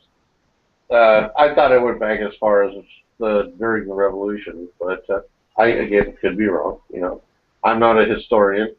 And my favorite rifle I want to own, but it's so expensive, it's a 1903 Springfield rifle and bolt action. I was looking at that and seeing what that would cost, and man, they want too much for them. Like, ouch. Well, how much is too much for you? Well, anything over $1,000. You should be able to find a Milcert 1903 for under $1,000. Really? You think so? Yeah. One of my favorite bolt-action weapons in the time period was the Lee Enfield. I love the Lee Enfield. Oh yeah, you can find those like those Canadian Lee Enfields. You can find those at the pawn shops here in Michigan for like $250. Ah, shit. Go ahead and go buy me one and then send it to me. Yeah, there are, like, the closer you get to the border of Canada, I think the cheaper your Lee Enfields get. And send me a bunch of Milsurp ammo too if you can. No, I loved the 303. It was an awesome gun. When I got mine, I was working at Turner's Outdoorsman, which is a chain of gun stores down here. They do hunting and fishing supply stuff. We were selling them as curio antiques for like $69.99. And Wow. a shipment came in, and I went through the shipment, and I picked up the best one with the best wood and the best barrel and all that. And I set it off the side, and at the end of my shift, I paid for it. I had already had the 4473 filled out, set aside. I paid for it, cashed my check, took a couple of pouches because they had those plastic battle pouches of 303 and like the wax paper, and then we grabbed it was like 300 rounds of that stuff, and then took it up into the hills. And me and my friend Brad, we punched the bore once to get a majority of the cosmoline out, and then we just shot it so much that we melted the rest of the cosmoline out of the gun. You know, it was just that fun to shoot. It was awesome. I was just like, wow, I love that gun. But I had to get rid of it. Oh, yes. I hate to get rid of my old guns. I had a Mosin Nagant carbine. It was one of those M44s, I think, from. It was just really nice. I can't find them anymore. Not around here where I live. Those carbine at Mosin Nagants, I can only find the long-barreled ones, not the short-barreled. The 9130s. Yeah, the real short, the short-barreled carbine, bolt action, and Mosin Nagants. Those are the ones I like too. Yeah. And what was I gonna say? I had a couple of friends that were served in were in Iraq and then Afghanistan, and one of the things that they said about the AKs is, they could see the AKs being really reliable in Vietnam because they first came out. But he told me is a lot of the AKs that they were picking up from like Taliban and all that, they were really old, and they would fall apart. Like after you shoot them, they would fall apart. Or the ones that they got from illegal arms trade, they would get them from these Soviet satellite countries, which were just crap. And they'd get them, an arms dealer would get them really cheap and just give it to these guys. But the thing was, they couldn't shoot straight with those things. They were just poor quality. And they said, and they told me, like, I don't know what the AKs are here in the United States, but you said most of them that they pick up, not all, most of them were junk. Well, that makes sense. And in the satellite countries, as you forget, they were second citizens to the Russians, so they would not necessarily give them the best quality material AKs. As long as the AK fired 100 rounds, they were a buffer zone, and so they would just dump AKs and to the satellite countries and manufacture them, and really cheap. And there's a reason why they call them satellite countries, because if the Third World War broke out, they would. They just had these magazines, and that's why they developed the stamped receiver, because they were quick to make by the dozens, and they learned in Stalingrad that stamped receivers were the quickest and fastest ones to make.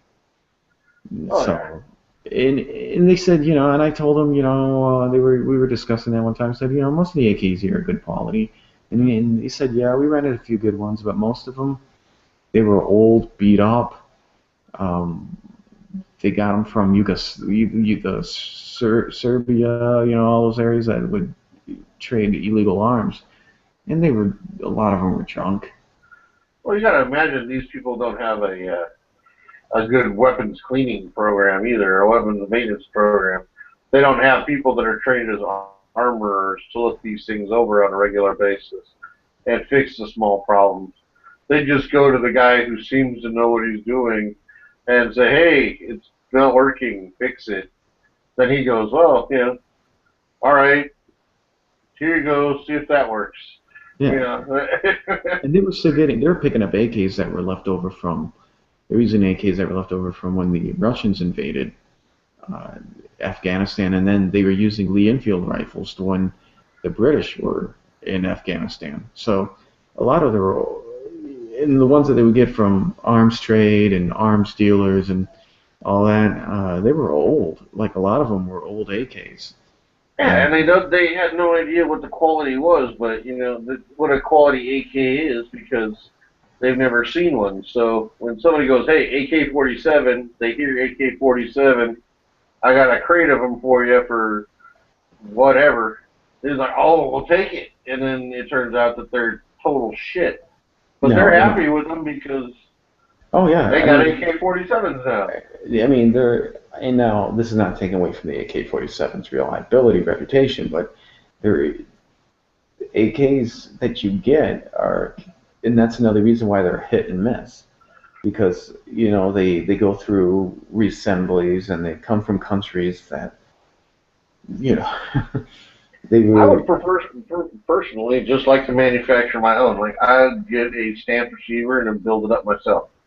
I mean, if you get it from like an Arsenals are good. What else? The C39 from Century Arms, the American-made AK, that's a really good one. But to get ones from the satellite countries, it's a hit or miss. It's a hit or miss because they were just manufacturing many as they could, like the Mosin Nagants, right? They would go through and pick the best Mosin Nagant for their snipers. They just nothing's changed after World War II. They just manufactured them like crazy. And if you got a bad one, you got a bad one. There was no like quality control. They figured by the numbers. If we produce over 1 million, that means we're going to kill so many of the enemy, regardless of the quality. That's true. So it was, and that's why they converted the stamped receiver, because it was quick. You know what I mean? Like bam, bam, bam, rather than milling something which will take longer to do. Yeah, and it also costs more. So, I like milled receivers just because if it's milled correctly, it's gonna be beautiful, long lasting, and it'll be reliable and all that good shit. But a good stamped receiver, I mean, if you build it up yourself and you've got any kind of sheet metal experience, you're not going to have any kind of issue whatsoever. And you can build one up that's going to be reliable. Like, that means I could build it up, and then I could look at the rails and say, well, I want to polish those rails a little bit more, and maybe I want to polish the grooves on the bolt carrier that ride the rails and polish those so they slide smoother. I could totally customize the gun as I built it, and the weapon would be most likely very reliable. I mean, the only complicated parts are when you go to mic the chamber to make sure that you have the proper gapping. Mm-hmm. It's like, and I tell people like, and the reason why I say that because the biggest evidence I throw at them is like in Stalingrad when they were making the, oh my god, I can't remember what the submachine gun was, but it was a stamped receiver, and they had factories, and because of the stamped receiver, they could just pump them out as quickly as they were losing people, so they could say, well, they pumped out thousands by the hour, because they learned the value of a stamped receiver compared to a milled, and that's why there's a lot of stamped receivers that come from a lot of the satellite countries, because that was that's their buffer zone. Because after World War II, they said, we're not going to have this happen to us again, so we're going to make these satellite countries a buffer zone. And, that's why they fought hard not to lose Yugoslavia, Lithuania, yeah, and so on. Now, that's not taking anybody listen to this. I don't think the AK is a crappy rifle. It's not unreliable. It's just when you get these Yugos and you get everything else. Now, are you getting good quality? Yeah, but it's a hit or miss. It just depends what factory you get out of them too. It's just like in China when you get a product from China, right? They're assembled in different factories, and then they're made in different. All the parts are made in different factories, and then they assemble them in one factory. So that's why your one appliance made in China will work, and the other guys that's made in China doesn't work. But even though they're the same, they don't work.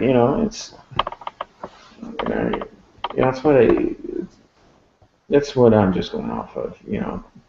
I what know, I've it's just, seen and what I heard. And the thing is not to take away. I'm not going to get in the argument if it's unreliable or reliable. I'm just saying, from the experiences that my friends have had with them and what I read about them. But I'm rambling on. I'm sorry. So if you have something to say or another topic, no worries, it's all good. Actually, you're just kind of covering everything before I can ask you on it. okay. But Well, pretty much my thing is like, that is to be expected in third world nations, because again, they don't have technology. They don't understand. It's not like they get people there to actually train them how to maintain these things. It's not just getting the weapons; you got to maintain them too. If you don't have basic maintenance, it's not going to always work for you. It's going to break eventually. And so, especially in an area where you're going to have sand in everything you do anyway. oh, And it's like these guys didn't lock them up in cases or safes or anything like that when they weren't using them. They just kind of threw them on the tent floor, or they stacked them up against the wall really quick. They didn't protect the muzzles, so the crowning could have got damaged. They didn't. yeah. They didn't do any of those things that we would do here, because generally, most people when they buy a firearm, they want to take care of it a little bit, so they learn how to clean it. It's one of the first things everybody knows. You get a firearm, you got to learn how to clean it. And maybe something nobody likes to do, but it definitely, it is something that, it's like when we buy a gun, it's like, hey, you want to get a holster, a case, maybe some cleaning gear, it's like, oh yeah, these are things I need to get. So, you end up buying support items for that firearm, where, they're just like, guns and bullets, thanks, cool, we're good,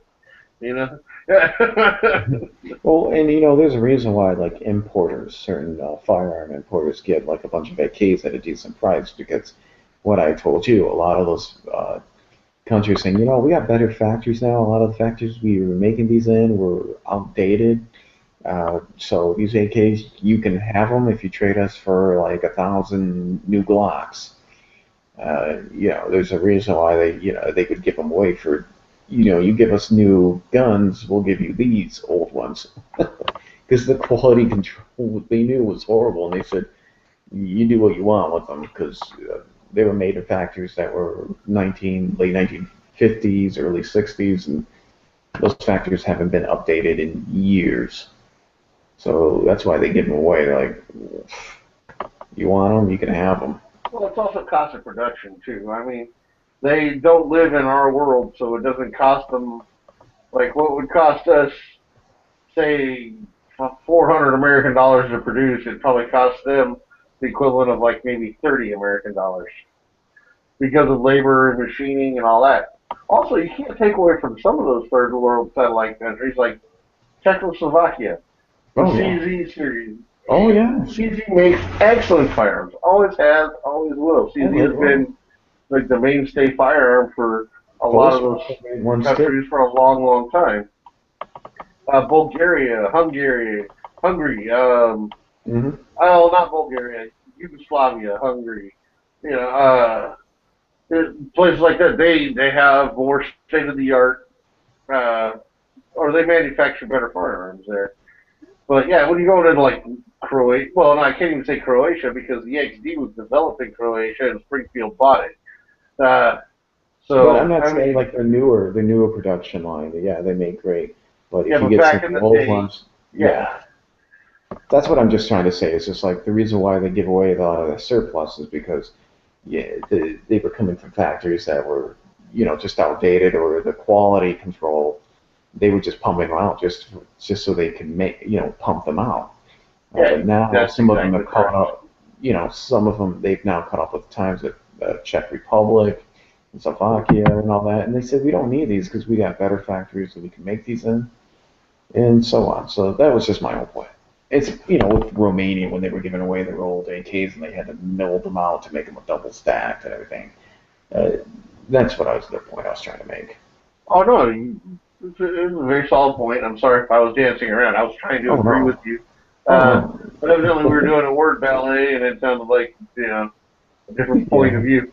I'm sure when we start talking more, we'll get to a better chemistry. Right on. It's I don't know. It's like let's talk about something else. I don't You know. got a Sorry. gun or anything, or you got any new cartridges? Me, any no. new laws I'm in passed California. We're working on 2 major cases right now, which could be very detrimental. The one in San Diego and the one in Frisco. I think those are going to be. One of them is going to decide whether we're going to be able to have open carry. We have concealed carry. Like here in San Bernardino, we won a lawsuit. It's actually, I think it was all of California, but one of the main things about concealed carry is a regular person couldn't get a concealed weapons permit because they wouldn't accept viable options, or they wouldn't use self-protection or self-defense as a viable excuse to own a CCW. Just because you wanted to defend yourself, doesn't mean you needed to be able to defend yourself, is what they were saying, and that's why they lost. And now that's a viable option for us. So now, if you have the $500 to pay your local, your Clio, to approve you, your chief law enforcement officer, to approve you for your CCW so you can take their class and get their permit, and you've got the ability to come in and requal twice, it's twice during a permit duration. I don't know if I'm not sure if it's once a year or if it's twice a year, but basically you'd go down, you'd fire 50 rounds to your gun, and they tell you, yeah, you're okay to carry. I think it's once a year.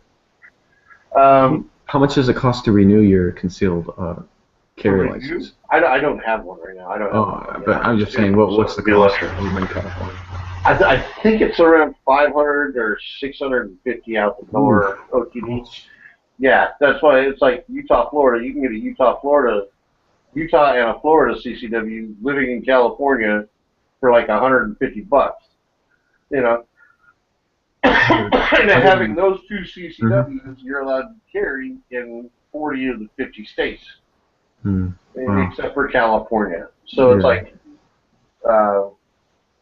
if I were to have my Florida, and it used to be that if you had outside CCWs, that would help your case to carry getting one here in California. But now it's just why do you want one? Well, self-defense. Well, are you a felon? No, I'm not a felon. Do you own firearms? Yes. All right. The thing they get you on is not only the price, but for every firearm you want to use as a concealed weapon permit, use your concealed weapon permit for, the serial number of that firearm has to be on your concealed weapon permit. Oh. So if I were to go out and buy a new gun, and I had my old CCW, and I hadn't renewed it yet, or I hadn't got an extension, or done my qualification and had it added on, and I got caught with that firearm, I would be in violation of illegally carrying a concealed firearm. Oh, Jesus. So it's like, if you have 20 guns and you just want to be able to pick and choose which gun you want to carry, you better have all 20 guns on your CCW. And I know people out there that have extension cards with serial numbers on them. They have so many different firearms that they like to choose from and carry during different situations. Me, again, I like 1911. I love the 1911. We're maxed out at 10 rounds per magazine anyway, so I'd rather carry 10 rounds of 45 than 10 rounds of 9mm. Oh, yeah. I don't care how good the hollow points are. Yeah, I gotta imagine that, and so I guess my second question would be, out there in California, so I take it 1911s are popular out there in California since it's 10 round max? If you got the money, yeah. We sell a lot of lower price ones too, like Rock Island Armor. No, they're lower cost, but they've increased their production process. They've improved it immensely. But they're good guns. They're reliable firearms. My dad has a Rock Island 1911, and he loves it. You know, Yeah. he shot my Springfield, and he's like, yeah, it's a 1911. I'm like, Dad, you don't feel that this shoots like glass because I have over 15,000 rounds through it, and you don't notice the 4.5 pound trigger with the virtual zero reset on it, how crisp and clean it is when you pull the trigger. I mean, the full length guide rod reducing the real recoil for you. The whole wraparound grip still in your hand. The extended beaver tail, the commander hammer, the tritium night sights, and he's like, yeah, well, shoot mine. And I'm like, I have. Mine shoots better than yours. I can make yours shoot better than it does right now, too, just by putting in a Wilson Combat full-length guide rod and replacing some of the springs. And he's like, no, I bought the gun like this. I like it like this. It's perfectly reliable. Why mess with it? Yeah. So my third question, I just got real quick. I got a third question is, what about pellet guns? What's the California law on that? On what? Pellet guns, like air guns, pellets, BB guns. Oh, you can own any kind of pellet air BB gun you want. They've got no issue on those. You can buy those, take those home. There's no 4473 because it's not a firearm. It's an air rifle. Oh, okay. And there are air rifles that you can kill large game with, but here in California, people are going to recognize that, and they're going to make you pay for it too. We have competition air rifles out here that run anywhere from a couple $100 to a couple thousand, but they're still air rifles. Mm-hmm. And because I ask you that question because out here in Michigan they just ratified the gun laws about pellet guns and the classification of a pellet gun. It used to be considered a firearm in Michigan's law, but they changed it so to make it more that you don't need. It's not treated like a real firearm anymore. So we actually got that straightened up. We still preach the safety rules and all that stuff of basic firearm when it comes to pellet guns and airsoft and paintball and things like that. But I don't see how it could be considered a firearm because it doesn't use any kind of explosive. So firearm, it's just compressed air. And I say that because there's states like New Jersey. That's like saying a crossbow's a firearm. Yeah. Well, I'm just saying because my thing was because I asked you that question because New Jersey and New York, they got laws that consider anything. Then there's strict gun laws like California, but that's why I was asking. Oh no, I understand. Yeah, I mean California is very liberal in some ways when it comes to firearm laws, and they're very conservative in other ways. Like New Jersey, you're not allowed to stand your ground. If you're in your house, there's a way out, and somebody's breaking into your house, you have to leave. It's not like in California, I know. No, in California, you're allowed to defend your home. Okay. If somebody breaks into your house, you can defend yourself. I got you. Now, you can't go out and shoot them if they're in your front yard, and you can't shoot them if they're trying to steal your car, which is stupid. Like here, we got the Castle Doctrine, we got the Stand Your Ground laws, and but I guess even in Arkansas, some places in Arkansas, people have to. They're not allowed to stand their ground. They have to evacuate if they have a way out. Oh yeah. Oh, you have a duty to retreat. Yeah, and it's like, well, no, because that's my home. That's where I live. I'm being chased out of where I live. This is my sanctuary. This is where I go when I have a bad day, when I'm scared, when I'm feeling blue. This is where I go to feel safe. If you chase me out of that, you terrorize me. You affected me mentally into the fact that now I will no longer feel safe in my own home. Or you're telling me I'm not allowed to feel safe in my own home. What are at least if I can defend my own home, that's a different story. I'm allowed to defend my own home. Mm-hmm. Okay, I got you on that one. And another question for you out there in California. What's the pistol registration like? Because here in Michigan, you have like 10 days to turn in your pistol registration to the police department. What's your guys'? Okay, we don't even mess with the police departments directly. You go to an FFL. If you're doing a private party, you got to bring both parties. Both parties got to pass. Mhm. Otherwise, the gun goes into limbo. It's like if you were to buy a gun from me, and then I'm the seller, but I no longer can pass a background check. This is why I'm selling you the gun, and you can have it. But because I can't pass a background check, I can't sell you that gun now. Oh, Even okay. if you could. Whereas, like, common sense would say, well, shit, if he can't own the gun and he's getting rid of it, yeah, let him get rid of it and put it in the hands of somebody who can own it. But they say that's not a feasible option. If So if you were to go in to buy a firearm, pretty much you got to have two forms of identification, i.e., your driver's license and then like a vehicle registration that matches your driver's license, and like a utility bill that has the same address. You have to have what they call, it used to be a handgun safety card, an HSC, but now it's just FSC, firearm safety card, because they require you have one before you purchase any firearm now. So you have to take a test. It's like $25-$35. I used to have that too. You can take a written test, or you can watch a video and then take an oral test. I'm not sure how that works. But We used to have that anyway, too. But yeah. the gun store issues you that card. So as long as you have that card or an exemption, and the exemptions have changed again.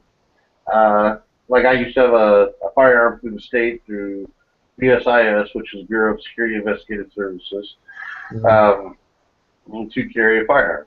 So when I went to go buy a firearm, that was considered my exemption. When I stopped carrying my gun for a living and I let my permit expire, just being in the military was a good enough exemption. Now you have to be actively retired from the military to use it as an exemption. Okay. So back to the FSC. Get your FSC, you have your two forms of ID and the money. They have you do the DROS, which is the dealer record of sale. They fill it out online. You confirm all the information. Then they hit send it up north, or send it to the local law enforcement agency or whatever. They go through NICS, see if you're wanted for any crimes or anything like that throughout the country. Within 10 minutes, they know if you are able to own the gun. Okay. So you don't have to send a registration card to anything, like they give you a card. It's already taken care of when they put it through DROS. Because when you DROS, you've actually finished paying off the gun. You're just waiting to start your 10-day waiting period and then take it home from there. And yes, we have a 10-day waiting period. Like also, if I were to sell a firearm to you that had high-capacity magazines, I could not sell you the high-capacity magazines. I can only sell you the firearm and any legal 10-round magazines that I may have had. I mean, if you do, then you're in violation of that law.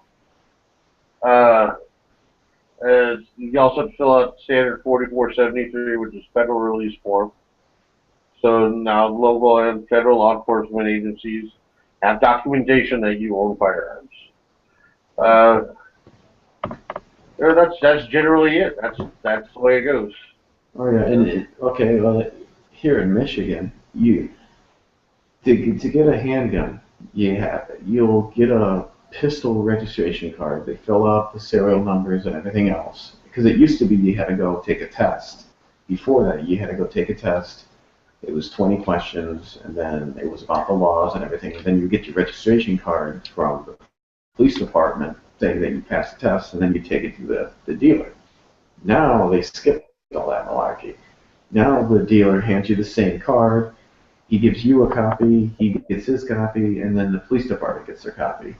And then there's no waiting period or anything else like that. Now, here's the thing. In Michigan, if you have a concealed carry license, you do not have to fill out a registration card. You just show them your card, your license, then they do the background check, the federal background check, and then there's your pistol. But if you don't have a concealed carry license, you have to fill out those 3 forms. The FFL dealer fills out the 3 forms, gives you one, Meat Kit takes one, and then you send that to you hand that into the person to the police department that responds to your 911 calls.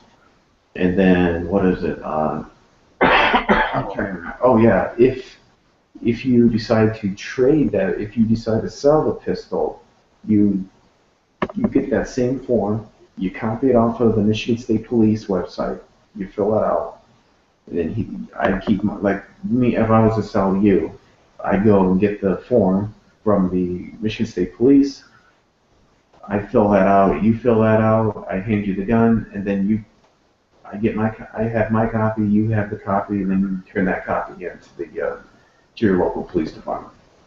That's how it works here. Oh, that's kind of cool. I mean, at Yeah. least you guys don't have a waiting period. We do. Oh yeah, there's another thing. You must show that you can safely handle the firearm. It's not just taking the test and getting the card. They make you actually manipulate the firearm to load it and unload it safely to show that you know how to. Mm-hmm. It's kind of weird though. In Michigan, if you have a concealed carry license, because that's the motivation to get the concealed carry license, that way you don't have to fill out all those forms. You just show it to your FFL dealer, and then you do the federal, and then you're done. That's why they ask you in Michigan, do you have your federal, do you have your CCW? And a CCW out here that would be a valid exemption for the firearm safety card. Because to get a CCW, you have to take, I think it's an 8-hour class and then do 4 hours on the range or something like that. So. Yeah, it's just weird, like how we do it. We're trying to get rid of, like, you don't need a concealed carry license to openly carry in Michigan, but you need a concealed carry license to conceal it. And was kind of the reason why we developed the open carry was because so somebody's concealing, and they're followed by the law. They have a concealed carry license. If the gun is exposed, they don't get charged for brandishing. That was the other one of the main reasons for the open carry. So that way it eliminated any brandishing laws. So.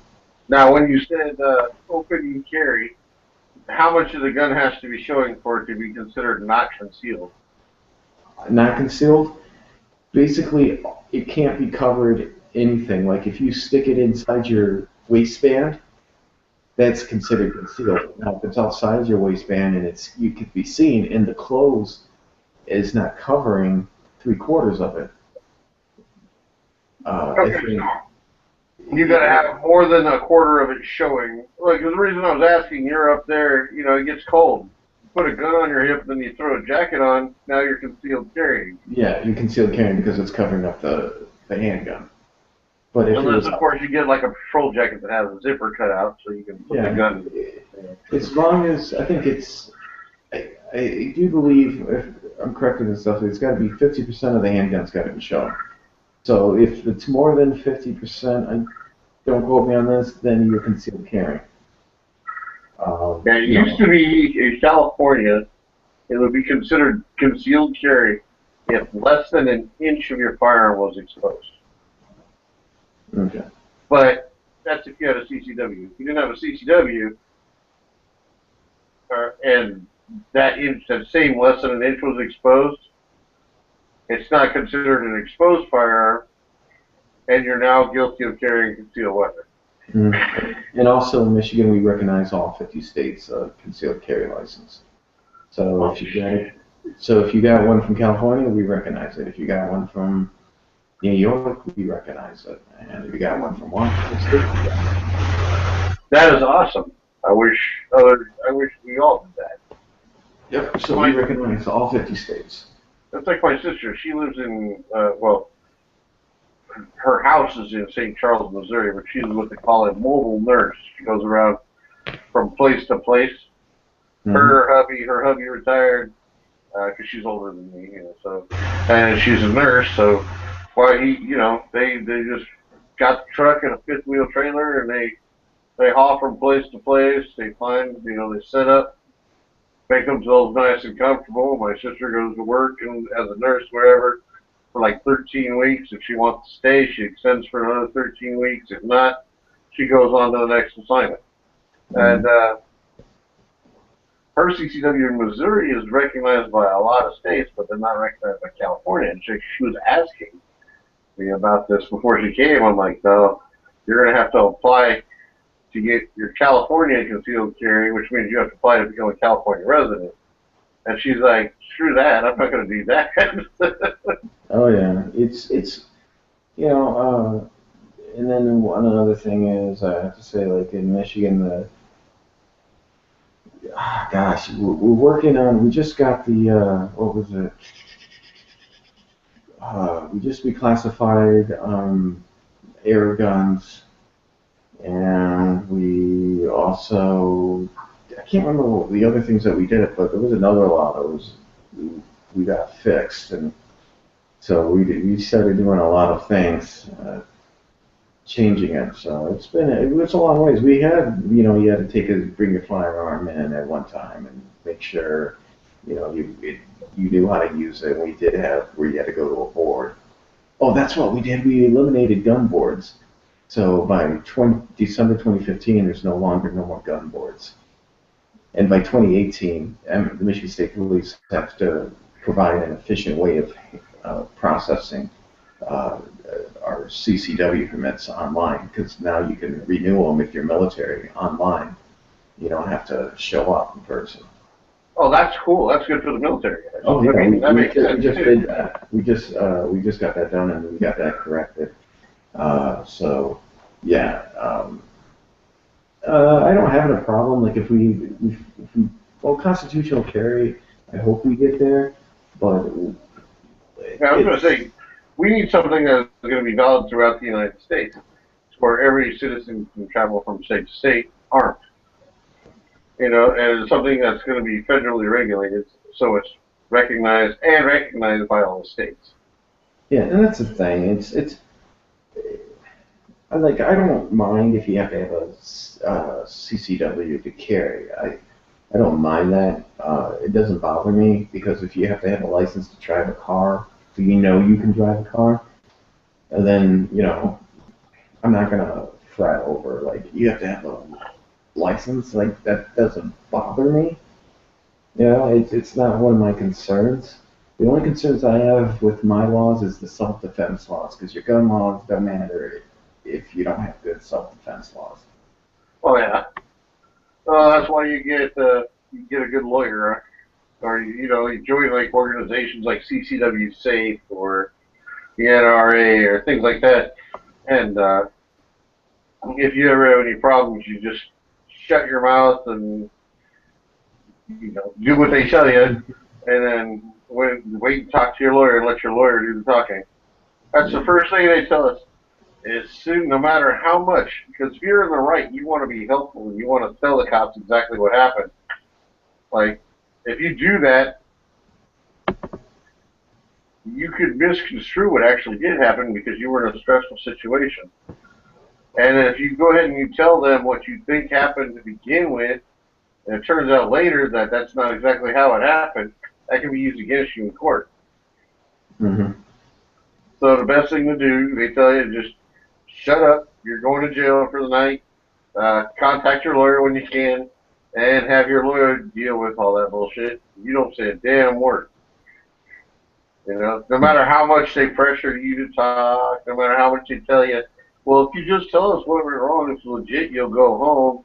You just shut your mouth and let the lawyer do the talking.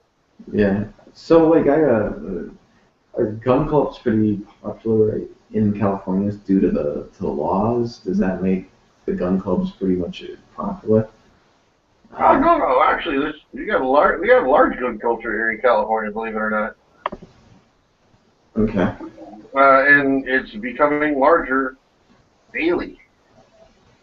Because people are realizing, my town, my city, in San Bernardino, they had to file bankruptcy. When they filed bankruptcy, the cops were only responding to priority calls. They weren't even responding to other regular stupid bullshit calls. They weren't out patrolling. They were just responding to calls, pretty much. And that's the thing, is that even if a cop does patrol, it's very rare that they do any preemptive type work. It's not about prevention. It's about the solution. Mm-hmm. It's reactionary rather than preventive. Yeah. It was kind of funny, like how we got Jennifer Granholm was one of our last, I think, was our previous governor before we got Governor Rick Snyder. He's a Republican, but Granholm was a big liberal, and the only way the Republican legislature, control legislature, could get Granholm to sign the Stand Your Ground law was that they convinced her and they pressured her. Well, this is to protect battered women, so battered women could protect themselves without fear of, prosecution because, they didn't retreat. So she signed it into law. So that was one of the really peculiar things that I never expected Granholm to do, was sign that into law. But,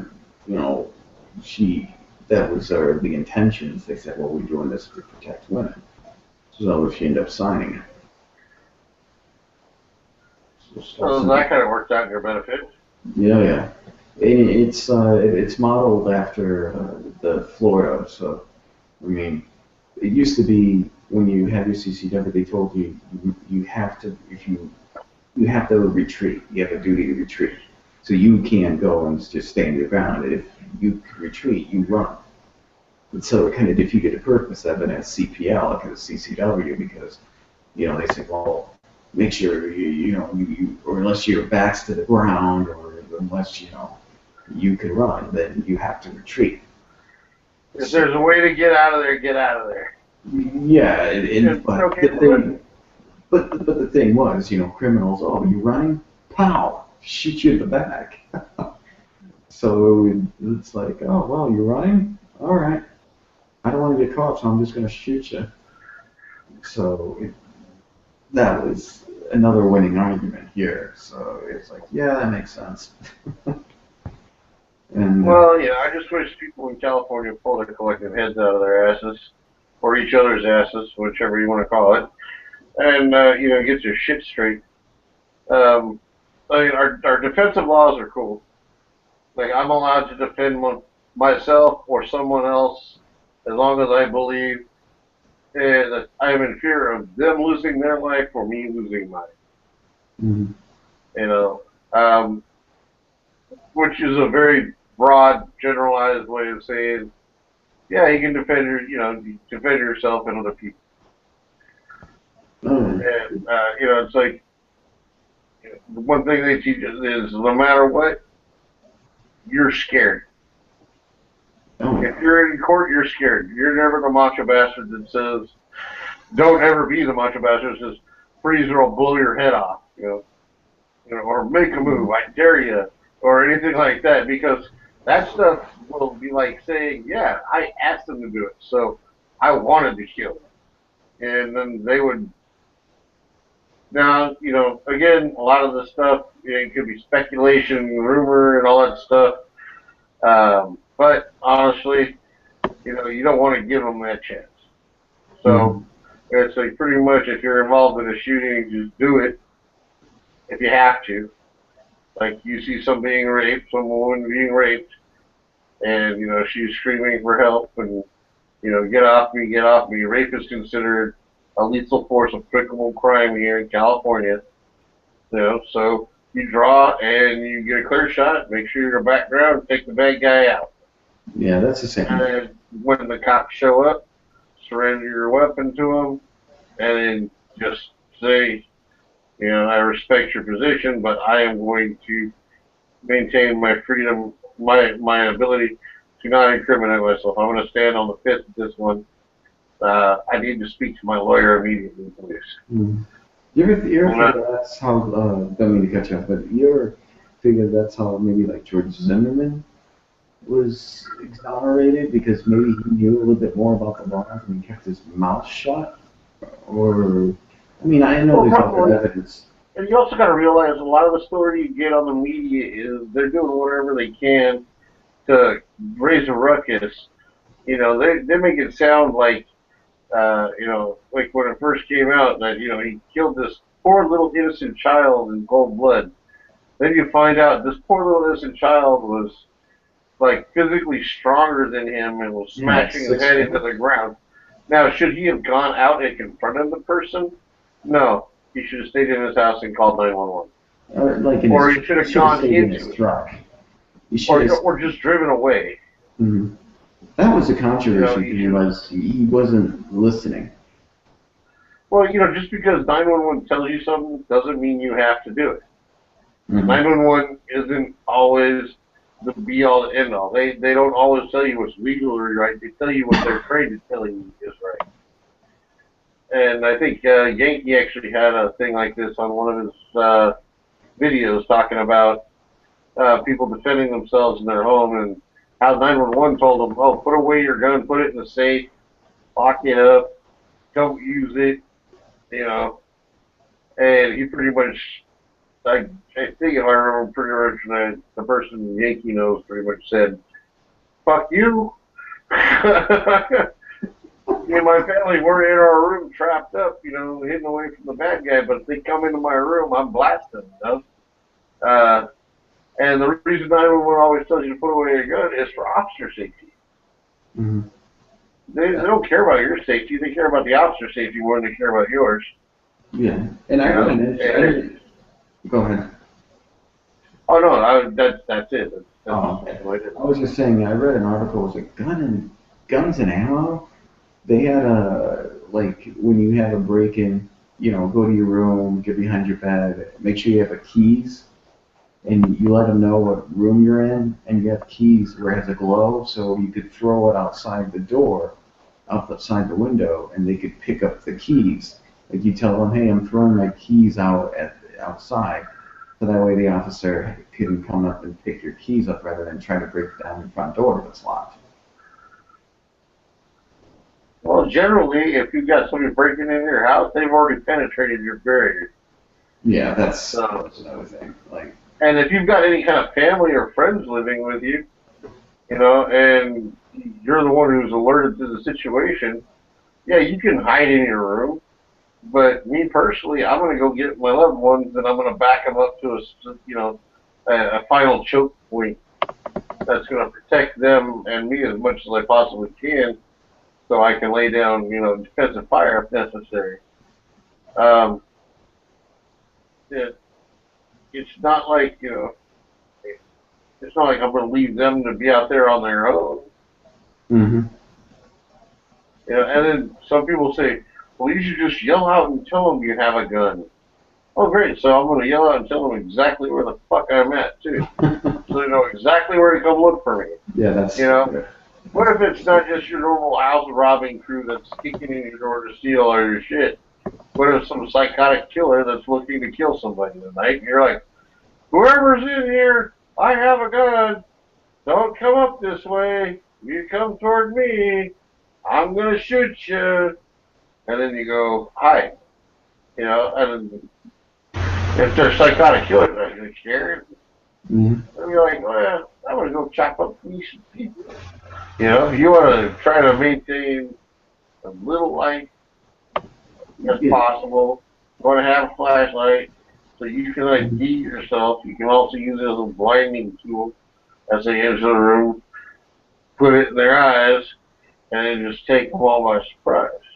Mm-hmm. You will find out that if you're hiding in a dark room, even though you can see in that dark room, if somebody were to walk in from a lit hallway into your room, they're not going to be able to see that well. They may catch outlines of a person's body, but they're not going to know anything much more than, is that somebody over there, or is that a poster? I can't tell. Mm-hmm. Yeah, I mean, I was just... You hit them with the light, mm-hmm. you blind them, and then you take them out. What's you ever? I don't know if you what kind of channels you get, but there's an outdoor channel, and they have like Best Defense, and they said, in rural areas, you're just as likely to become a victim as somebody in the suburbs.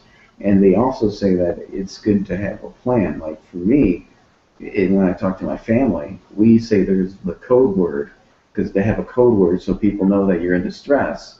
It's like, we yell out a code word, and that way, in case you're being held hostage, they know, like, hey, because they don't know your name, so that way they know the situation. Like, we have a code name for, like, if we're being held at gunpoint in our room, so the guy doesn't bring in more hostages or something. We also have, like, code names, so if he says, like, yell out your family members, well, I'd yell out, Jimmy Jones or something like that, and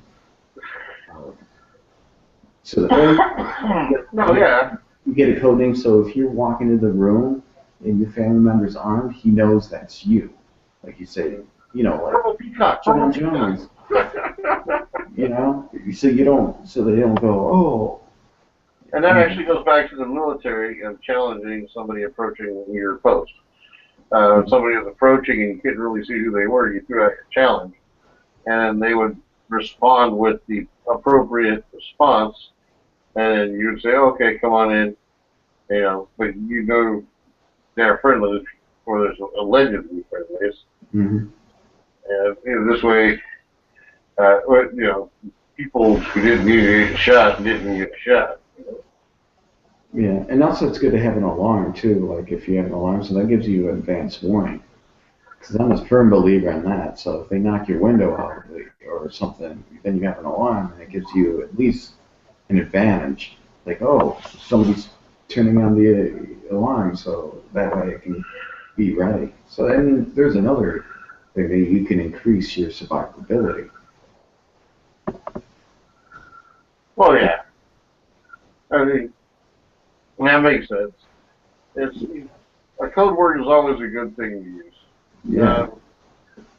Again, I wouldn't go screaming it down the hall, Oh, yeah. Like I was saying earlier, purple peacocks, purple peacocks, purple peacocks, purple peacocks.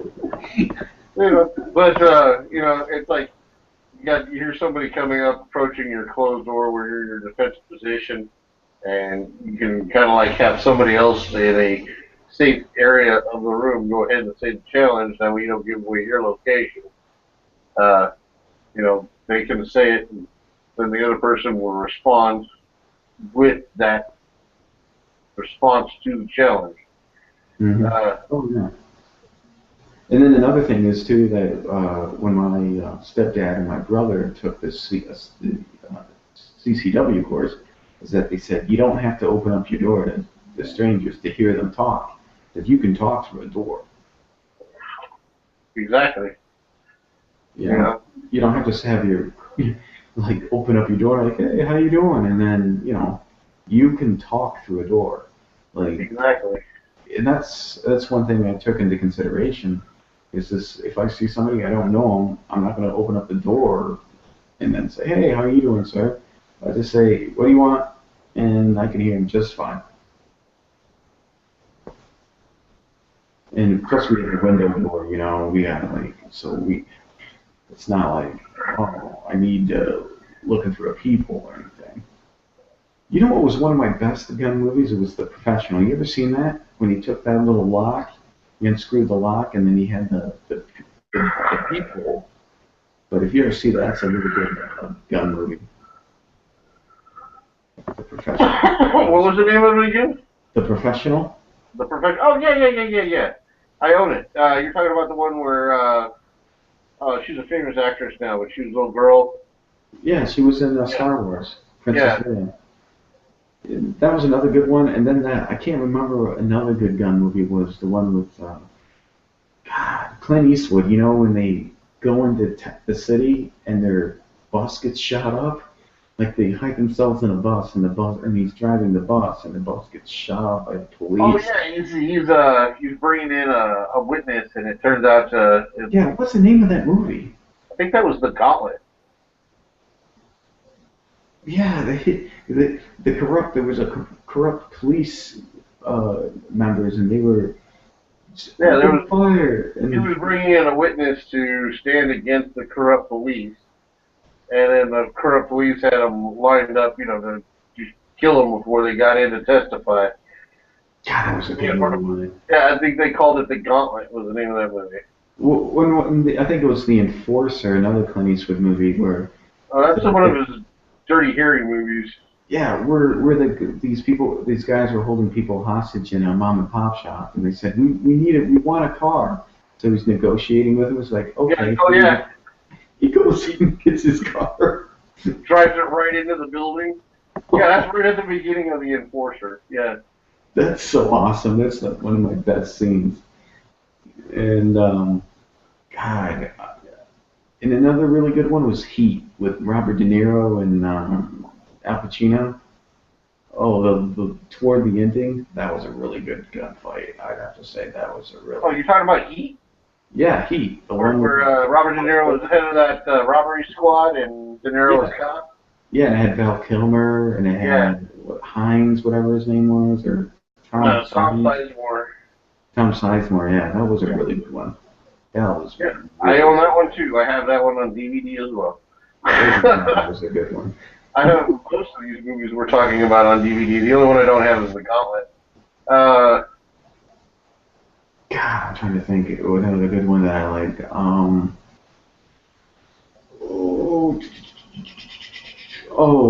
Blood Diamond. That was a good one, but. Got it.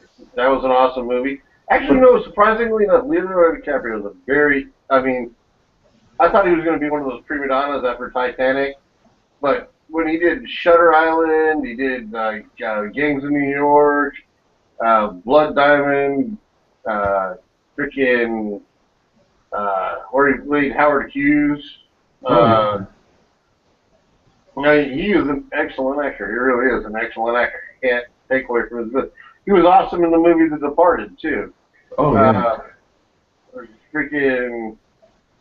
He's an awesome actor. He really is. And a lot of people don't like Kevin Costner as much as I do. Kevin Costner is another good actor. I liked him in Wyatt Earp. He was pretty good in Wyatt Earp.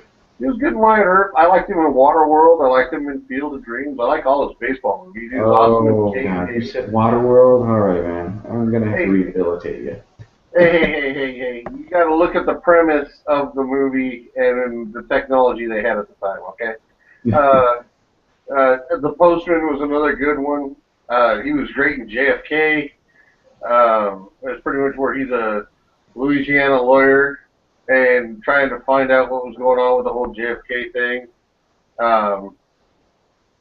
He was good in, obviously, Wyatt Earp. Open Range with him and Robert Duvall. Oh, yeah, that was a good one. That was a really good movie. He was good in that movie as well. I own a lot of. Are you like in charge of Kevin Costner's fan club? Because you're the very few. You're like the only guy that I ran into and talked serious conversation about movies that loves The Postman and Waterworld. Well, I love The Postman. I like Waterworld. I wouldn't say I love it. Do you like because Tom Petty was in Postman or something? No, I like the premise of the movie. You know, the world ended, this guy's out there surviving, and then he ends up starting up the Postal Service again, which happens, you know, because he escaped from the what do they call themselves? The League of they were the separatist group that actually tried to overthrow the government. Anyway, they were the big bad guys. And, I mean, the guy who played the big bad guy for them was awesome, you know. He was an awesome psychotic. I think he did great in the position. And it was pretty much the little man versus the tyrannical fist of somebody who just wanted to control and take what they wanted. You know, and it was the little man fighting back against it, and that's what it came down to in the end. But it was his ideal that launched that and grew.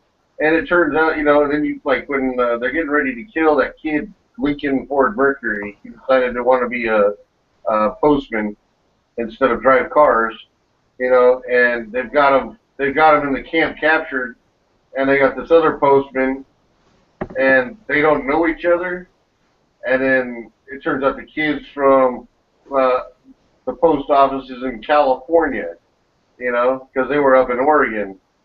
And he, you know, it was like, really, you're Ford Lincoln Mercury, and then he salutes him, kind of thing.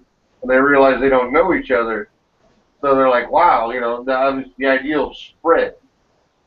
So I thought that was actually pretty cool. You know, yeah, he took a lie to survive, and it turned it into something very viable, and then inadvertently started an uprising against those who oppressed people, and then ended up, you know, winning it in the end. And I thought that was a really cool storyline, you know. And the whole it was post-apocalyptical too, where technology was virtually gone, but the knowledge to build it was still there. So you had people who were able to repair like that damn city. And I don't mean the damn first city, but the damn town or whatever. To make hydroelectric power, or the people in the town where they had generators, they were able to produce fuel for generators to create electricity for themselves. Oh yeah, and the damn leader being Tom Petty. Yeah, and the damn leader being Tom Petty. Welcome to the damn town. This will be your damn tour. I'll be your damn guide. You know what I also was a cool gun movie was The Last Man Standing, starring Bruce Willis. Yeah, that was a good one. I really like that. That's one I do not own. I do have a lot of other Bruce Willis flicks. So. Oh, I love the first three Die Hards. The fourth one I didn't care for, but the latest one. We've got all the Die Hards. Me and my roommate, we've collected all the Die Hards. We've got Red 1 and 2. We've got the whole 9 yards, the whole 10 yards. That's where that kid, Matthew Perry, gets mixed up with the girl, and it turns out Bruce Willis is a hitman. Jimmy the Tulip. Yep. You know, we've got Bandits with Bruce Willis and, what was it? Nuts? He's a crazy son of a bitch. Bob Thornton. Billy Thornton. Billy Bob Thornton. That's it. Did you like The Hunted? The Hunted was good. I actually enjoyed that movie. Oh, that was Your Guns Against My Knife? Yeah. That was sweet. And it's totally fake, but you know. Oh yeah, that. But I mean, but if you have somebody who's that well trained in stealth and with a knife, yeah, your average hunter is going to get his ass kicked. Yeah, you know? that was. But yeah, the whole thing, The Hunted was an awesome movie. I own that on DVD as well.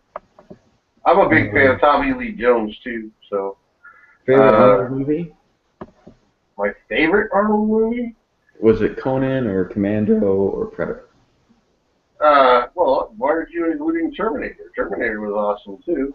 Oh, I love Terminator. Or Total Recall, or The Sixth Sense, or The 6 Days, or whatever. Yeah.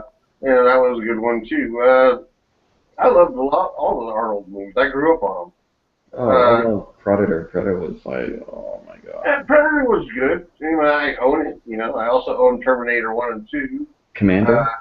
Commando, I loved Commando. Oh, that got me into guns. That was so full of one-liners and crap. It was hilarious. And then, of course, Predator came by, and you know the one-liners followed. True Lies is another good one. I love that one. Last Action Hero. I think him and I'd have to say True Lies is probably my favorite Arnold movie. Yeah. Because Tom Arnold in it is fucking hilarious, and Bill Paxton is fucking priceless as a used car salesman. God. And then you know Arnold flying off in a fucking Harrier. You know that was fucking hilarious. Oh yeah. Favorite war movie? Favorite war movie? That's gonna be tough. I love a lot of the older World War II movies, and Vietnam movies. Platoon. Oh my Platoon god. was excellent. Hamburger Hill was awesome. Boys of Company Bravo. Boys of Bravo Company or Company B or C or something like that. Bravo Company is a whole other movie. Boys of Company C is another one. I like Full Metal Jacket, the first half of it, because it had Arlie Ermey in it, and as a Marine, it is a requirement I own Full Metal Jacket. I own it. I love it. I can recite the whole beginning of that, like the introduction. You know, when Arlie Army comes in. Yeah. I've got that mastered. 5.9. I didn't know they stack shit that high. Only steers and queers come from Texas. Since you're not a steer, that pretty much narrows it down. Freaking, yeah, that was a hilarious bit right there. Not too far off from the truth. Friggin' another good movie for drill instructors is the movie called The DI. It's an older movie. Yeah. It's black and white, and it's got the guy from Dragnet in it. Fred Ward. He played the serious one, just facts, man. Friday. He was not Fred Ward. Oh shit, what's his name? But anyway, he was awesome in that movie. People ask me what boot camp was like, and I go, well, I know you've seen the DI because you've been over to my house, and I know you've seen Full Metal Jacket because you've been over to my house. So you combine those two together, and that's pretty much what boot camp's like. Yeah. Because the DI had the things with, you know, digging for the sand fleas and stupid little shit, the stupid little fuck games, and then Full Metal Jacket just had more of the raw power abusive nature of the DIs back during Vietnam. Also, the thing I liked about the DI better than I liked than Full Metal Jacket is they had interaction with the junior hats. It wasn't always the senior that was the main character in there. But there's a lot of times when I was in boot camp where our senior wasn't there. He wasn't on the rotation. Mm-hmm. You know, and we had our senior and 3 junior hats, and our junior hats did, I'd say, a good 35% of our training. Mm-hmm. So, you gotta realize there's not just one person in there. There's 4 or 5, you know, and they gotta have that for the, you know, and for the sheer overwhelming effect when they introduce them. Like, we go through receiving, you get a little bit of barking and this and that, get out of the rack, and they toss you out of your rack and all that good shit, you know, and that there's that. But other than that, they're pretty cool and laid back. Then you meet your daddy, which is your senior, and he brings you in, and he talks to you all nice and neat, and he gets you all comfy with him, and then he lines you up and he introduces you to, well, at least this is how it went when I was there. You know, he's like, all right, I'm going to introduce you to the juniors, guys. You know, so we're all standing at attention, we're all proud, and then he let loose the hounds of fucking hell. They come out, they're up in everybody's face everywhere all at once, and they're just chewing the shit out of you. And you went from thinking, oh, this ain't going to be so bad, to, holy fuck, what did I sign up for? Oh, yeah. In a matter of just like that. Because boot camp started once you met the junior hats. Oh, yeah. My first day, like I was going to say, like my first day of boot camp, I didn't sleep a wink. No, I slept like a baby. I slept like a baby in receiving. In fact, when I got to boot camp, when they dropped me off, I was dropped off in a van, not a bus, and it was me and 4 other guys, and we got dropped off, and there was nobody there to fucking welcome us. We didn't have a DI yelling at us to get on the steps or nothing like that. We looked around, there was nobody there. The fucking driver took off, and we're there by ourselves. Mm-hmm. So we're like, all right, split up groups 2. You 2 go that way, and then we're going to go this way. We're going to find somebody. We'll be back here in 10 minutes. And like, all right. So we split up. We found somebody. We came back, and then they put us on a work detail, putting everybody's getting all their initial issue together.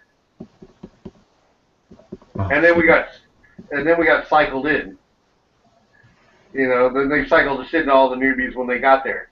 And then, of course, you know, that's when we went through MOT, Moment of Truth, and all that. We locked up, we got rid of all our personal possessions except for pictures and things like that. We got to keep our wallet and decent pictures. But, you know, all the other contraband got boxed up, civilian clothes, shoes, underwear, socks, everything. Boxed up and put away. You know? Yeah, I mean, like I was saying. I didn't even fit my clothes when I got out of boot camp anymore. I mean, I got home and I tried to put them on, and the pants literally fell off me. Oh yeah, I just remember that was the first experience that first day of boot camp. I showered with other men. Like I was like, that was like I'll never forget that. And I go in there like, oh wow, yep, this is boot camp. Because I'm so used to like shower curtains. I was like, this is gonna be interesting. Oh man, that was like one of the things. I was just the feeling. I was like, oh man. And then I think what was the other one? We were. Oh, there was a friend of my dad's. He was in boot camp, and his name was Private Maldonado. He was a real short guy, and he was so short, and he never really excelled. He would be in front of the division, whatever, and they'd be chanting when they were marching, "Get the mouse, get the mouse," because he was so small, and yeah. That was his nickname, the mouse, because he was so short. That's cool. Shit, what'd you do in the Navy? Well, I was a corpsman, actually, so it was pretty fun. Oh, right on. Yeah, Were and you Navy side or were you on the Marine Corps side? Navy side for the first bit, and then Marine side the second, because I was just. That was about it. I was like, yeah, I get tired of the Navy side, so I did whatever I could to get on the green side. All of our corpsmen chose to go with Marine Corps dress uniforms rather than Army dress uniforms. Like I don't know if you realize you could do that or not. At least back when I was in, if you were a Navy corpsman, you could wear Marine Corps service alphas. Your Johnson dress blues with the regular dress uniforms. Mm-hmm. So you'd have the whites and the tans, and then or you not the whites. You'd have the tans and the greens, and then just have your Navy insignias on them. And they made them with the red borders and all that, so they matched the Marine Corps insignias and stuff like that. And it was pretty cool. The first time I noticed that, they'd fallen out and do like a company. It was not a company. It was a GI, general inspection. So everybody on base got inspected, and they'd fallen out, and they were all wearing the Marine Corps issue, but with naval insignias. And it was pretty cool. I was like, oh, right on, And they considered themselves more jarhead than Navy guys anyway, because they trained with us, they ran with us, and I was only in a helicopter squadron, and I worked on helicopters. It's not like these guys were running with recon, Oh yeah, it was like one of the cool things about being a corpsman is that the opportunity to do that, and it was I had fun, it was cool. I mean, I should have never got out. I should have stayed the hell in. I'd have a 23-year retirement right now, bare minimum of a 20-year retirement. I'd be in a lot better physical condition. I'd probably be a lot happier in life. I was a young buck who was, thought he knew everything, and decided I want to, say fuck the suck, I'm out, and because I didn't get what I wanted, again, I was young, dumb, and full of cum, and I should have just stayed in and did what I did. I mean, I was good at working on the helicopters. I didn't have to stay on that base. I could have gone, because I hated my NCOIC. Me and my gunny, we didn't see eye to eye. We did not like each other at all. So, I didn't have to stay on the base. I could have transferred to Tustin, or whatever, or Miramar now. For Tustin, that's where everybody from Tustin went to. Tustin on Sora went to Miramar. Or I could have gone to the East Coast, or I could have gone to Brooklyn, or I could have gone anywhere. All I had to do was just re-up. But I was so upset with my gunny, I didn't want anything to do with anything that he did, that I decided I wanted to go Provost Marshal, which is MP. Yeah. And I was gonna say, like what made me wanted to join the Navy was Top Gun. And I almost joined it. I was going for a small bit of my life there where I was starting to like, because I always wanted to be a Marine as a kid. Like growing up, my two goals in life were to become a Marine and become a cop of some sort, federal agent, regular cop, whatever. I joined the Marine Corps. The reason I joined the Marine Corps is I kind of went through this thing in high school where I was like, I'm graduating. I kind of want to be like my dad. My dad was in the Navy, so yeah, I'll look at the Navy. And I was going to go to the nuclear program, and then the Air Force was trying to get me to go into their electrical program, and the Army was trying to get me to go into their electrical program, and everybody wanted me to come go with them. But I did my ASVAB with the Marine Corps, and so I was seriously considering going Navy, and then they tried to say I had asthma at MEPS. And every last one of them dropped me, but the Marine Corps. The Marine Corps, I said, I don't have asthma. And they go, we believe you. Don't worry about it. This is what we're going to do. You're going to go to your doctor. You have your doctor give you a pulmonary function test. You're going to say you don't have asthma. You're going to come back. We're going to send you to Balboa Medical Hospital.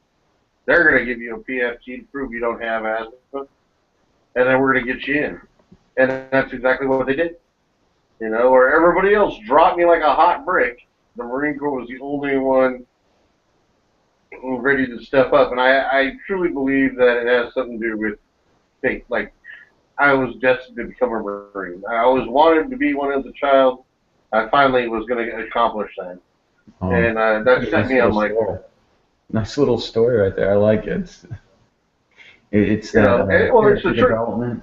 You're struggling and then you reach the peak and everything's downhill. That's cool. I like that. Oh my gosh, Maps, man. Oh. Maps, yeah. I love Maps. I didn't like the Dragon Lady, but I loved Maps going down there. I got to hang out with your recruiter for the day and with all the other jarheads in my book. In my case, it was all with the Marine Corps. So, we did little poolie functions, like we'd go up to the roof and we'd PT, do a daily 7 and pull-ups and sit-ups and things like that. And we'd hang out and talk shit. And when I was going, I had to go back down to MEPS right before I went into boot camp to do the final physical and the swear-in, your initial swear-in. And we ended up staying in a hotel that night. Well, when we did our swearing, with everybody who's going to every branch.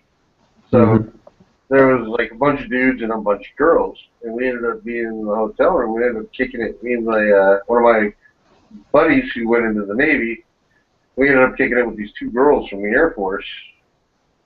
So and I kept getting letters from these girls in the Air Force and from some of the girls back home. If you got more than 3 letters, you did the lottery. You get the lottery is what they call it, and you ended up doing push-ups. So I was doing a lot of push-ups. But when they started, when the Air Force letters started coming in, the girls from going through the Air Force boot camp, and then my friend sent me one from the Navy, and then I had a friend of mine that was in the Navy already, and so I got some from the Navy as well. With Navy postage on it, and I got all sorts of shit for that stuff, And then they laid off me on the Air Force ones because they found out it was girls I was talking to, and they were like, "All right, that's cool." Oh man, I learned about communication when I first was considering the military in high school. Oh man, I had Army fighting over me, I had Navy, the Marines dropped me because apparently they said I did something with attention deficit disorder or something, but the Navy would take me, Army would take me. But the Marines, I was about to go in, and I just remembered, well, Top Gun was pretty cool, and so I convinced myself to join the Navy. Yeah, there's nothing wrong with the Navy. My dad was in the Navy. My grandfather was in the Army. This is my dad's dad, was in the Army. My dad was in the Navy. My brother, Air Force, and me, a Jarhead. So we covered all 4 branches. Nice. I avoided the Marines as an option. Like there was like we had all services in one row, like a mini mall. All service had recruiting offices. Yeah. I went to the Army first, then to the Navy, made a wide berth around the Marines, and went to the Air Force. Why'd you make a wide berth around the Marines? No. Why not? Sorry. No, sorry. I just did not feel comfortable doing that. Army was bad enough. You served in the Army, though. Yes, but trust me, there's a big difference. It's a big difference. Yes, there is. There is a big difference. And there are like the way people are treated. I mean, yeah, but what do they call this? The Marines. I can't experience that, but I just felt like their training is a little bit more over-intensive than the Army does. Well, yeah, that's the whole point of being a Marine. Yeah. I would have been broken before, at least in the Army, I had a chance to slowly, I didn't get broken as fast. But when joining the Marines, I'd be broken right in the middle of training. So. I don't know. But whatever, it's cool. You join the Army. That's right on. Like I said, I got a couple of my buddies. I'd say a good 2/3 of my friends that I hung out with. I don't have a big net group. I just got like maybe. Well, now it's down to 3. My friend Jeremy, my friend Brad, and me. But back in high school, we had maybe 8 guys that hung out with us. One of them was my friend's brother, who became a SWAT guy. He went in the Air Force. My friend Brad's brother, he joined the Navy. And my friends Farland, Michael, and Craig, they all joined the Army. And then like Brad, Jeremy, and James, and TJ all did not join the military. So yeah, 2/3 of us joined the military. We all enjoyed our trips and had our good times. It's not, the military is not for everybody. No, it's not. It's not for everybody. No, it's not. It's not. However, I have seen many different characters in the Army, so it's not for everybody, but it can be very accommodating on even the most oddest of personalities. Oh yeah, even in the Marine Corps, it's the same thing. I mean, if you can make it through boot camp and you get it out into the fleet,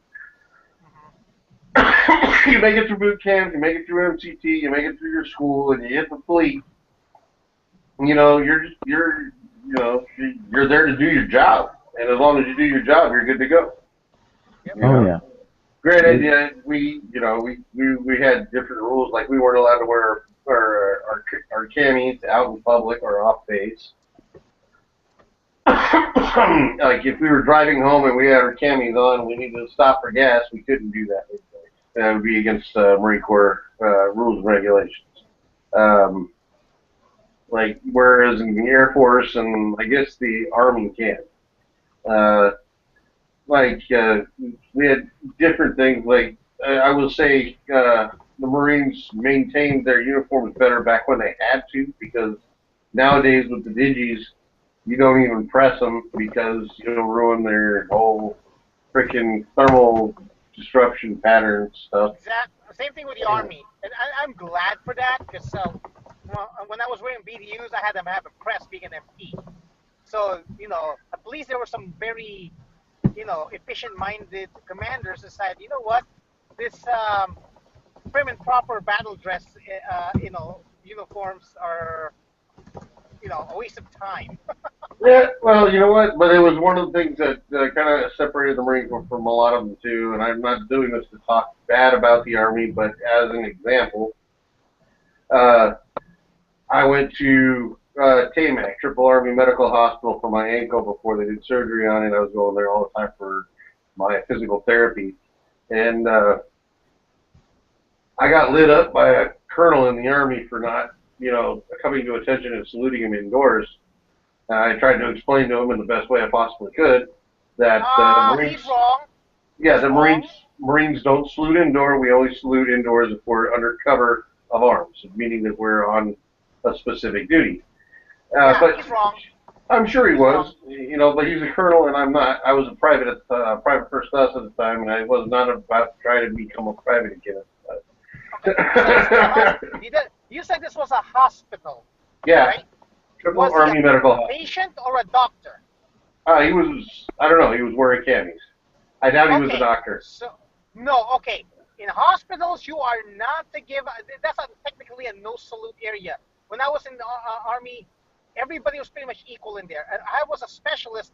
I spoke to my old provost marshal when I was active duty.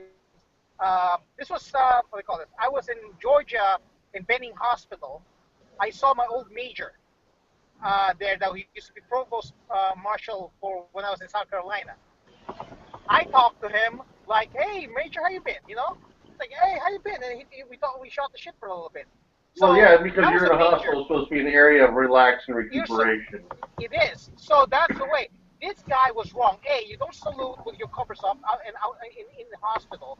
If he's asking for that, I don't know what the hell was wrong with this man. I think he was there for some type of mental shit or something. He might have been, but he's also probably one of those old salty dogs. Old salty dog faces, I guess.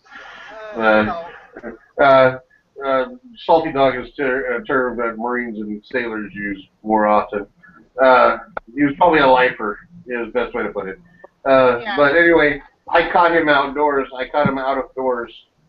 We were under the awning of the top entrance, and I was waiting on the band to show up, and I noticed him come out, so I purposely stepped out to an area where I had to cover, and I waited. He got within 6 paces of me, and I lit him up with an attention on deck. I snapped to, and I damn near scared the shit out of the guy.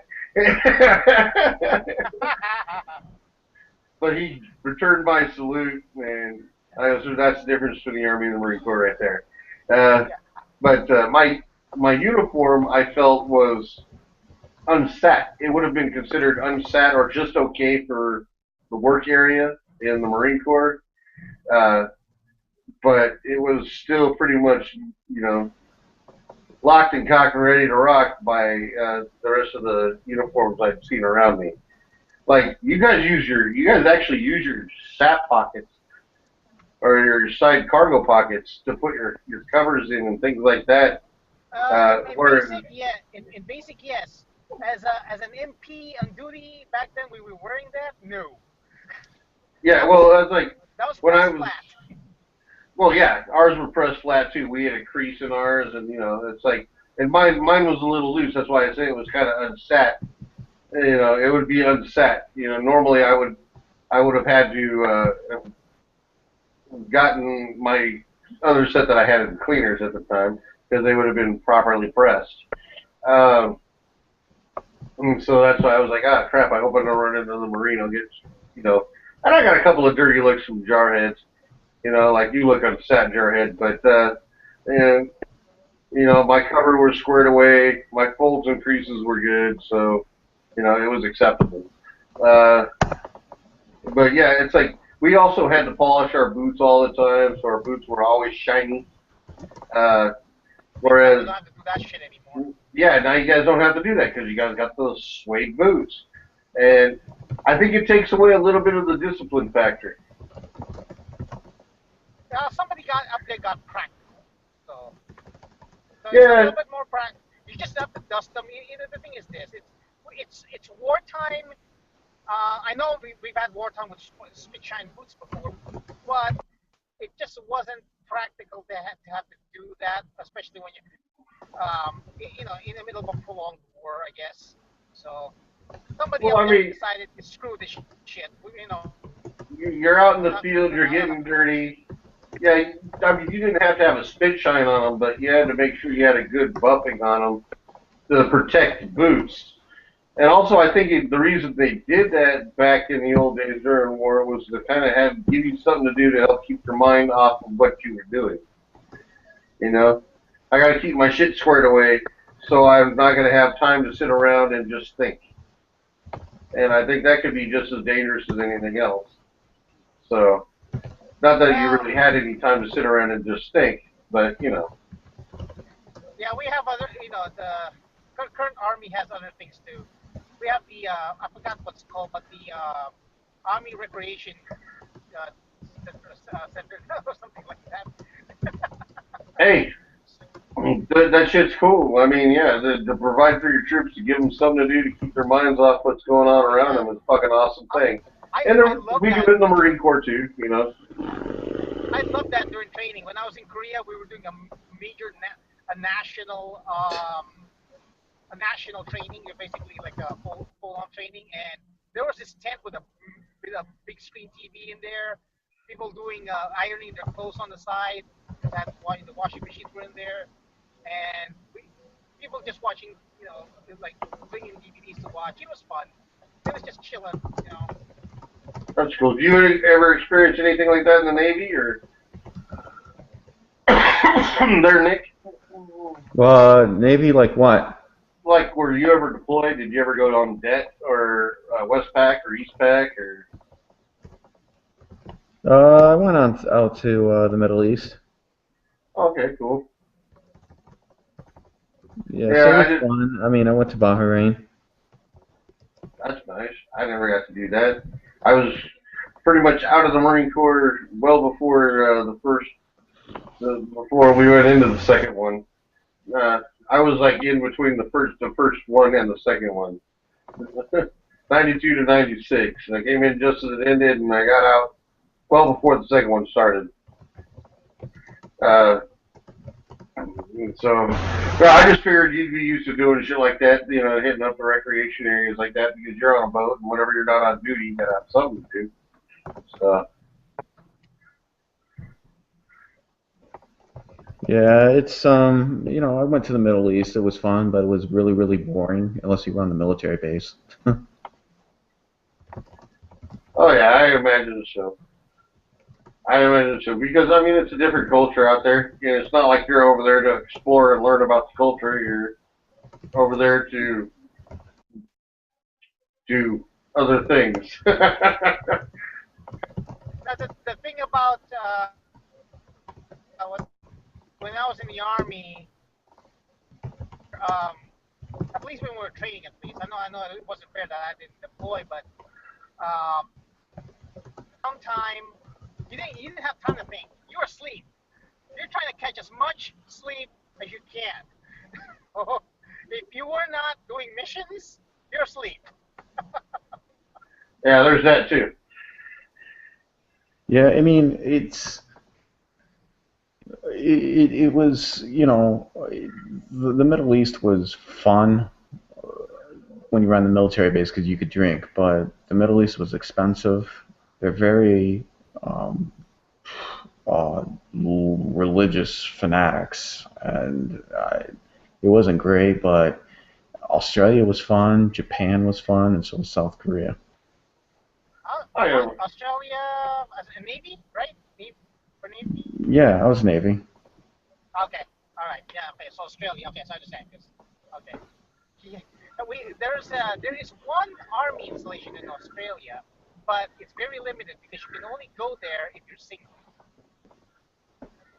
Well, yeah, because there's 10 women to one guy out there in Australia, and they love American servicemen. Yes, and they're all You're not going to last long. You're not going to last long as a married man out there. Yeah, it's... And even if you did nothing, your woman at home would be like, he's got to be cheating on me. Yeah, it's funny how things are.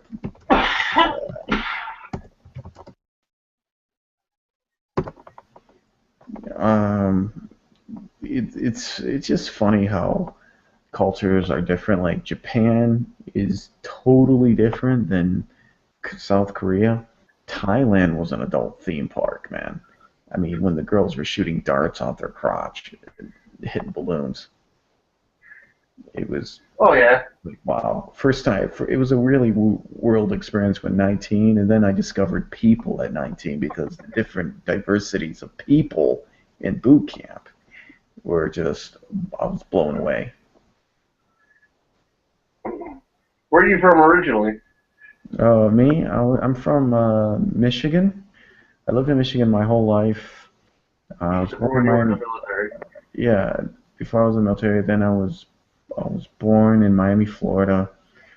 My dad's from the Dominican Republic. My mom was born and raised in Michigan. Oh, right on. So you spent most of your life in Michigan. Yeah. So yeah, joining the military would be a shock, a culture shock to you. Oh man, it was. I didn't get culture shock in the Japan.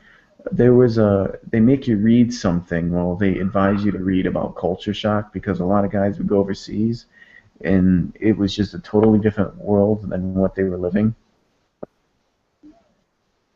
It was. Um,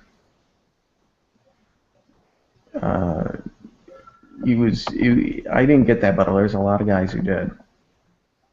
Well, you know, I was just saying because, well, you know, if you come from an area where, I'm assuming you're coming from Michigan, probably an area where you don't have a diverse background of people, and then going into an area where, going to some place where they're just drawing from every different walk of life from every different location, and you're going to boot camp with all these different people from all these different areas, you know, that alone would be like, I don't see where you'd have time to have too much culture shock because everybody's doing the same thing.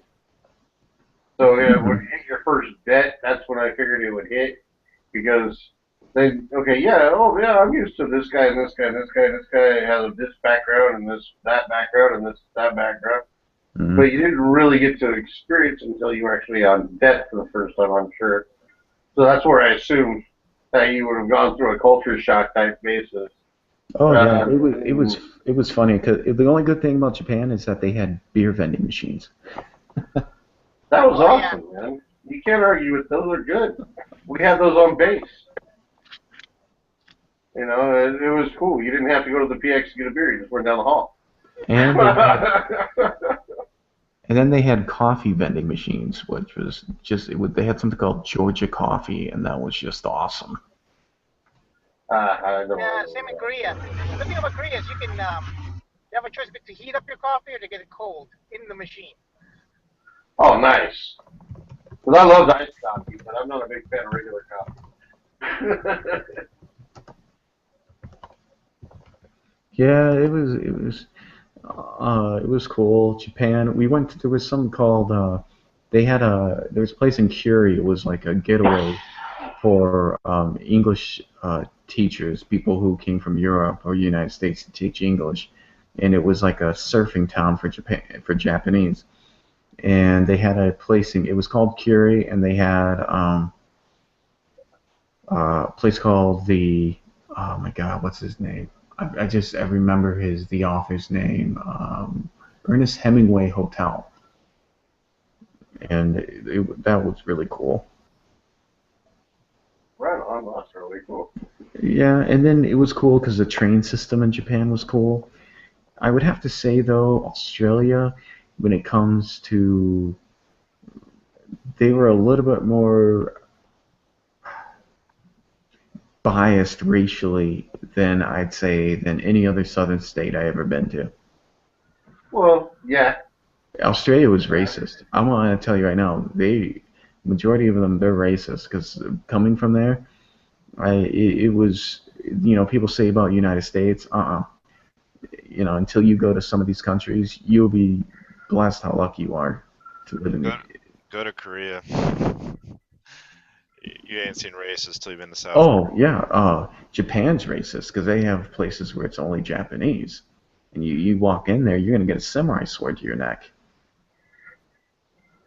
So what was PBR Some people thought I was a factory worker in Korea. So. Really? Like, no. But then I told them I was servicemen, and their attitudes changed. Yeah. What was somebody saying about Korea being racist? I didn't experience that when I was over there. But I was there for a while, and they're racist as hell. It's probably because you were a U.S. serviceman. No, it didn't have anything to do with that. Like, no, not you. I'm talking about Nick. Not experiencing it. Well, like, did they have like clubs that were specifically for Korean PBR? Yeah, like, they'll kick you out of your bar if you're not Korean. Or there's a lot of workers over there from different parts of the world, and they treat them like shit. It depends. I mean, I guess anywhere. I just saw a lot of racism. I wasn't, Is there one that stuck out that you can recall that really is I mean, I got kicked out of a bar for being like a white guy in their bar. I hear Chinese are pretty racist. If you go to China, like the reason why they have the umbrellas is so their skin doesn't darken. Because if you have dark skin, you're purposely that you work outside. You're low class. Well, that's more like I wouldn't say racism, but I would That's say not more of racism. like That's classism. There. yeah. Yeah, that's what I'm trying to say. Thank you for correcting me. Yeah, that's more of a That's what classism happens. You thing. get a homogenous society. That's what you get when you get a homogenous society. The attitudes like that happen. So I was there. I mean, when I was out and about, nobody bothered me. I walked around I walked around Seoul. I told them who I was. I used the computer bar, the computer bars over there, and this is away from Post. So you just gotta have an attitude, even if you just gotta have an attitude, I guess. I was like, that don't bother me. So, and then they would. Uh, Everybody's. I mean, honestly, there's not I've never been to a place in this fucking world, and the few places I've been, that people don't judge other people by the way they look. So, I mean, that's well, I was just saying, like in Japan, discrimination is legal. Like there's no civil rights or anything like we've had here over time. Japan. Legally, they do. I mean, and the books they do, but they don't. But that doesn't translate to social attitudes. Well, I know it's everywhere, but it's just interesting because me coming from Michigan, where in the schools, like us, like everybody in the United States, you're taught about the civil rights, and you think every other country's up, where we are. And do we have improvements? Yes, but we improved a lot better in civil rights and equal treatment than a lot of other countries, is what I'm just trying to say. Like a homogenous society, it's hard to. They never had a group that has civil rights. It's just based on what they experience, I guess. Yeah. Can't blame them for that. I mean, all you have to do is just let them. When it comes to those places, I just let them prove. I just prove my worth there, and the majority of times, really, nobody really bothered me, even though they know who or what I was. Mm-hmm. Hey, speaking of like when I was talking about Japan, what was that one machine gun that wasn't belt fed? It was kind of like it was on a brass. It was a Type 99. Was that the one that it wasn't like belt fed? It was like a strip, and it would fire with this strip. Yeah, Type 9 machine gun, the woodpecker. Yeah, that one was. And then they had one where the little grenade launcher where it. The knee mortar. Yeah, like the GIs would make the mistake of putting it on their knee, and it would break their leg. Break their thigh. They break their thigh. Yeah, they'd break their thigh, and they weren't. You're supposed to put it on the ground, but they made some cool little machine guns, like the Type 90. That was pretty cool. If you ever go to YouTube and do Tales of the Gun, there's a specific one for Japanese guns of World War II there. And yeah, very good, very cool episode of that. But the thing is, after looking at those, a lot of them weren't that good. The best machine guns they ever made was one the ones with the top magazine were mounted on top. I forgot what type. That's it was. the Type 99. That's the Type 99. Okay. The 92 is the weird stripper clip, for lack of a better. The hopper. Yeah. The one that had to use a hopper. Okay. That was a cool one. I like that. That was pretty unique. And basically, you have to they oiled their ammo. Well, that's a lot of machine guns. A lot of machine guns oiled their ammo. During the World War I, a lot of machine guns came. You had either pre-lube or the lube or lube as they're firing. They had like oilers built into the gun that would oil rounds as they fed in. And by World War II, they gotten past that, but the Japanese were using a lot of outdated equipment from that previous generation. Hence their extremely long bolt-action rifles with the giant bayonets. All So World War was that their flaw? Would you say, PBR, that was one of their contributing factors of losing World War II, other than, they had there was No, other.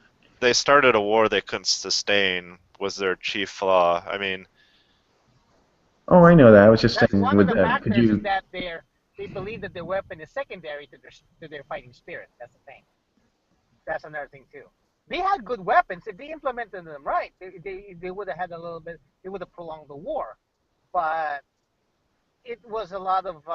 It was a mixture of a lot of things. There's a lot of things that they didn't implement right. Their weapons were starting to lose quality. But look at the Germans though. Look at the Germans had that. The Very Airsoft true. is not a bad weapon. The Airsoft is not a bad weapon if it was implemented right. But it was a mixture. But it wasn't. Their weapons were considered secondary to their fighting spirit. So that's why you know well, their one fighting of the spirit is why they fought so well. yeah. I would say their fighting spirit was actually a benefit. Their weapon they had mediocre machine guns. They had outdated rifles, and their tactics were they were a boon, but they're also a drawback. Because I mean, they fought to the they also didn't rotate their pilots. They didn't they had the Bushido slash kamikaze. The whole like death and before dishonor thing really didn't serve them well. It was a very fatalistic mentality when it comes to warfare. Yeah. Well, I heard like one of the problems for the Germans is that they made great equipment, but the equipment was very sophisticated, so it took them longer to. Overcomplicated. Yeah, it took it longer in the production line to get it completed. Yeah, but that's the thing. Like once they attacked the United States, they had no hope of winning the war. The war was over as soon as Pearl Harbor had happened, because no matter what, no matter how bad they beat us, we have the resources, the raw resources to like come back no matter what. Even if they would have sunk every single boat we had in Pearl Harbor, we still eventually could have come back. And that was, I mean, that was their failure, is they didn't have the natural resources or the logistics to supply such a large scale. As soon as we cut off their oil at what is it? Was it Leyte? I think it was at Leyte. As soon as we cut off their oil, they were done. That was it. Philippines, yeah, for the Philippines. When the Philippines got taken, they ran out of access to oil from Indonesia. Oh yeah, and then, I mean, there's lots of. I mean, we had their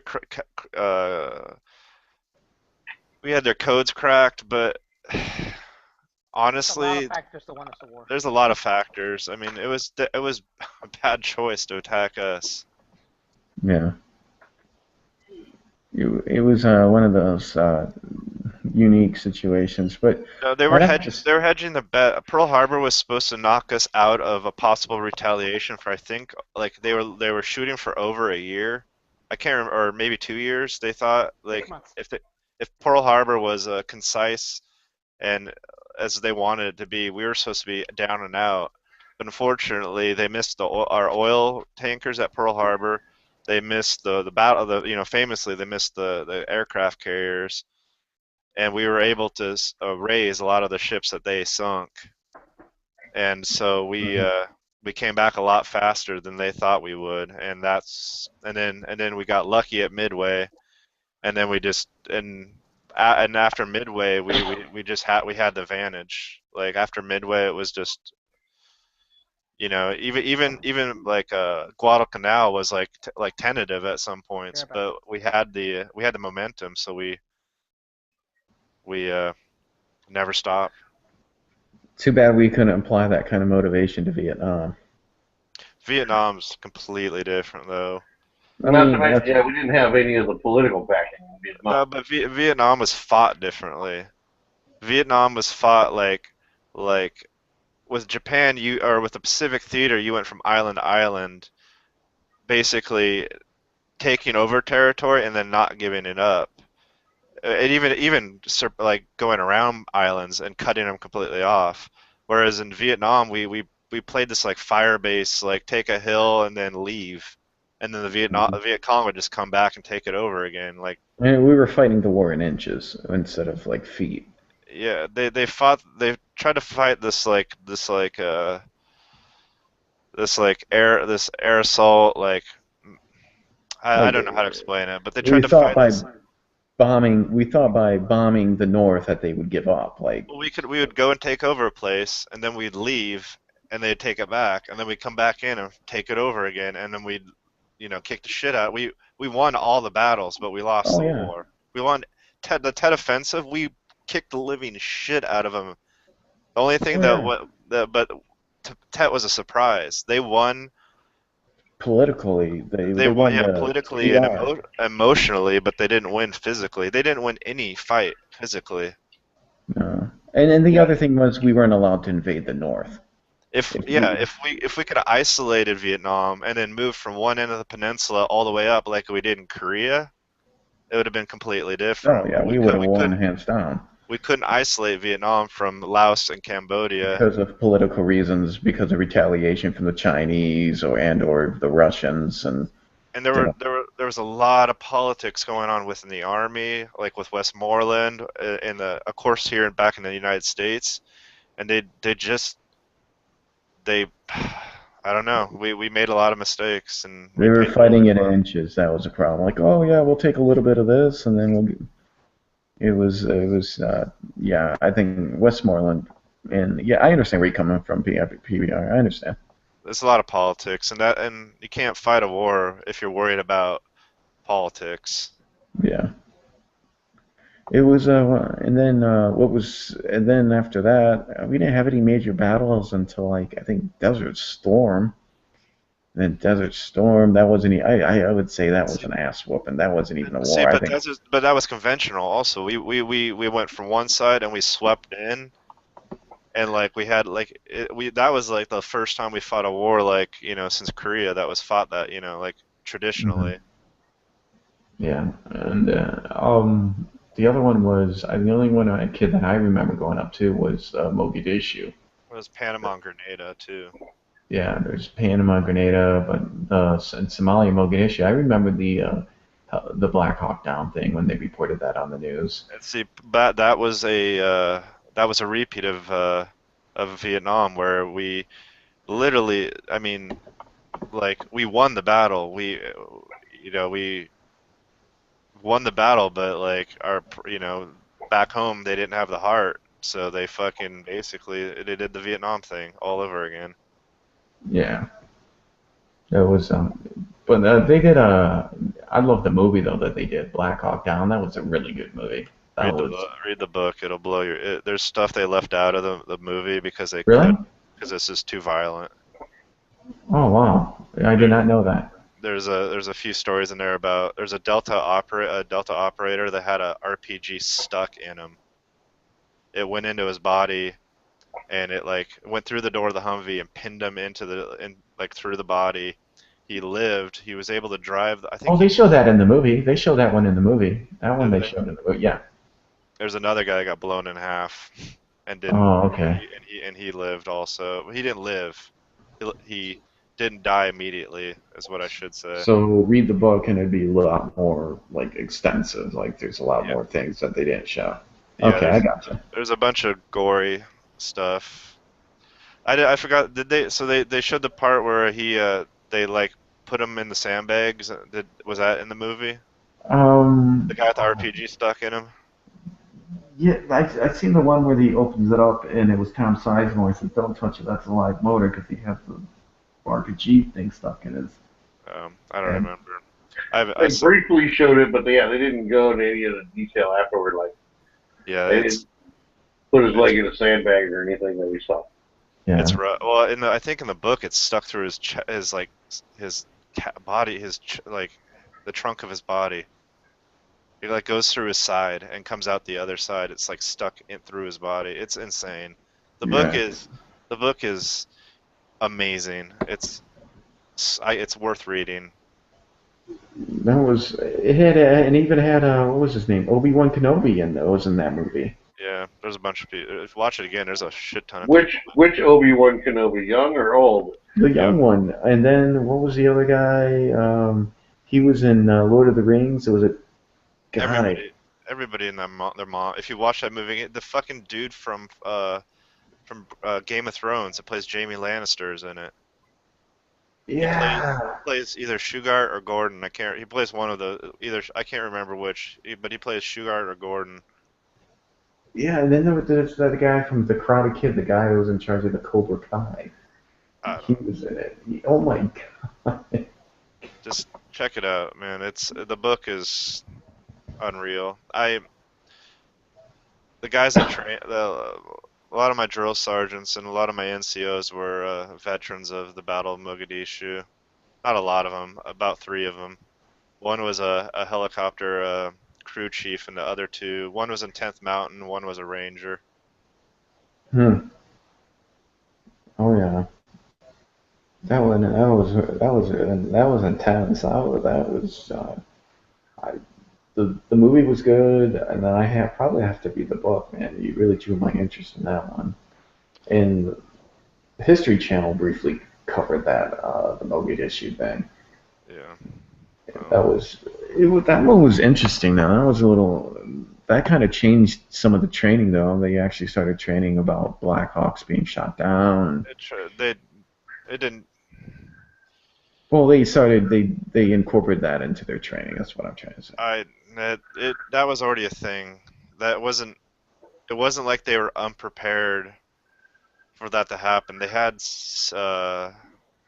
PJs on. They had like basically you don't see it in the movie, but there were Air Force PJs that went in to rescue the down pilots, or at least recover their bodies, and if there was anybody injured to pull them out. And that's all in the book, but you don't see that in the movie. Trust me, what they updated, and they don't really talk about it in the movie, was the communication. There's like disjointed communication at that time, and that was the big learning lesson is the disjointed communication. Like it took too long things had to go up, like through, like you had to radio somebody that would radio somebody that would radio somebody, because nobody was using the same. There wasn't like what am I trying to say? There wasn't a net, if you will, like a communication net where everybody could talk to each other, or at least communicate more fluidly. There's a lot of like lag, and it took too long for people to get messages.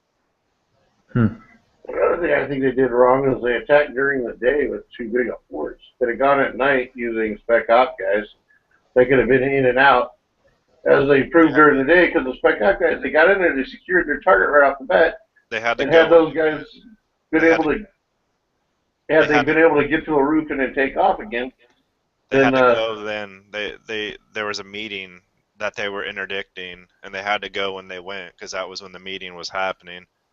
The guys that they were trying to nail were there at that time and would be gone within hours, so they had to go when they went.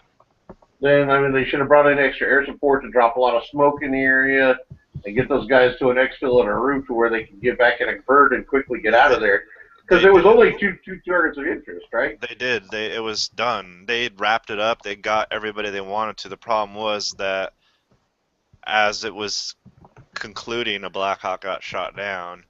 Well, yeah, they were under heavy fire and all that stuff going through, but it wasn't heavy fire until the first Black Hawk, Super 6-1 or Super 6-4, I can't remember which, went down, and then that started the chain of events that led to the Battle of Mogadishu. Yeah, they went in there and fucking kicked ass and did everything they're supposed to do. I get all that, but what I'm saying is they should have gone down there, and just because of the large civilian populace, they just flooded the area with smoke.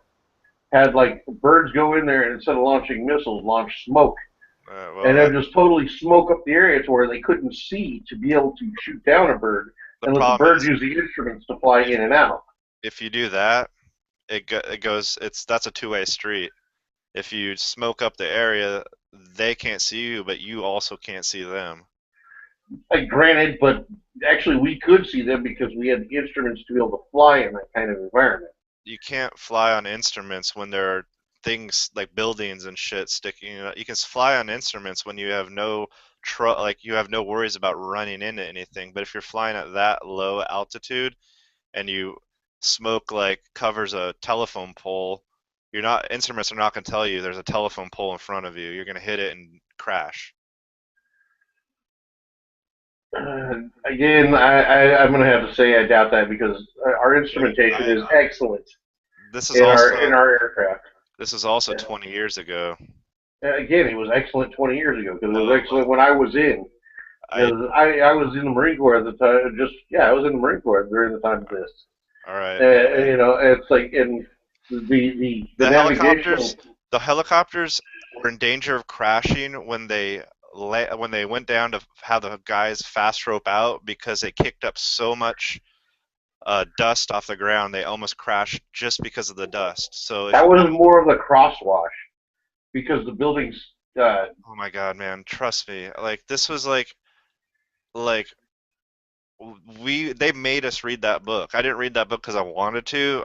I read that book because they made us read that book because we went through this. This was like the Army's big freaking boner at the time I was training because that was the last piece of combat that we had saw, and they wanted our whole like radio training shit was all based off of the mistakes of Battle Mogadishu, and all of all the bullshit air assault shit we had to do was it was all based around that stuff. The training camp or the fake city in Fort Polk is named Shugart Gordon after Shugart and Gordon, the Delta operators that got the Medal of Honor during the Battle of Mogadishu. Yeah. Like I spent so much fucking time in Shugart. I spent way too much time in Shugart and Gordon. So trust me, you can't. You could say like, smoke. Not being able to see the ground is a bad thing when you're flying a helicopter at low level. I'm understanding that, but there were buildings around them, adjacent to the building that they went into to capture the person, if the building was built to spec. If everything there was done to spec in the movie. Plus, they weren't taking the guys out of there in helicopters anyway. They had to take them out in vehicles because they couldn't land the Blackhawks to extract. They were deployed via helicopter, either fast rope or by Little Bird, and then the task force, what was it? The 10th Mountain Task Force was going to come in with Humvees and trucks and pull everybody out. So if you smoke the area, then you also run the risk of causing basically a car accident, because if you have a convoy that can't see the Humvee in front of them, you're going to rear end each other. Well, I'm understanding that factor too. I'm saying instead of using ground forces, you should have had a better exfil plan. They didn't have a great exfil plan. It was very generic. It wasn't thought up very well. You can't. How do you export? You can take them out on Little Birds, but then you have to bring in more Little Birds than you brought in, so they could pull out the guys off the roofs. But it's easy to deliver or take somebody out on a Little Bird who's been trained to be on a Little Bird, but you stick some freaking Mogadishu warlord civilian on the fucking skid of a Little Bird, and more likely than not, unless you tie him onto that bitch, he's gonna fucking jump off or fall off. Yes, that is true.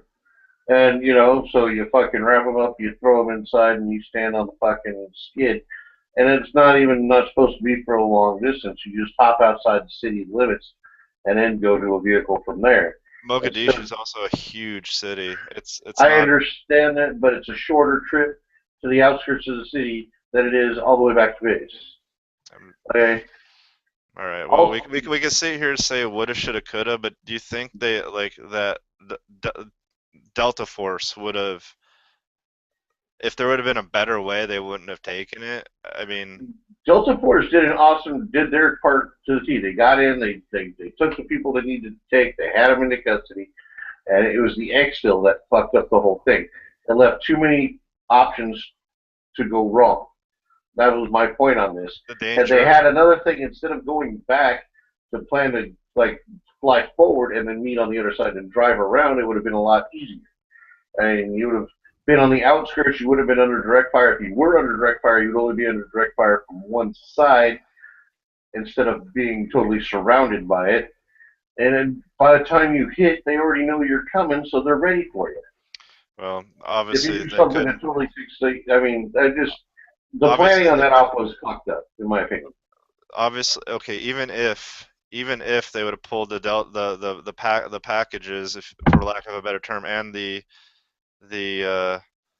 Delta guys out by helicopter, you still have all those Rangers that you have to get out, and you're not going to be able to get them back on the Blackhawks. The only way to leave where they were was to go through the streets via the convoy. You can't secure the area, which is what they did. They flew in. The Delta guys went into the compound via Little Birds. The Task Force Ranger went onto the street corners to secure the perimeter via Blackhawk, via fast rope, because there was no way to get the Blackhawks down any lower because the rotors would have hit the buildings because the streets are so narrow.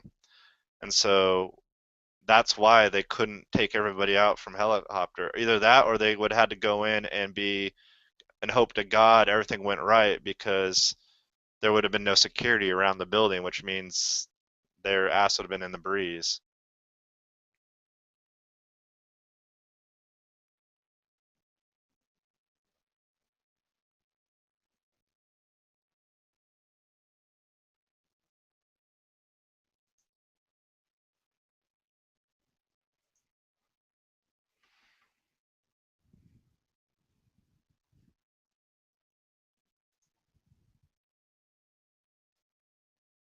Hello?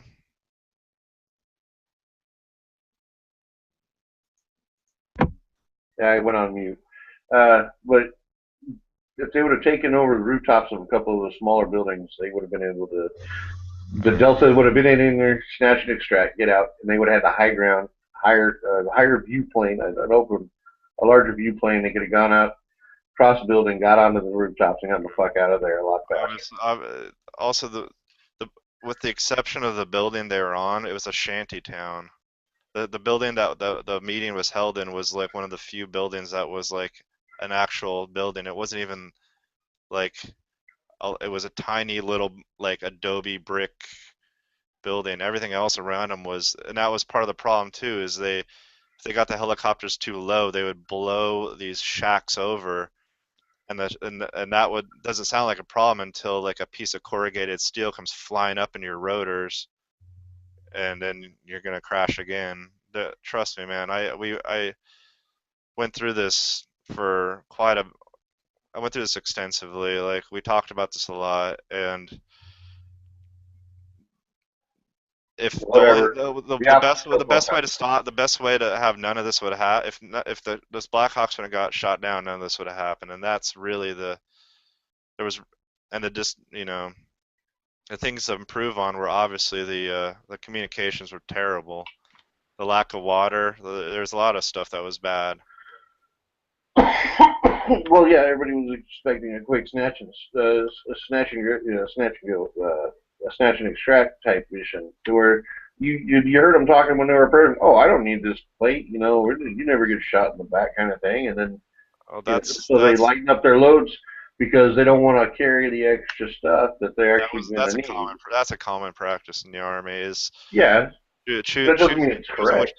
Well, choosing which plate you wear is I mean, I'm sure Chris can back me up on that. Do you ever wear body armor when you were in, Chris?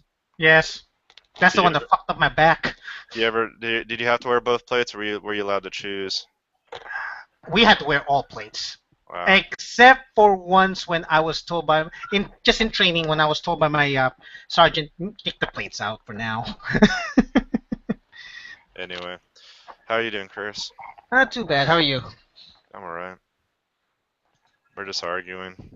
Didn't need to argue with you on that. I feel like it could have been ran a different way. It's good natured. I would say it probably could have, but with what they had on the ground at that time, that's what they ran with what they had. You know, sometimes you just gotta roll with what you got. You can't like wait for something better to happen, especially when you know it's time sensitive when like all these guys are gonna be in the same place at the same time. You know, you gotta Yeah. roll. That is true. That is true.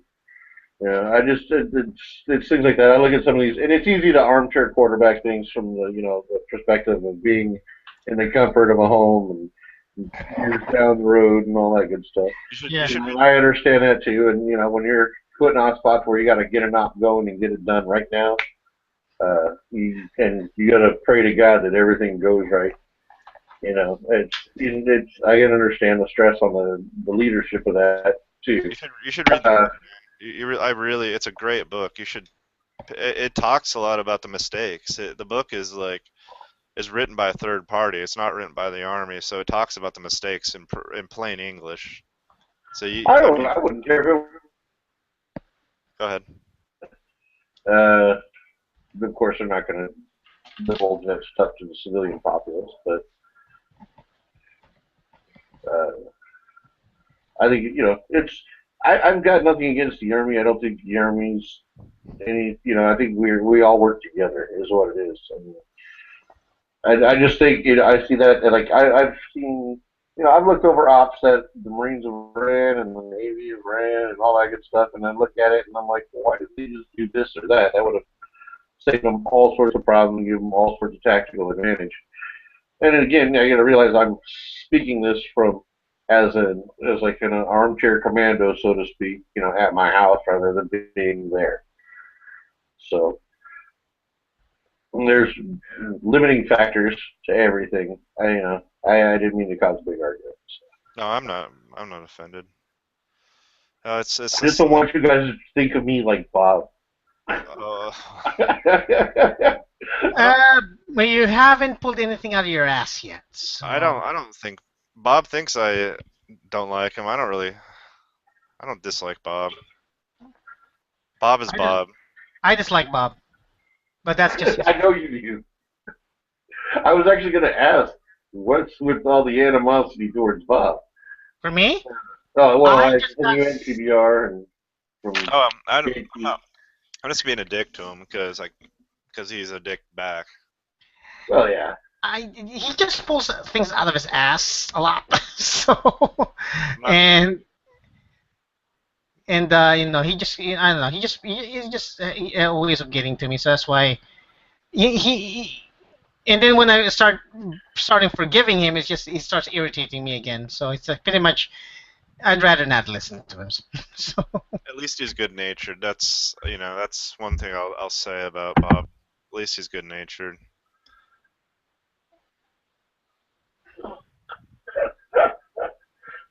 I like your new picture there, Wayne. Oh, thanks, man. That's not nice. Wow.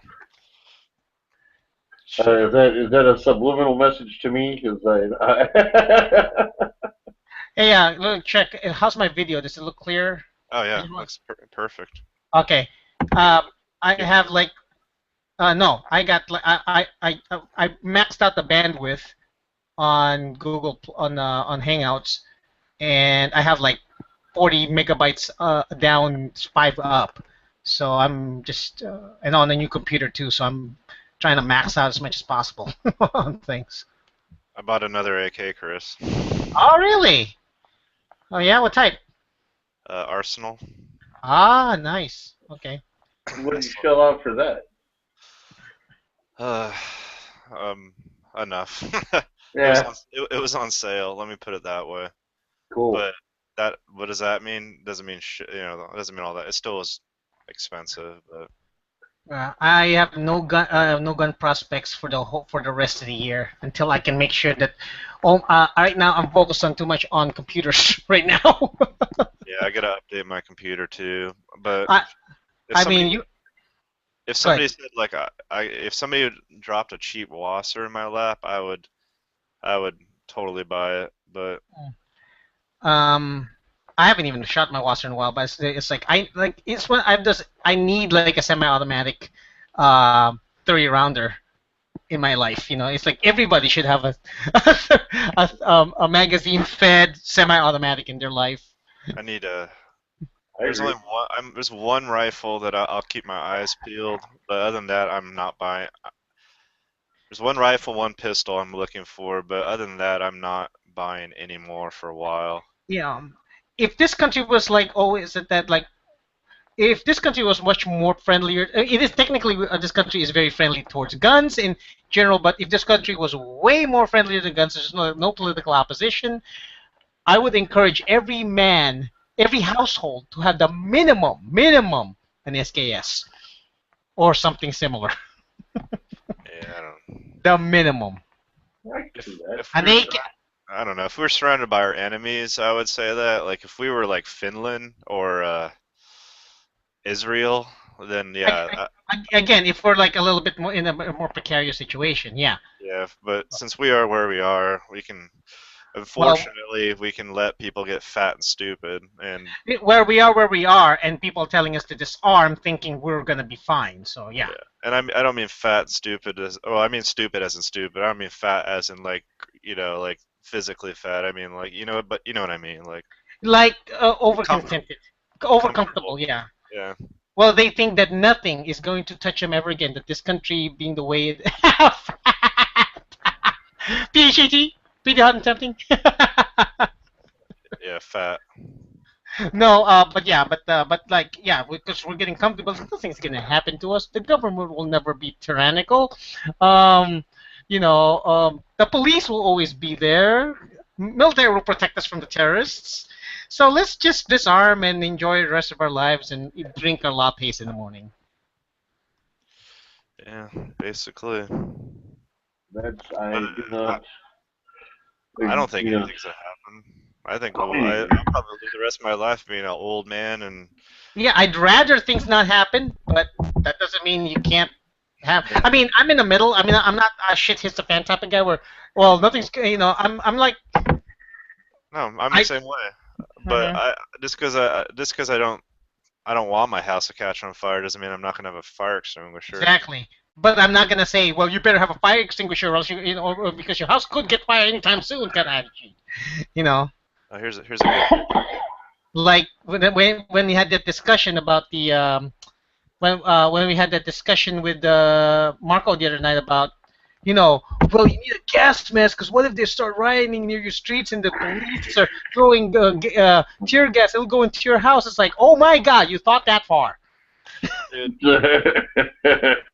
First of all, you know what? They're not going to be shooting tear gas in your house, and second of all, if they are, a gas mask isn't going to. I mean, you're fucked anyway. Because if they're gonna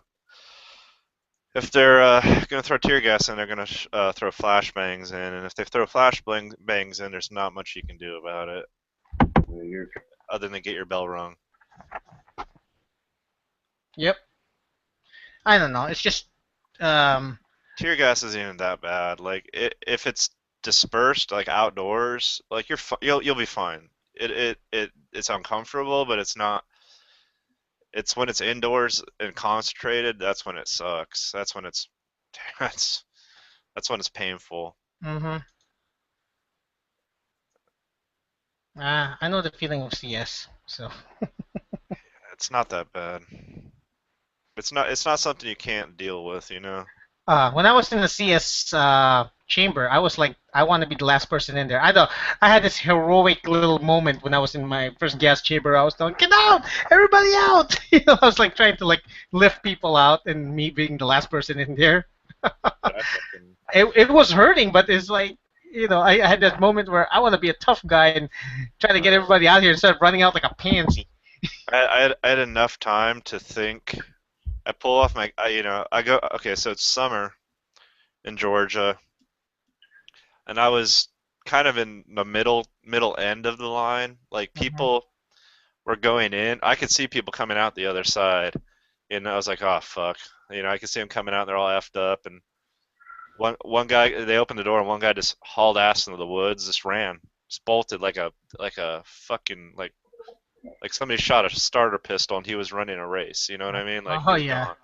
And drill sergeants chased after him, and I get in there, and it's summertime, so we're sweating outside, and I have my gas mask on. I can feel my skin kind of burning. Oh yeah, yeah. When I lifted up my hood. Yeah, oh, we didn't Oh. even have hoods on. They had us run in. We went in there without hoods. We went in there What? with just gas masks. Yeah. They would never have the they would have never had that do that. No, oh, my commander was like a little bit of a safety Nelly, so. No. See, they went in there to. We didn't go. We weren't wearing any of our mop gear. We were just wearing the gas mask with no hood, and we went. It wasn't there for training. They were there to fuck us up. That's what they were doing it for. So. I felt the skin on my neck start burning. It was the pores because I was sweating. The CF gas getting on my skin, and then they pull off my. And the second thing I noticed is the floor was slick. I mean, like ice. Like I was like, why is the floor so slippery? And then I realized it's just vomit, snot, spit, and drool all over the floor. Like. And I when I walked in, I almost fucking ate shit. Like I almost did the fucking like bar, slip on in the shower. That's how much like stuff, like for lack of a better term, stuff was on the floor. And then okay, so we're going through the break the seal, then reseal it, and clear the gas mask, do all that shit. We're doing it all. And then they have us pull them off, and I pull it off, and I have enough time to think. This isn't so, and just as I got the thought of like this isn't so, like that was like I burped, and I'm like, why am I? And then it was just like somebody like hit me with a baseball bat, and I was like, oh my god, this sucks. We actually had to go into this when they sent us in. Our drill instructor had us go in there and rip off our mask and yell,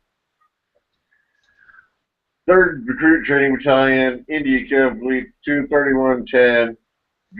Senior drill instructor Sergeant Starnes, hoorah! And we had to yell it at the top of our voice, at the top of our lungs. We did that, and then you just heard a collective inhale. And then this is the first time going into doing gas chamber training. You heard a collective inhale, just everybody going, and then it was nothing but the funky chicken everywhere. Yeah, everybody was like, "Oh my god!" It was funny as hell. We had to recite. What did you guys recite, Chris? We had to recite. I can't remember what it was. Did they have you recite anything? No. We had to stand there at attention, not moving, and we had to recite. I want to say it was it was like the army. We sang the army song from time to time. No, it was the. Fuck. I'll think of it in a second. We had to recite this basically, like the army. The 7. God, what is it? The 7 like. Damn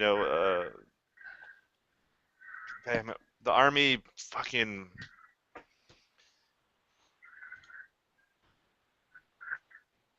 They gave us a little fucking. They gave us a little like. You had that little card with all the like the 7 like. Doctrine, like the honor and humility, or you know what I mean? Oh, the values, the army values. Thank you, army values. You had the like 7 values, and then what each one meant. It was either that, or we had to do the infantry creed or something like that. I can't remember if it was the infantry creed or the army values.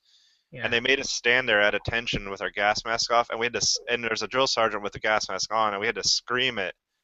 And if we couldn't get through the whole fucking thing, like we just had to stand there, and it was fucking terrible.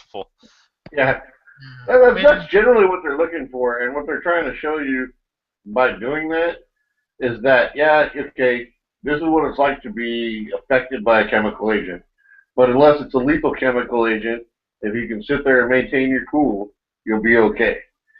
Oh yeah, no, they're just like I said, like Chris went in there with his his whole mop gear. Yeah, see, us, they weren't minus the boots.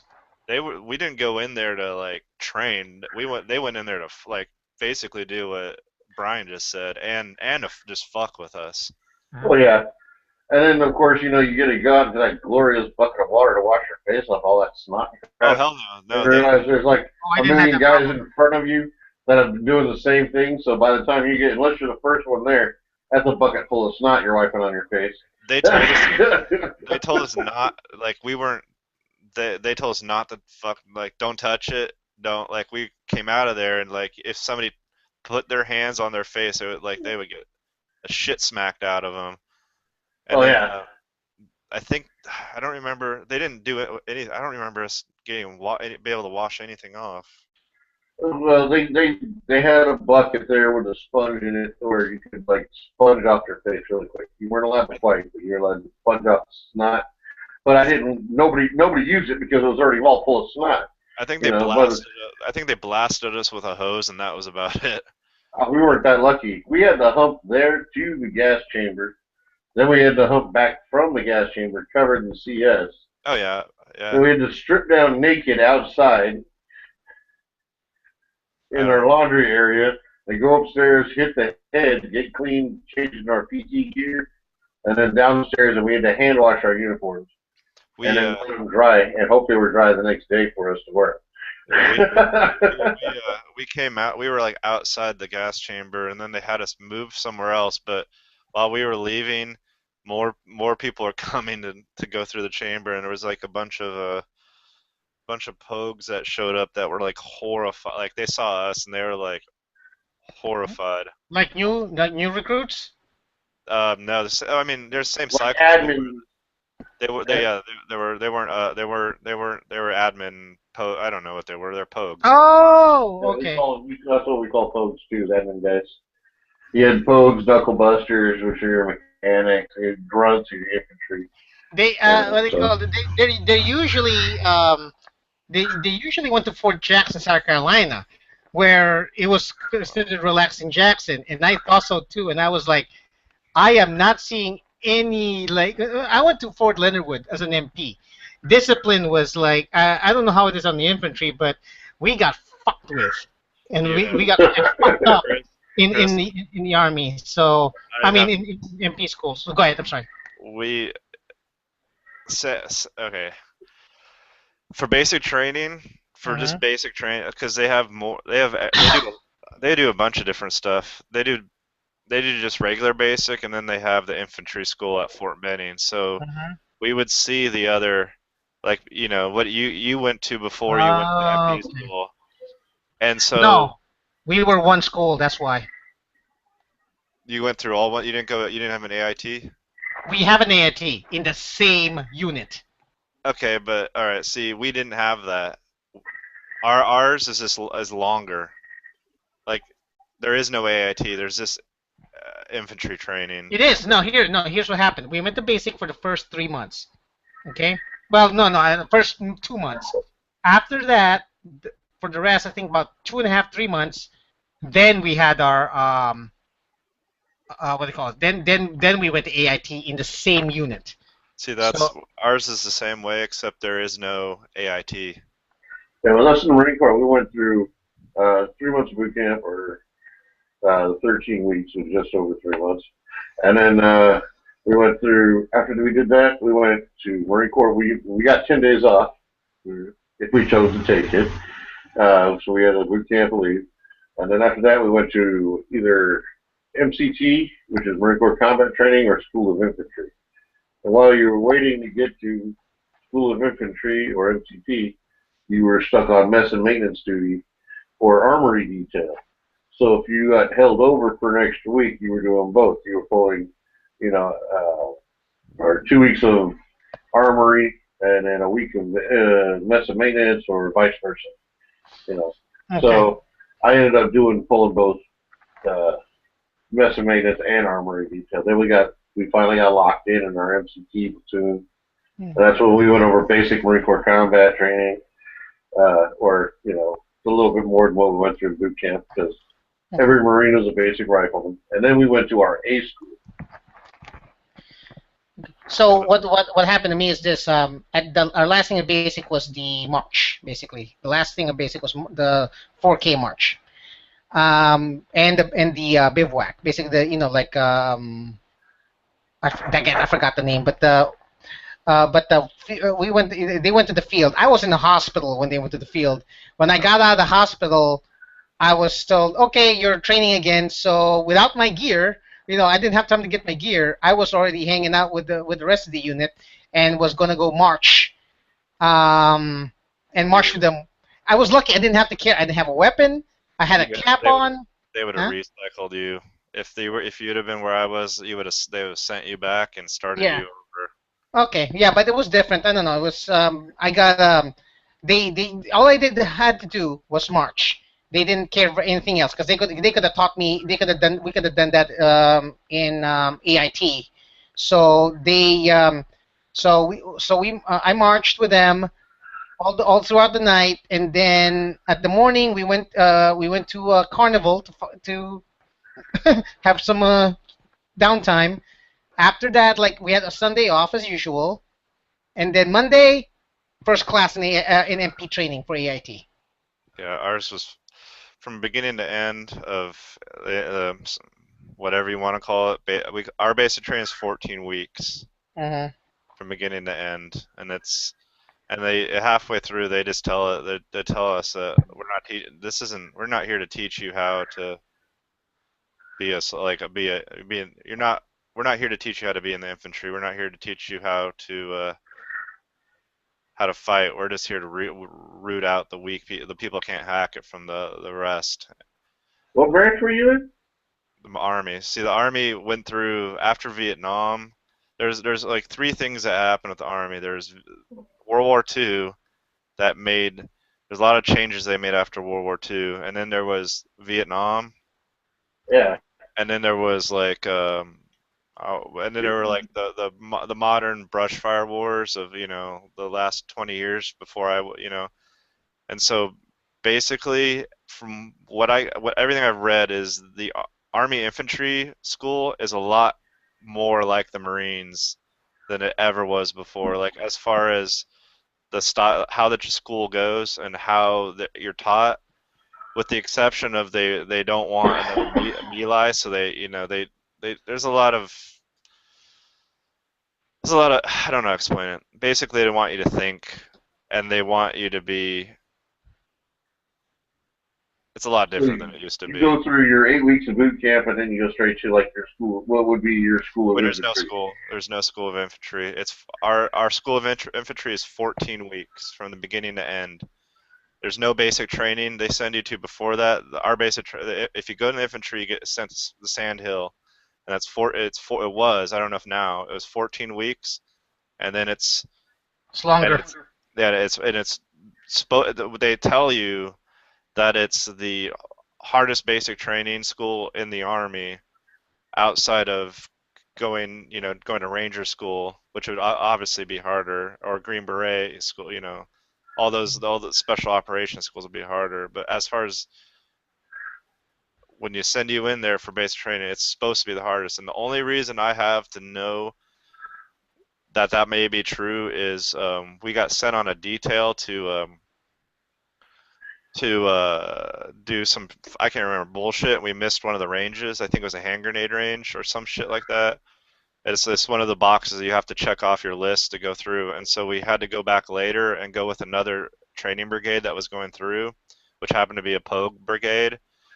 And all we did was we ate with them, and then we went down through our grenades and left. Then when we were standing in line with our trays to get chow, we were so because we had to stand a certain way and we had to walk a certain way in the line, just like the Marines, when you're standing in line to get your food, you have to we stand what they call it's kind of like when you're having your weapon at attention. You have your elbows tucked in, your tray's at a 90-degree angle, you sidestep. Exactly. We face forward. You face forward, so you take a step forward. It wasn't a sidestep. Well, because you hit a salad bar first, and then you hit the main course area. Whenever there's somebody through, you sidestep and you go, "I'd like some of that, recruit." And then we don't even get to ask. We don't even get to ask. They just give us food. And when you sit down, the first person to sit down should be getting up on the last person. It should be like a chain. You know what I'm talking about? Did they do that also? generally we all stood until they told us to sit and eat, and then we all sat and ate, and then when the DIs decided we were done, whether it be a couple of minutes or 15 minutes because they wanted to relax, that's when we were done. It should generally it was like 5 minutes and we were out. They go in a way where like if as you sit down and you start eating, you should be getting up as the first person getting up is it the first person, the last person? They had this, I can't remember what it was, but they have it in a way so that as the you sit down, first person that gets up will be the last person sitting down. Yeah. Okay. Doesn't sound right. But, no, it does because the first guy in line, so he's the first guy to sit down and eat. Now with us, we had to set our trays, we had to hold our trays. We set them down when they told us to, and then they said, "Sit down and eat." And then we sit down and eat, and then. Oh, that's a little different, but you see what I'm getting at. Like, and we went to eat with this other training brigade that was like a Pogue brigade, and they were just like standing in line, jaw jacking, like, and just like standing around. And we were like, there's 3 of us or 4 of us, and we were like locked up and standing there like ducks in a row, just standing there silent. And like the drill sergeant came by, and he saw us, and he was one of their drill sergeants, and he was like, "Holy shit!" He's like, "Listen, all you," and he's like, starts swearing at. He's like, "You motherfuckers, look at this! This is what a real fucking soldier looks like, you fucking assholes!" This is what the real army looks like, you mother. And he's just like, first I got scared. I thought I was in trouble. I'm like, oh my god, he's yelling. And then I realized he wasn't yelling at us. He was yelling at all of them because we were doing the right thing and everybody else was doing the wrong thing. But that was the difference. Was night and day, man. Like the scrubbing fucking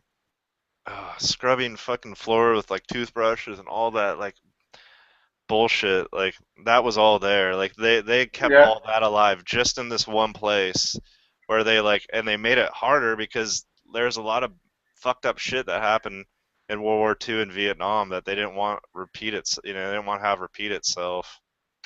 Oh yeah, the Army. The Marine Corps was like that too. The Marine Corps is like every Marine has to make it through boot camp to become a Marine. Once you make it through boot camp, then you get to go, like I said, either MCTE or SOI. I went in open contract, so I would have actually had to go through SOI or MCT and then go through SOI. If they made me a grunt, but they didn't make me a grunt, they made me a helicopter mechanic. So see, there's one problem that you never had to face. Every Marine is a basic rifleman. Any Marine Corps attachment, especially if they're not infantry, your CO is going to be a hard charging son of a bitch that wants you to run forever, hike forever, shoot forever, all that crap forever, just like every other Marine.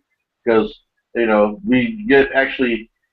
We all talk shit about the grunts, but the grunts are the ones that actually get all the respect because they're the grunts. So we all got to try and bring ourselves up to their level, and that's something that's continuous through the Marine Corps the whole time. Yeah, Chris, this is one thing that you didn't have, the one difficulty you didn't have to face. Oh my God. When I was in MP school. You want to guess what it is? I don't know what. Women. Oh, that's true. It was a co-ed training unit. There's no women on Sand Hill at all. Exactly. Except for the lunch lady. Yeah, I told you that story about. I told you that story about the when we went got our uniforms in Sand Hill.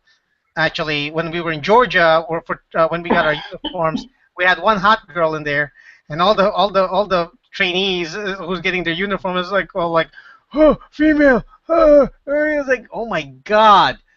It's like, really? Yeah, I do not envy co-ed boot camps. Like, I guess the Navy and the Air Force both have co-ed boot camps. I do not envy that because those women, they do the basic hygiene and all that stuff, I'm sure, but they definitely don't get pretty. We've had we had like a fairly hot girls in the unit, and that got a lot of people in trouble. So, And then, but we had a very, very strict, male drill sergeant was like, don't you ever, don't you ever smile at me. It's like that. It's like even if it's like even if they did something, it's like he would always like, don't you smile at me. It's like we started with 50 in our platoon, and at one point I think we were down to 35 or 36. That's how many people dropped out. Well, and by dropped out I mean like either you don't quit, you know what I mean? You can't just up and quit. But they either tried to kill themselves, they said they were gay, they we had that too. Did anything they could to get the hell out. Or they got injured. We've had a few people who got injured and had to be kicked out. We had one guy was pretty much, we found out, was insane. He didn't act insane. He was insane. We had a guy try to hang himself with the fucking with the buffer cord on the buffer. You remember the electric buffer for the buffing the floors? Oh yeah. And it was a platoon above us. We were on the okay, I don't know. Did your barracks have the open bay on the first story, and then the second story, and then the third story? We had open bays on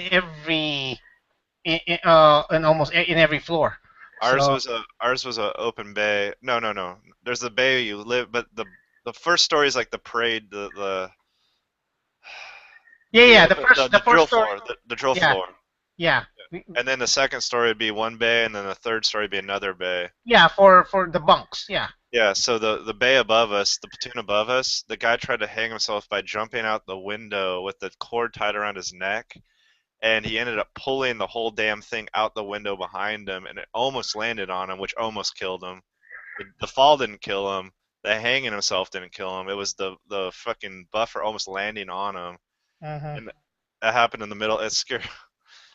Trust me, you hear something like that in the middle of the night, I jumped up. I thought the drill sergeants were fucking, I thought we were, they were doing something fucked up to us.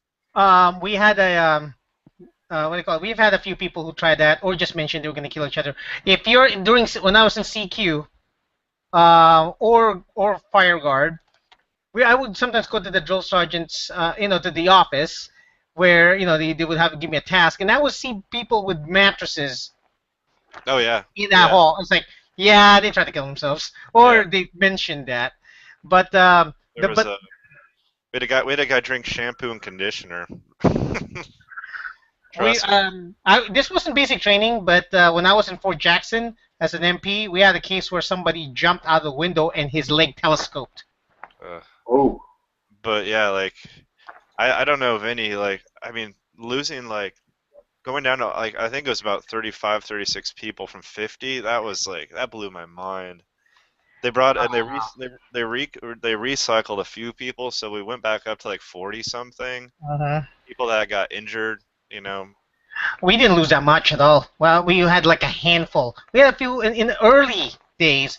We had people jump ship from escape, run away from hospitals.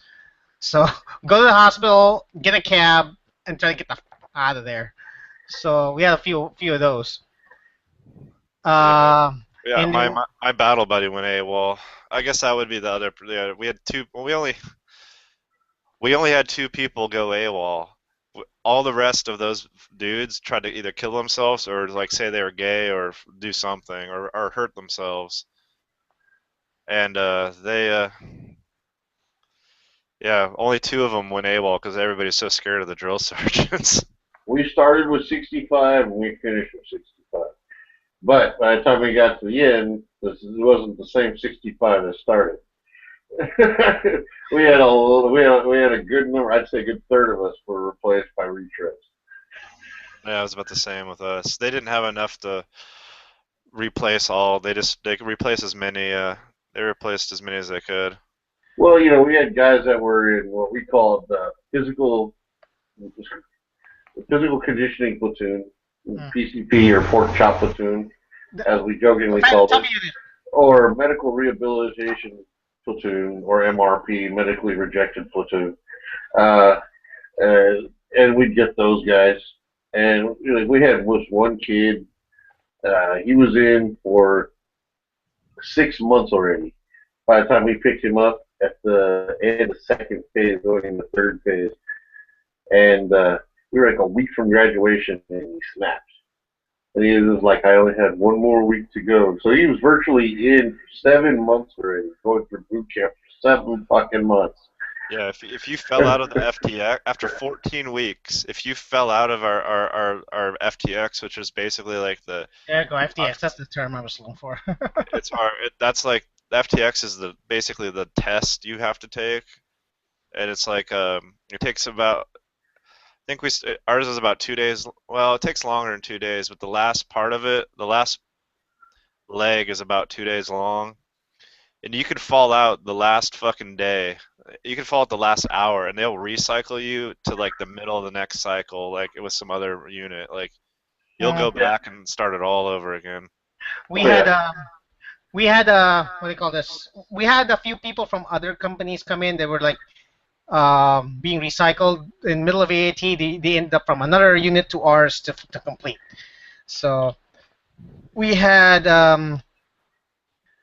We also had did you ever have anybody just hang out of your barracks because they're they're basically being recycled out for due to injury or something like that? No, we had guys come in reclassing. They were changing their MOS. Oh yeah, we had those too. We had a bunch of sergeants who started pretty much trying to be drill sergeants when the drill sergeants weren't around. But they weren't allowed to do that. We had a specialist and a PFC, and they were not allowed to. They were not in charge, and they were told they were not in charge. Not with us. If you were a jarhead and I was a recruit, pretty much, I'm at your beck and call to do whatever you want. If you're in the same area I'm at, and there's no drill instructor, so I could actually be going from my barracks to the PX in third phase, still a recruit in a group of 4. Because that's how we're never allowed to go anywhere on our own. Oh, they would put people in charge, but it was no and if that PFC or specialist was around, then they were in charge, but they weren't in charge unless the drill sergeant put them in charge. You know what I mean? Or unless they caught somebody doing something wrong. But like the drill sergeant just didn't want some fucking. Everything is really regular. They have a way that they did things, and they didn't want anybody else goofing it up. Exactly. But I mean, these other Marines, they were like actual Marines, people who already graduated boot camp, been in the fleet. They're actually in the fleet doing their job on my recruit depot where I work. We'd have to listen to them no matter what. If they came, like if we were going to the PX and they came by, hey, I need 4 volunteers, and you're them. And we're like, we're under instructions from Sergeant Major or from our Sergeant so-and-so or whatever. You weren't even allowed to question. You just, okay. And then we had to tell them what platoon we were from so they can send a message saying, yeah, I took them, so I needed them for this. And then that was different. See, with us, they would have had to go through the drill sergeant, and then the drill sergeant would cut us loose. Like, if somebody came up to you and tried to cut you loose for something, if you did it, I don't know if you would have got in trouble, but they would have found who that motherfucker was, and they would have gone after his ass for sure. Like, you go to the drill sergeant, and then the drill sergeant cuts you loose. And if the drill sergeant needs somebody in charge, he puts that person in charge. And you report back to that drill sergeant when you're done. Like, I remember once I got stuck on a detail, and like when we came back, I had to report back to drill sergeant and tell everybody was back, and I couldn't find his fucking ass anywhere. And I started panicking, like I was getting scared because I was like, it's like the clock is ticking, and I don't know where he was. We've been there for 15 minutes and he doesn't know. What the fuck? Okay, that has happened. No, I know what you mean. That has happened to me before not in training, but in actual unit where we were told to go somewhere, and no one was in charge of us too. I wasn't made in charge. Nobody was. We were told to go somewhere. I think it was a cafeteria for a bit, and did not get any orders to do anything. We stood by. It doesn't matter what time it is. Doesn't matter if there's a formation we're supposed to be there to.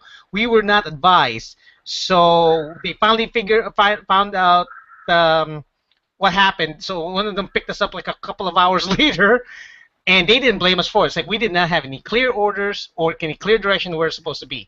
We stood by. We didn't try to leave and try to find out what's going on because it would have complicated things. So if that happened to me, I would just said, you know, we're gonna stay here until we get a drill sergeant to tell us to come back. And if no one does, it's their asses, not ours. I think the reason that we had to deal with whatever everybody else said is because it was training us to accept the last, because you have to accept the last lawful order. It doesn't matter if a general told you to go do something. If somebody above you came by and gave you a lawful order, you had to go do. You had to follow your last lawful order. Because as far as you know, that person had already spoken to the general, and the general said, "Okay, go ahead and reallocate these troops." So if we get yelled at, you know, which we didn't, but if we would have got yelled at, we were just following our last lawful order. And then they were like, "Oh, okay."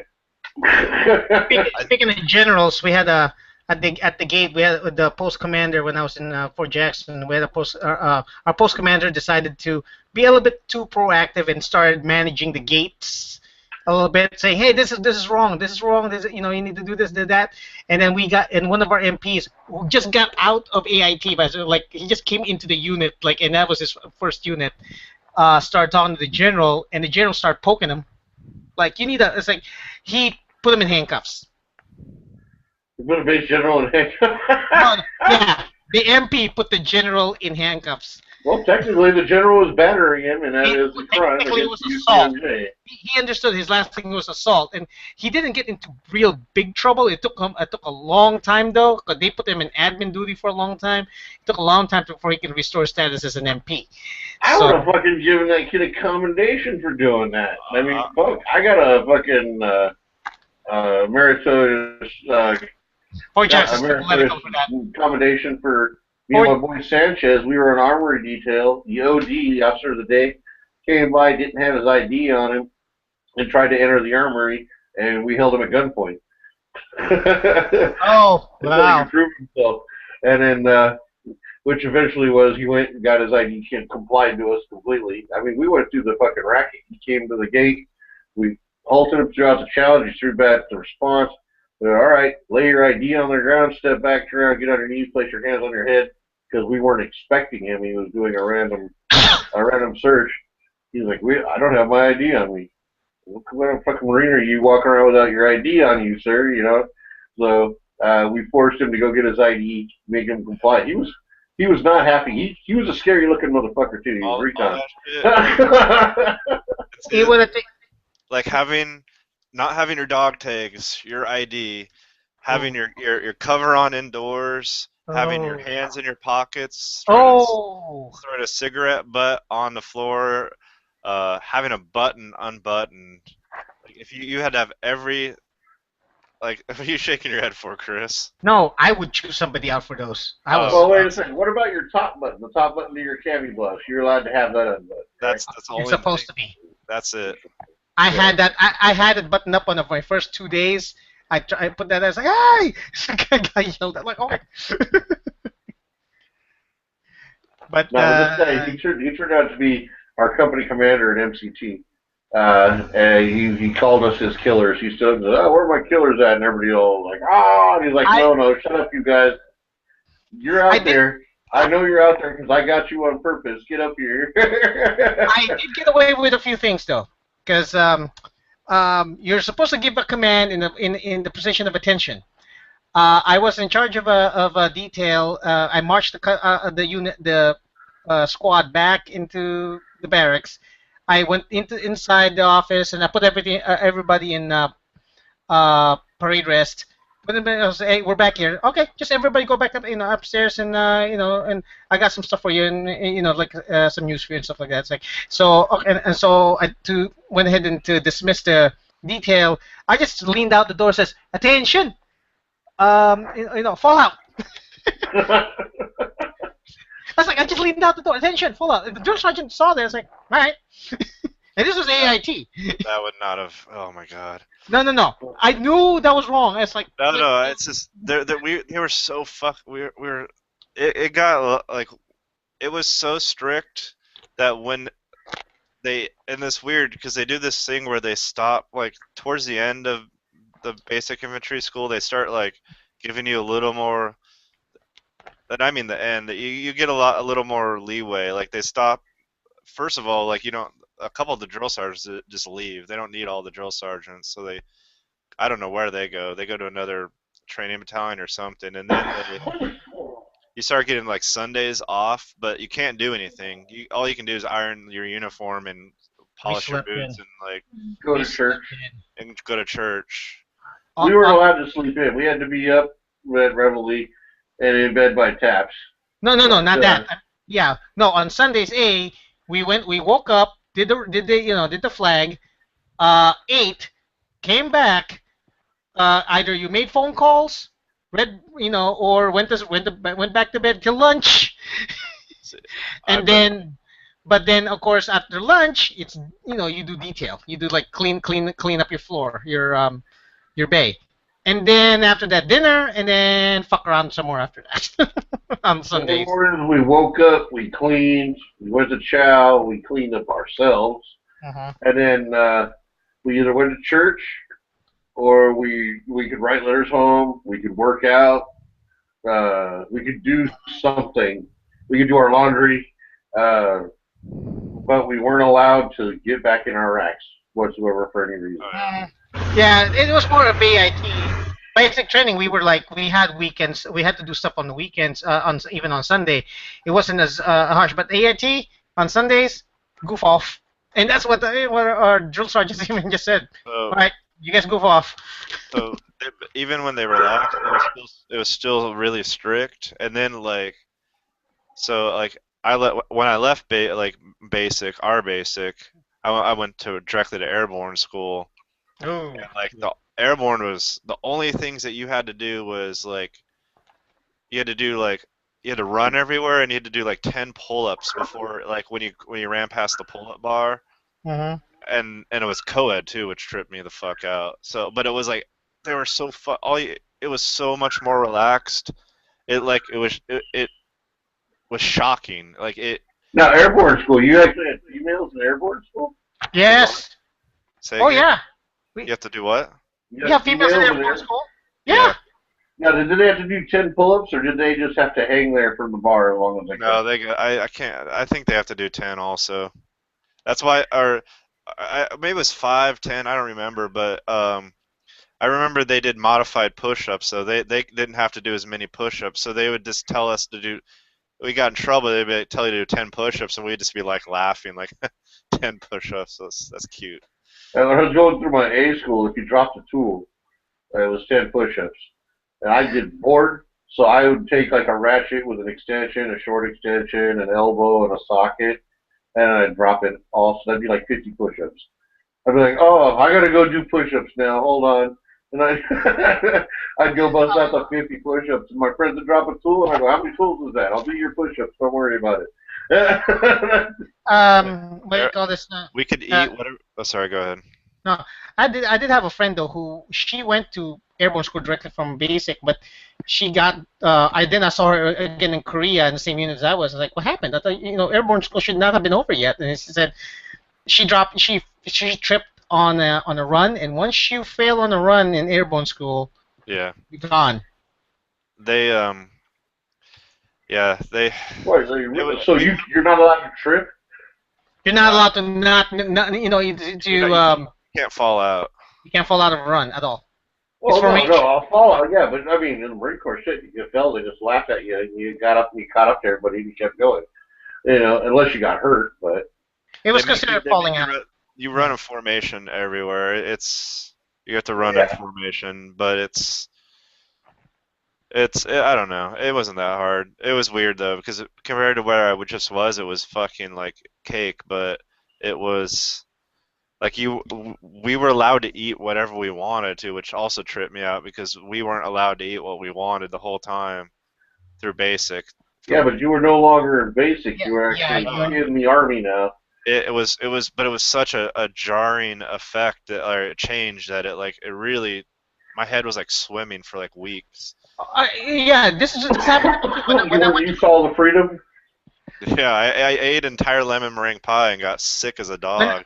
when I went to Korea, okay, I was wearing BDUs everywhere, and they was like, "What are you doing?" It's like, they're like on their days off, they're wearing like shorts and t-shirts. It's like, I'm in the army. It's like, "Yeah, get some civvies." They told me, it's like, get yourself some freaking civvies. What are you doing? It's a weekend, not working. Once we got out of boot camp, we were we were in our schools and stuff, and our schools are still semi-strict, but we could eat what we want, wear what we want when we were off duty and all that stuff. So it's like I think it was a little bit, but then again, I was also in like 19 years ago too, so I got out 19 years ago, almost 20. So yeah, it's like boot camp at the time. It was like we did boot camp, then we got to once we're pretty much virtually out of MCT and going to our A school. We've gone through Marine Corps combat training and all that. We had a lot more freedoms. It's like we were almost in the fleet kind of thing. The biggest culture shock for me when I went from basic training AIT, like controlled environment, going to regular army, is that it was a lot more disorganized in regular units. I was told to do this, and then I would do it, but then all of a sudden things would change. It's like, wait a minute, I thought we were supposed to be doing this. And then I would get in trouble for, I would get randomly in trouble when in basic, even AIT, you know when you're gonna get in trouble. So, but in the regular army, my sergeant was just a plain. Oh, I lost Chris. Uh-oh. I'm going to assume he was going to say a mean person. Yeah, it was. Our ship was. I mean, let's put it like you could probably identify with this. Chris won't, but like I got my bell rung by my drill sergeant. Like I pissed him off. It was a long story. I was in the wrong place, wrong time, doing the wrong thing. He yelled at me, had me go down and do scissor kicks. I was wearing my Kevlar, and I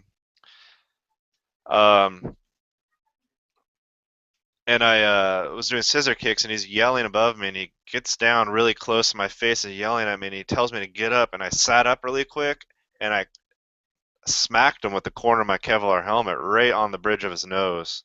Ooh. And he stood up really quick and grabbed his face, and then and I was like shocked, like I just froze.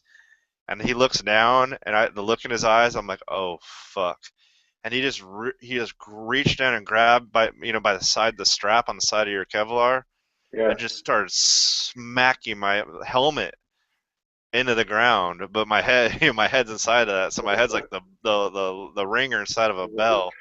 And he's like, God damn it, Loomis, why don't you ever fucking listen? And he, like, every syllable, he would just ring my head into the ground. Bam, bam, bam, bam.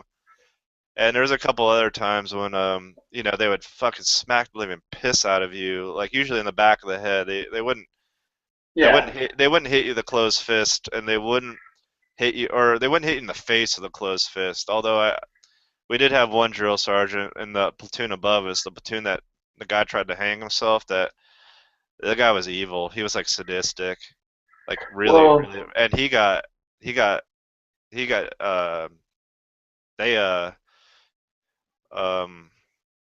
when I was in airborne school, they pulled a bunch of us out, and we were questioned by CID because he beat the living piss out of this one private. I mean, he was a bad person. He was sadistic. He had anger issues. No, he was sadistic. He crossed the line. Like he went from that like authoritarian thing to like enjoying like hurting this, and he targeted this. He just picked on this one private and like beat the living piss out of him in the stairwell. But he would beat him up where nobody could see that he got the shit beat out of him. And yeah, he got in a lot of trouble. Got knocked down to an E3. I'm surprised they didn't fucking knock him down in private and put him in prison. They took him out of the training brigade and knocked him down to E3 and sent him to somewhere, some shitty place. I don't know where. But I was one of the people that got questioned by basically what Yankee used to be when Yankee was in the Army. Freaking, I had a a whiskey locker encounter with my DI, and what that is pretty much we had this closet where we stored all our cleaning gear and shit. We called it the whiskey locker. And the DI, he told us straight up, if you ever feel manly, we can have an appointment in the whiskey locker. And what happens in the whiskey locker stays in the whiskey locker. And I was young and dumb and full of flowers, and I decided I wasn't going to take this anymore from the senior, so I went to the appropriate time, and I made an appointment for the whiskey room, for a whiskey locker, and I should have never made that appointment.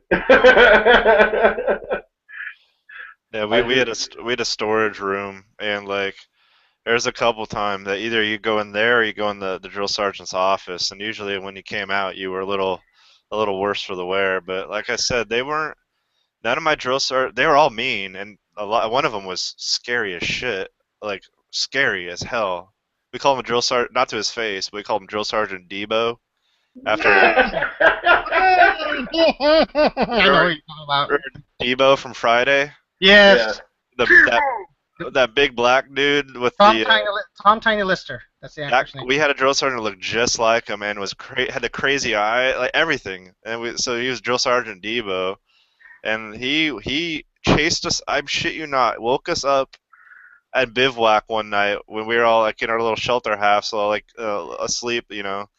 Woke us up in the middle of the night and got us all lined up, and then had us run around the woods.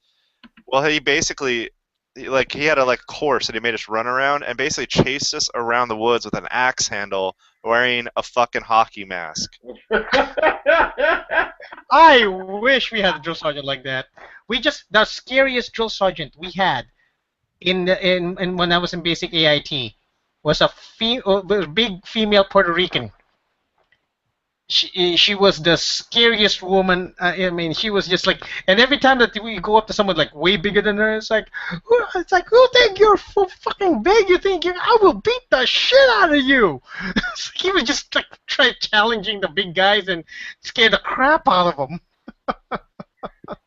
So that's the scariest drill sergeant in that unit was that lady. In our company, the scariest drill instructor was Sergeant Hart. Sergeant Hart was the boogeyman. Sergeant Hart was Marine Force Recon. Sergeant Hart, he'd disappear for a couple of days at a shot, and it was just his time off. But it was always, Sergeant Hart's gone. Wonder who's out killing today. That kind of thing. So we had that. We were recruits. We didn't know any better. We were out on night maneuvers, and Sergeant Hart would sit there and he'd jump in fucking lines when you're doing a count-off for the recruits because it's night. And he'd get in behind you and he'd say, "You say a fucking word, I'm gonna fucking gut you where you stand." Shit like that. And then he'd count off and the numbers would be all fucked up because he's fucking with the other drill instructors. And then you take off running and the other drill instructors go chase him and you hear them all laughing. But Hart was the boogeyman. If anything ever, yeah, I want you and you guys are, you knew if you were fucking up and you got volunteered to go do a heart work party, you were in for something. But nobody ever talked about what they did when they got back from a heart work party. But they didn't fuck up anymore either. So Hart was the boogeyman. He was the one threat throughout the entire company that if you fucked up and you had to go see Sergeant Hart, it's worse than having to deal with your own senior at that point. And you may not make it back alive. That was kind of like the overhanging threat. Although obviously, they couldn't do that. But Hart was a scary man. He was a boogeyman. He really was a boogeyman. all of ours were bad. Like we had the short, hard charging. I don't know. I don't even know how to explain that. We had the tall, skinny, quiet one that didn't say much, but was just would stare at you and make you feel fucking really. And then we had Drill Sergeant Debo, that was like the monster. in the closet or under your bed. And then we had this other guy that was like the he came through like halfway through. He was like, I don't know. We were already in the middle of our cycle when he came on, but he was just like the really mellow black dude. But he was like, he'd love to make you do fucking like if you. He would never yell at you. He'd just make you do. He'd think of some fucking exercise because he loved doing. He loved exercise. He was like He was like let's. He was like always excited to go on a run. Like all the other drill sergeants would be like, eh. It's like most of my drill sergeants. Yeah. That's like Sergeant Taylor. Sergeant Taylor, he was a short black guy, but he was ripped. I mean, just ripped from head to toe. And he had big old Arsenio Hall hands. And giant hands on this little body. But if he pointed that finger up in your face, and you were like, you didn't realize we never knew he was ripped until we did our first company PT with him. And then, I mean, he was the super exercise guy. Then we had Sergeant Massey. He was the mind fucker. He would fuck with your mind. Oh yeah, yeah. He was the mind fucker. And then we had Sergeant Frano. Sergeant Frano was kind of like our senior light, but he was from Jersey. We couldn't understand a fucking word he said when he started yelling at you. So you just kind of like looked where he was pointing and went there. Whether he's talking, and then he'd get pissed off because he knows we can't understand him, and he totally fucked with us up on that. So it's like we were fucked with him because we couldn't understand him. We were fucked with Massey because Massey wanted to fuck with your brain. We were fucked with Taylor because Taylor wanted to fucking just thrash you until you dropped. And then we had our daddy. Our head drill sergeant left halfway through, and Drill Sergeant Gibson, which was the tall, skinny, quiet one that would just stare at you, became our head drill sergeant.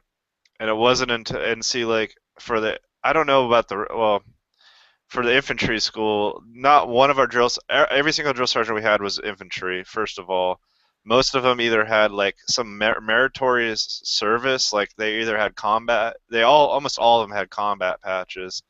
And if they didn't have a combat patch, they had a ranger tab, or they had like their ex special force. They had something. Like I didn't have, at least in my platoon, none of our drill sergeants didn't have something to like make them stand out from everybody else. And I went in pre-September 11th, like about a year and a half before September 11th. And so if you had a combat patch in that time, that meant either Mogadishu, Grenada, Desert Storm. It was, there's a reason you had that.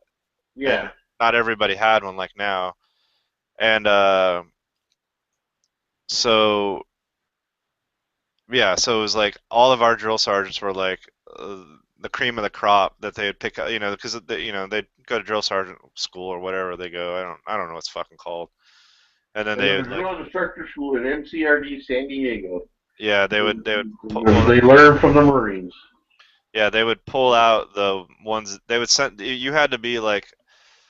They would send the ones that had like, when they put on their dress uniform, they had something to look at, and they had some, they had experience. They would go to the infantry school, and so all of our drill sergeants were like they were like every flavor of fucking scary, like 31 flavors of Baskin Robbins scary. That sounds like MCT and School of Infantry in the Marine Corps.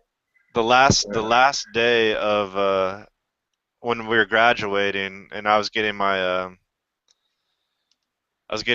my blue cord, which is like the infantry, and my cross rifles, which is like the infantry fucking thing that we have on our dress uniform. Our head drill sergeant, Drill Sergeant Gibson, the tall, scary, silent one, who was ex-ranger, ex-fucking this and ex that, like, this guy had stories for days. He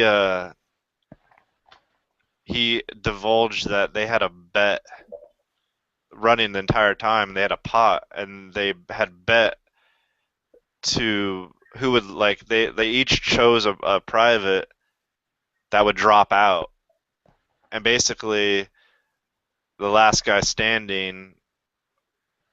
I mean, if your private, you see what I'm saying? Like, so like, if your private didn't drop out, you would lose money. and he picked me. I was his fucking one to like drop out, and if I didn't fucking fail, then he would lose money. And he divulged, like, he was pinning my we're at the ceremony and I'm standing there, and he, like, people are getting their stuff pinned on, and he walks over and pins my blue cord on my uniform, and divulges this on me, that, like, and then he said, like, I'll never forget this too. He said, never been so proud to lose $200, and I fucking got choked up. I was like, oh my god, that's so fucked up and so cool. Like, I wasn't very impressed with my senior. My senior was obviously when we graduated. He went around to all the recruits and all that stuff. Sergeant Massey, he didn't even participate in the Gong Show. The Gong Show is the night before graduation. We get to sit there and do all our impressions of the drill instructors and all that good stuff. And you get a laugh because, next day you're going to be a Marine, when you officially graduate. And, so Massey just was like, well, fuck this, I'm out of here, I ain't going to participate in this shit. But he actually, because me and Massey kind of had a history, he actually walked up to my parents, shook my dad's hand, and said, you got a good son here, and we're proud to have served with this good kid. Turned around and walked off. Didn't say another fucking word to anybody else in the platoon. And I was actually more moved by that than when my senior came over and said the same thing to my dad. And I think my dad was too. I think he picked up on the fact because, he read my letters and I wrote home. Massey's with us again. Don't know what game's going to happen tonight, but I don't think it's going to be fun. That kind of thing. Yeah, I couldn't believe that they had a fucking pool to fucking make to fail, like, to run, basically to get rid, you would fail, and I couldn't believe they had, like, money riding on us, like, but I get it makes sense because if you're that, you're fucking being a drill sergeant's got to be fucking boring, Well, you also got to realize they also have a knack for picking out people who they think are going to quit. Yeah. If you have a certain look about you, and I don't know, maybe you had that look when you went into boot camp. Oh yeah. When you got out, But when I went into the Marine Corps, my dad didn't think I was going to make it through boot camp. Oh yeah. Of course, he didn't tell me that until after I graduated. But oh no, and trust me, I still don't look like I did what I did. I definitely don't. The army. I thought when I joined the army, I'm gonna start. I'm gonna have a flat, like washboard stomach and all big. Like, I got nothing but injuries after the army, and it got worse when I got recalled. I had all that. I was in great shape because you don't have a choice. Like, I was in awesome shape when I was in the Marine Corps too. Shit, I was overweight, but that's because it was all muscle. I had spent 3 hours a day in the gym because I was waiting for him to do surgery on my ankle. Once I finally did surgery on my ankle, I could start running again. I was running 7.5 miles a day in under an hour. I was spending 3 hours a day in the gym, and then I was eating like that too. You're spending all that energy. You need all that. You need to refuel your body. When I got out, I kept eating like I was in the Marine Corps, but I didn't work out like I was in the Marine Corps anymore. And slowly but surely, I ballooned up and up and up and up and up. Yeah, I haven't gained that. I still weigh about the same, but. Well, I was a big kid going in. I went in as a diet recruit. I was in at 240 pounds, and I walked out of boot camp at 179. So, I dropped a good amount of weight, 61 pounds. I played football as a kid. I wrestled. I did martial arts. And I really didn't put on the weight until I hit my senior year. That's when I started getting bigger and bigger. But I could run an IST in under 13 minutes, and I could do more than enough pull-ups, more than enough sit-ups. So, I met all the physical requirements, but boot camp really sucked the fat off my body. I mean, there's just people were like, well, where's the other half? And then from there, I just got stronger and bigger and more solid. And I've never been one of those guys who get ripped up. I just got solid. thick and solid, and that was about it. You know. But yeah, when I got out of the Marine Corps, I was in really good shape. But I let it go. Yeah. I can't. I don't know. Fucking Sand Hill was like the close. I mean, it was like prison. That's all I can think. Like that's as close to prison as I think thankfully I'll ever get. Man, it's.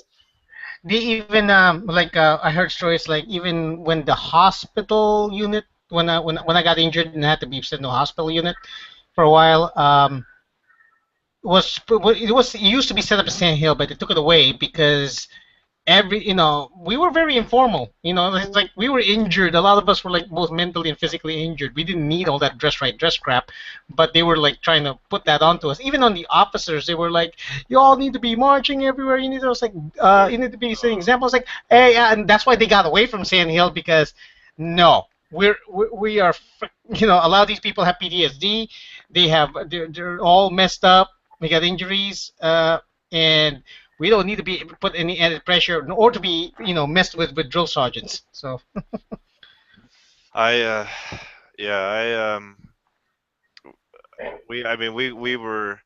couldn't have radio, music, we couldn't have newspapers, television, magazine, we couldn't have anything at all. The whole fucking time, all 14 weeks, we weren't allowed to have phone calls. I think I got 1 or 2 phone calls, maybe 1, though I don't remember. I had so few phone calls that I can't even remember. And I think both times I called, I got nobody answered, which is a fucking bummer.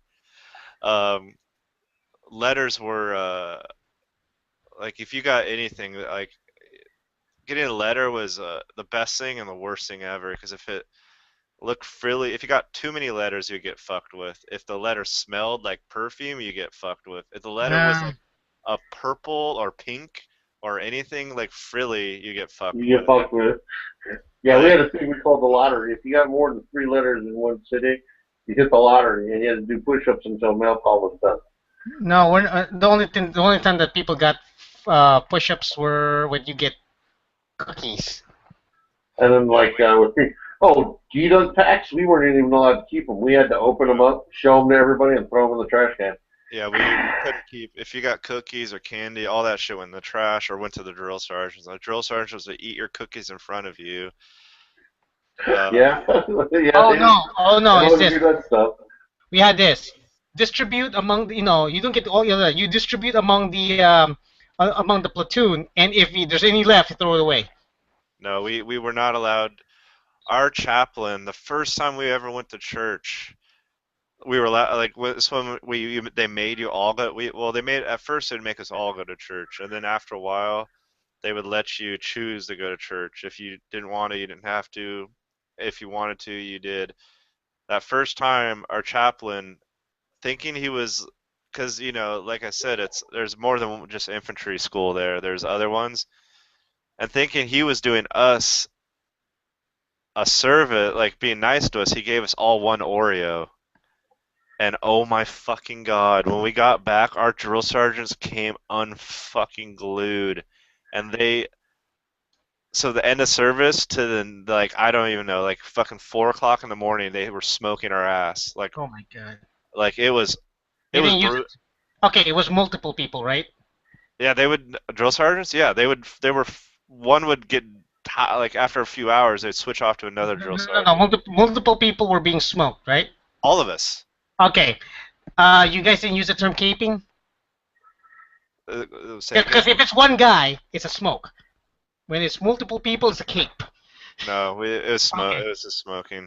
Okay. We called it getting pitted or putting it. We all checked into the Hotel California. That was another thing they like to do.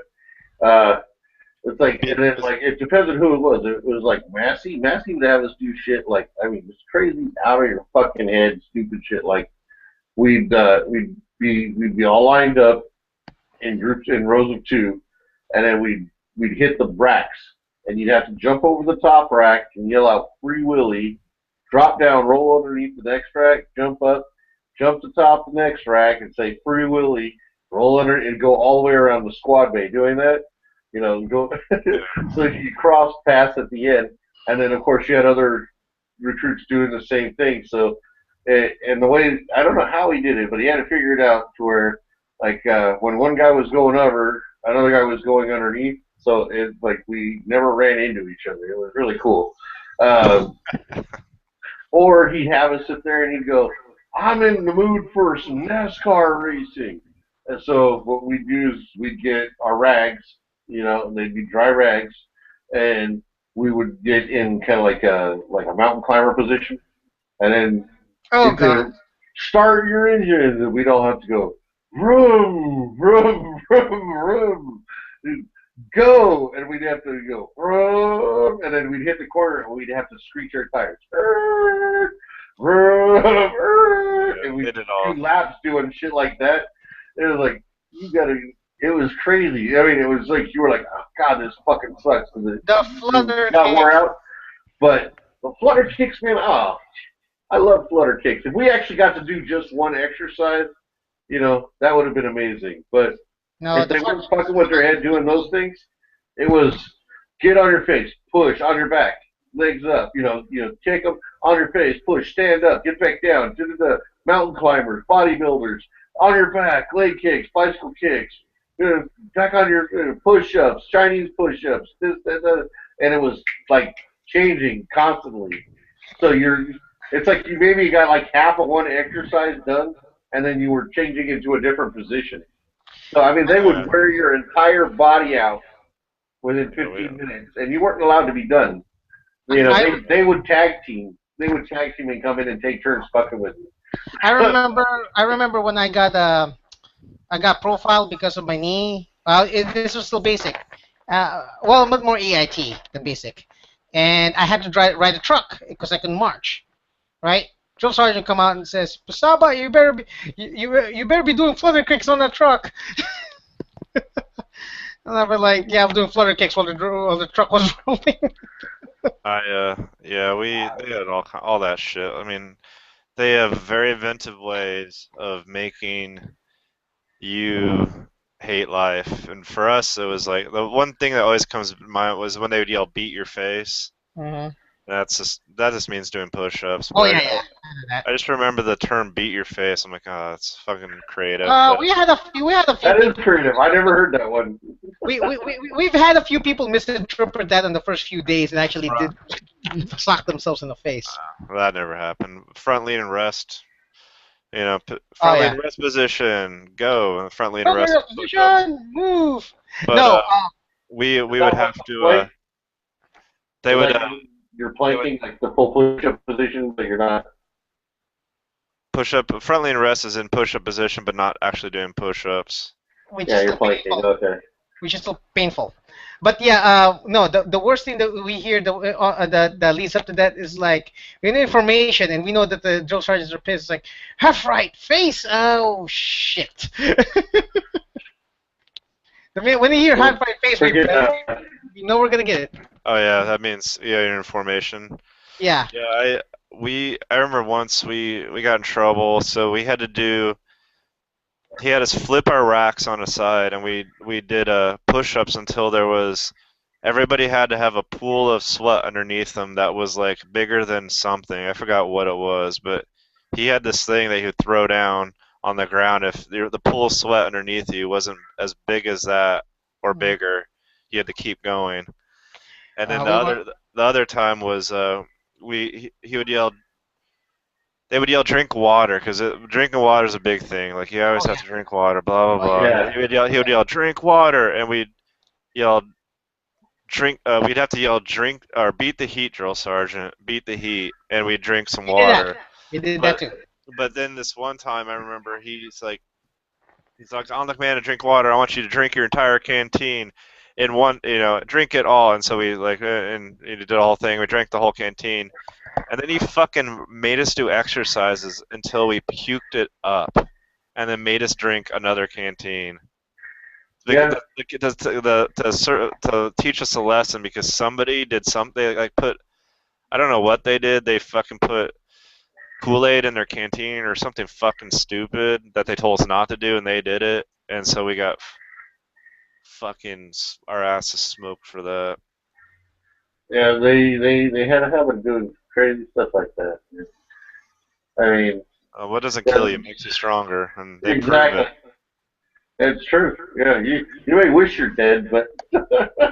That's what I said under my breath, and I heard a few sergeants just like say that. Not the regular army is like whatever makes you, whatever doesn't kill you, and then under my breath is like makes you wish you were. Dude, I mean, there were some things that they'd like So Fort Benning would do, because there's all that underbrush and shit. You get ticks and snakes and all sorts of fucked up, poisonous things. So at Fort Benning, they'll burn the underbrush. So they do all these controlled burns, and they'll do them like in the fucking like. I'm not talking like a controlled burn out in the fucking sticks, out in the fucking field, but like around the base. And so in between our training brigades, there was like this like area, this wooded area, and it had a couple trails that crossed through it diagonally that we'd run. Like if we were going from point A to point B, we'd just cut. They'd have us march through there, like, and they control burn that whole area. And our drill sergeant was running us back from like something we were doing. We were like in formation running, and he steers us into this fucking control burn. And this, I mean, there's fire on the right and smoke everywhere. We can't see. And then he has this fucking, like, and even I think he got a little panicked. He's like, come on, let's go. And we were running in formation. Then he had us fucking break formation, just fucking run, because, I mean, we came out of there like fucking like, that probably took like a fucking, like, at least 6 months off my life. Like, I'm gonna die 6 months earlier than I was. Like, I inhaled so much fucking smoke, like. You probably thought it'd be a good idea at the time, and then you realized this stuff's false. When we got out there, he had us fucking get back in formation, and kept us going, and like, yeah, I could tell he was counting heads, Yeah. We're all smoky and like just, I mean, we were like smoking, like there's like, it was coming off of us, like you could see it off the guy in front of you, like it scared the shit out of me. I'm like, this is not fucking cool, but whatever. He saw an opportunity to fucking endanger our lives just a little more. So what doesn't kill you? Well, now you know if you run into something that's on fire about that level, you can run by it and get through it. Okay. Yeah, my commander would have flipped on that. She was too much of a safety Nelly. Oh, not ours. Dude, I can only think of like 3 times I saw an officer. I never saw our CO. Never saw him. Really?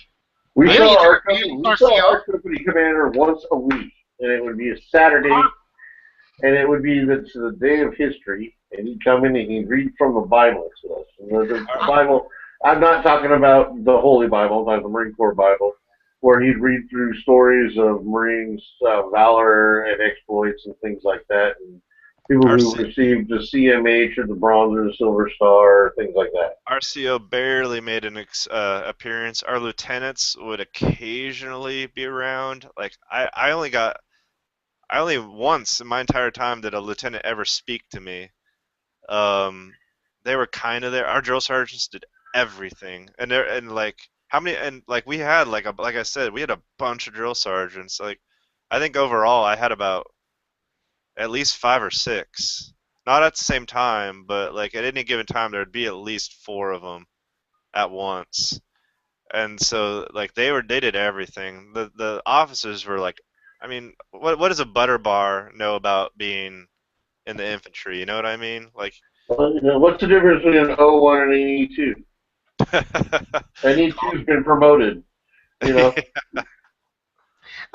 Here, we had a West Point guy as an EXO. He was a West Point brat, and he was our EXO. He was like no more than 21 years old. Okay, and he claimed he just says like, what? I'm not good enough for you? I was like, he was telling us like, because he wasn't showing enough. One of the privates wasn't showing enough. I'm not good enough for you. I've been in it 4 years. You were 4 years in college in West Point. Our drill But sergeant. That's no joke, though. That's like I know. you going through Annapolis, you know? You're a cadet, and then you No, no, no. probably had a couple of. Our and then a drill couple of sergeants would have fucking he would have disappeared. Our drill sergeants would have fucking they would have gone over his head, probably to the CO, and that guy would vanish. He would not have been around. Like there's no way like our drill sergeants would have put up with that shit at all. Like they did not interfere with us whatsoever. In fact, when I first got assigned to my first unit, we got some cadets, and they fucking tried to pull some shit on us, and in front of the entire platoon, they got fucking railed by our fucking company commander, our lieutenant, and our the whole fucking everybody was there. They just fucking chewed their asses and then in front of the entire company, we're dimed them out. Like these are not officers. These are not even soldiers. These are cadets. Do not if they tell you to do something, do not. And they're standing there at attention while they're going up and down the line like giving us a speech because they knew ahead of time coming to train with our unit that they weren't supposed to do that, and they tried to do it anyway. So then the CO thought it'd be a good idea to have them stand in front of the whole company while they fucking embarrassed them so thoroughly. That's a beautiful thing. That's always nice when shit like that happens. Oh, dude, cadet, and that day on, we just would ignore them. If he's standing there, they didn't exist. There's see that patch on their collar? That's not rank. See that fucking patch on their shoulder? The bubble. See that patch on their shoulder? That's not a unit. Just because they're wearing camouflage does not make them a soldier. Just disregard them. This is summer camp for these fucking assholes. The one time I did see cadets, they were when I was in Korea. They were doing internship. Yeah, that's where they sent us cadets in Korea. I didn't see cadets the rest of the time I was in the Army. We had no problems with them because they were hot. Not us, dude. We had 4 fucking shitbag college dudes. And I said, and I was part of the fucking the detail that they tried to pull rank on, and I was like, dude, man, and I was like, I went back to my fucking because I was armor, I was one of the only privates that had direct access to our platoon sergeant. Otherwise, I would have had to go through my squad leader.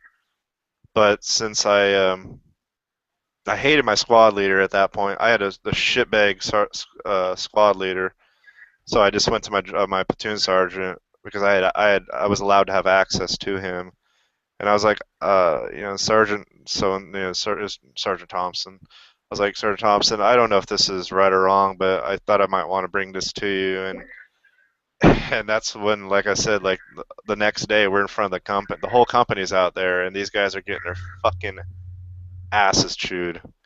So beautiful. So awesome. Hey, did your drill sergeants, because my drill instructors love to do this, if anybody breaks your ranks, you fight them. So, we'd be sitting out there, out in front of the chow hall, right in front of our company office.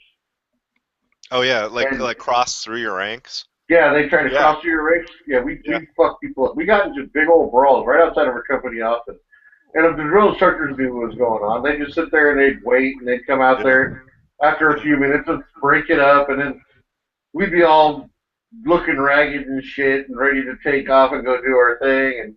And of course, the company commander would then walk outside and, hey, what's going on here? You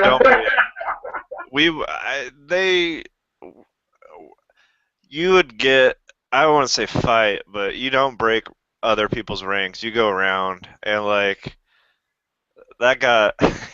Oh no, we fought. We fought. Freaking Sergeant Murray in MCT, his favorite thing was to T-bone other platoons. We'd be sitting there and he'd call them right, and we'd just go right into them, or they would go right into us. Yeah, we would, but we were also warned that if you don't injure, you can.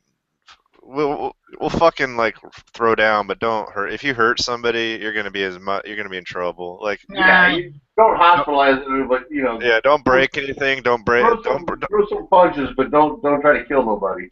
Yeah, You know. that was a big deal because we had a guy try to like beat somebody. He hit him with a. Yeah. Oh no! He hit him with his Kevlar. Yeah. We actually had a fight break out. We were getting ready to go out and do field exercises. And we were out in the field already, so we got our hot chow in the morning, and they just called, "Chow's ready, come and get it." They didn't put any order on it, and it was a huge. I mean, the entire company was pretty much involved in the fight, except for me. I was smart. Everybody else, I mean, they were using fucking meal trays, rifle butts. You know, it's like they actually had to pull people apart. My sergeant looks at me and goes, "Why aren't you involved in that?" And I go, "Because I'm fucking hungry, Sergeant. I want to grab something to eat." We only had one guy get into a fight. He didn't graduate. He was kicked out. He was present in graduation, but he was put in a truck to watch it. They actually still made him wear his Class A's. Hell no, dude. They made him apologize in front of the whole company right before we marched out to graduation. Because he got into a fight? Yes. No, he started the fight. I started a couple of fights at boot camp. I mean, I started one with this guy, Lugabon. Lugabon was this big old Hawaiian guy, and he kind of, at first, was kind of like a real dick toward me, but then I called him out in the rain room, and we went at it, and yeah, he fucked me up pretty good, but I wouldn't quit. This is the new army of year 2000. Okay, so that was considered first of all, we were an MP unit. We cannot have something like that on our. We cannot have anything that will disqualify us from being an MP. So they either had to kick him out or they had to reclass him. So everything was kept inside the platoon, though. I mean, the senior called us in. He's like, "Brewer, what the fuck happened to you?" I slipped on not a without bar, commander. Slipped on a bar of soap, you know. Not without commander. No. And yeah, we would. The only time like anything got serious was when, like I said, like a fight broke out and dude fucking belts this other dude with his Kevlar. Took his Kevlar in his hand and smashed it across the other dude's face and like. Just wreck. I mean, like, dude, it could have killed that guy, and that was like, I mean, that got serious. You know, that was not what you were supposed to do, and so, yeah, it would not be uncommon to be sitting there. Like I'd be hanging out with Edelman. Edelman was the guy from Platoon 3111 when we were in MCT because our company got mixed up at that point. And, you know, me and Edelman would be chilling out. And Edelman was just like, he kind of looked like that one guy from Armageddon, the big black guy from Armageddon. Oh, what's his face? Michael Clark Duncan. Yeah, he was also the Green Mile guy, but he was a shorter version of him, a much shorter version of him. But he was sitting there, and this one kid just started popping off. And, you know, it wouldn't be no big deal to turn around and just see some people look at each other and just all of a sudden pop them in the face. So you want to go, let's handle this. You know? I mean, it was quite a common thing, actually. I don't know. If somebody broke ranks, it's weird. Like, it was platoon would fight another platoon. They did not like it if we fought within the platoon, yet they would do the thing where they punish everybody for your fuck up and make everybody want to kick your ass when the lights go out. You know, a little fucking blanket party action. But if they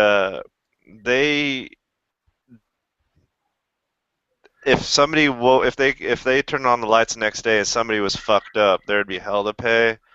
So like. We learned really quick that fighting amongst ourselves wasn't a good idea, even though we did it from time to time. In fact, I almost got my ass kicked because I fucked up and got everybody in trouble.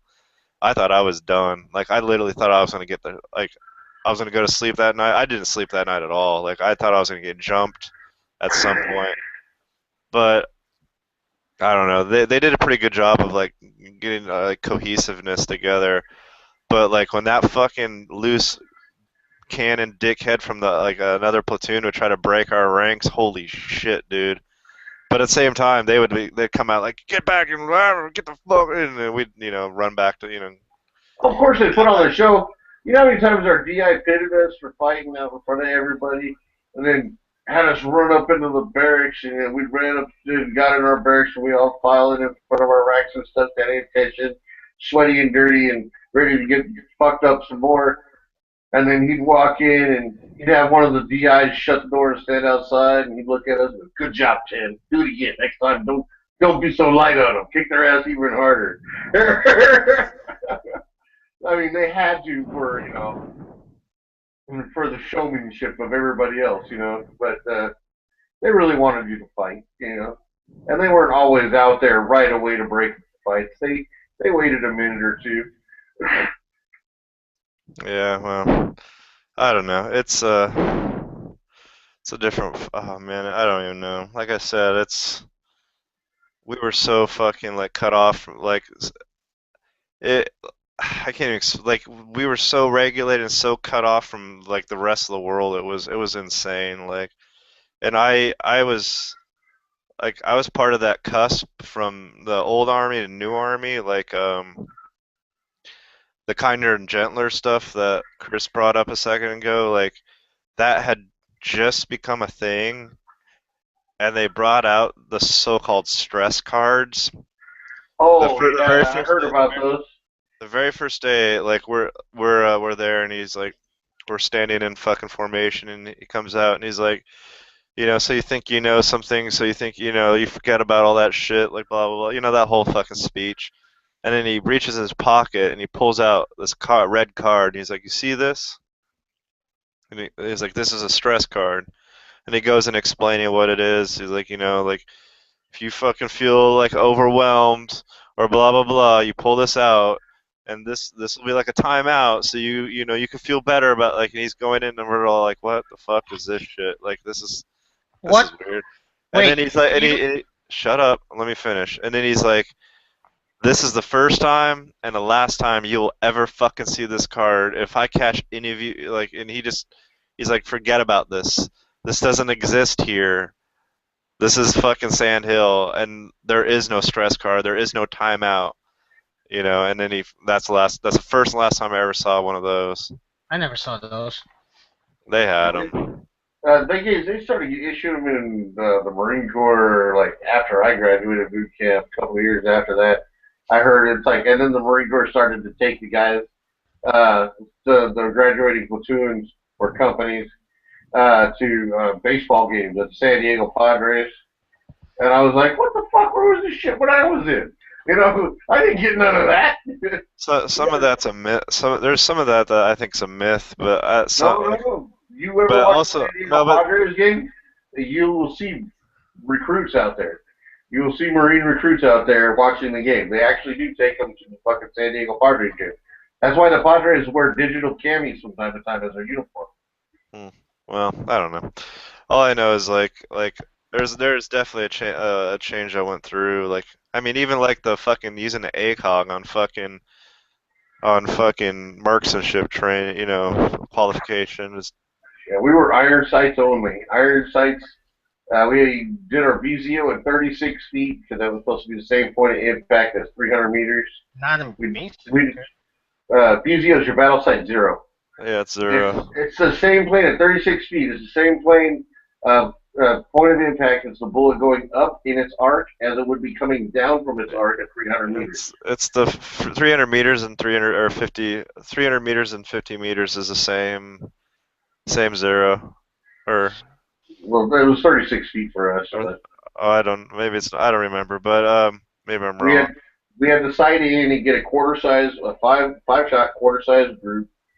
That's when we were allowed. Once we were able to do that, then we could take our rifle to the range. Yeah, we didn't have irons only. We had M16A2s in basic. Yeah, me too. And then after we left, you could qualify with either your iron sights or your ACOG. No, your Your Red dot? M68. Oh. Red dot M6. I think Yeah, red. Yeah, red dot. Or is it an EOTech or aim point or aim point? Aim point. I never saw red dot until I got reactivated. I was iron sights all the way through till 2007. Yeah, was in because you're an MP. You don't need that shit. No, we got that later on. We did. What year was this that you got aim that? point 2001. Really? Yeah. Yeah, they never gave us that shit. Well, I mean, it's actually kind of cool. It makes it easier for shooting with a gas mask on. But like I that was. found it out in the civilian world though. But you literally, like, I shit you not, maybe 50% of guys, we all had one. Everybody had an aim point like assigned to you, but like only 50% of us used them. I mean, I was actually impressed that, like, looking back on it now, I was actually impressed that not more of us used it. But that doesn't really, it gives you a slight advantage on like acquiring the target, but it really doesn't give you that much of an advantage on actually hitting the fucking thing. Yeah, because if you're jerking the trigger all around, you're not using proper stance, you're not using the proper breathing techniques, you're going to be all over the place. So yeah, we had to qualify at 200 meters standing, kneeling, and sitting. And 300 meters we were sitting and prone, and at 500 meters we were prone. I had the best shots I ever did with a red dot. When I know you're not supposed to do this, but I lined it. But I lined it up with my front sight post, and I was getting the tightest shots I ever did in life at the center of the target. I don't see why you wouldn't. I mean, it's supposed to be in line, and if your red dot fails, you're still supposed to be able to use your iron sights to acquire a target. So yeah, but I lined up the dot with I put it right on top of my front sight post. You can, no matter what you do while looking through an aim point, if the dot is on, no matter how you're holding it, no matter what, if the dot is on the target, it'll hit the target. It's because it triangulates, blah blah blah. We all know that. I never used one. I used one occasionally, but I didn't. It was just another fucking serialized piece of shit that I had to pull out of the armory. So I just put it on your gun. Well, no. If you put it on your gun, it was on your gun. You didn't put it on, take it off, put it on, take it off.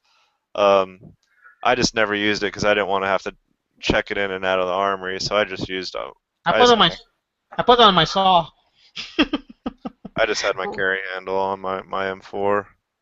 When I was in Mississippi training, they had me transition between M4 and SAW all the time. Like, we need to give up your SAW for a bit. Here's an M4. Okay, I need you to we need to give it M4. Here's your SAW back.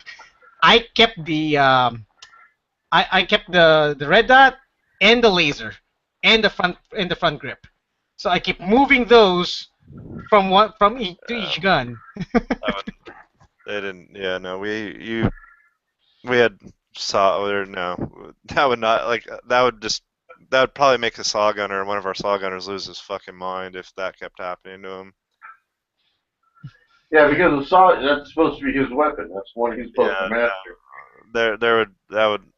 That would not happen in my first unit. My second unit was fucking going through reorganization, so it was like a complete fucking soup sandwich. But my first unit was all squared away, so there was like, the only two people that switched weapons back and forth was me and my, because I was in a weapon squad, so I had a 240, and and there were times when I would carry the 240 and he'd carry the tripod, vice versa.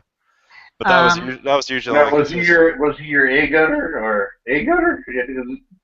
I don't know if you have an assistant gunner. We have the AG and the gunner. We can only assistant gunner. Okay.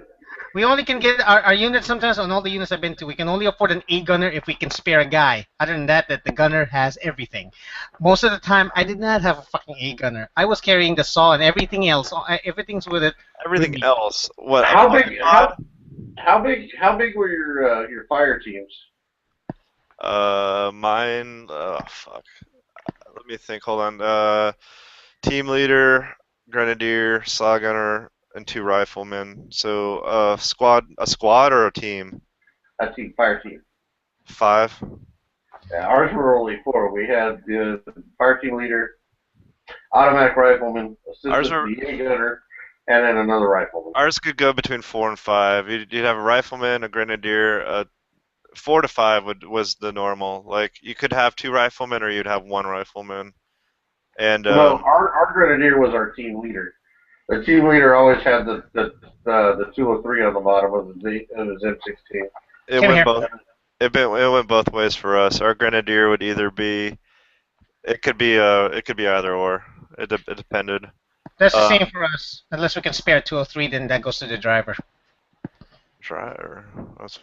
Yeah, I'm an MP team is consisted of driver, team leader, gunner, and if you have enough people, e-gunner. Actually, thinking about it, you're right. Most of our team leaders did have 203s, but I carried a 203 forever, and I wasn't a team leader. That's cool. I was an A. Like they had us. Yeah, it depends. It just depends on the units. The units can kind of like tweak the SOP. Like it's kind of like SOP is usually at like battalion level, and sometimes even company level. Like one company can have a slightly different SOP than the next. Well, yeah, depending on what it's usually doing. It like customizes itself. Like our gun teams, the assistant gunner was actually in charge of the gunner, which is like counterintuitive because the assistant gunner carried the tripod and spare ammo and all the other bullshit, spare barrel.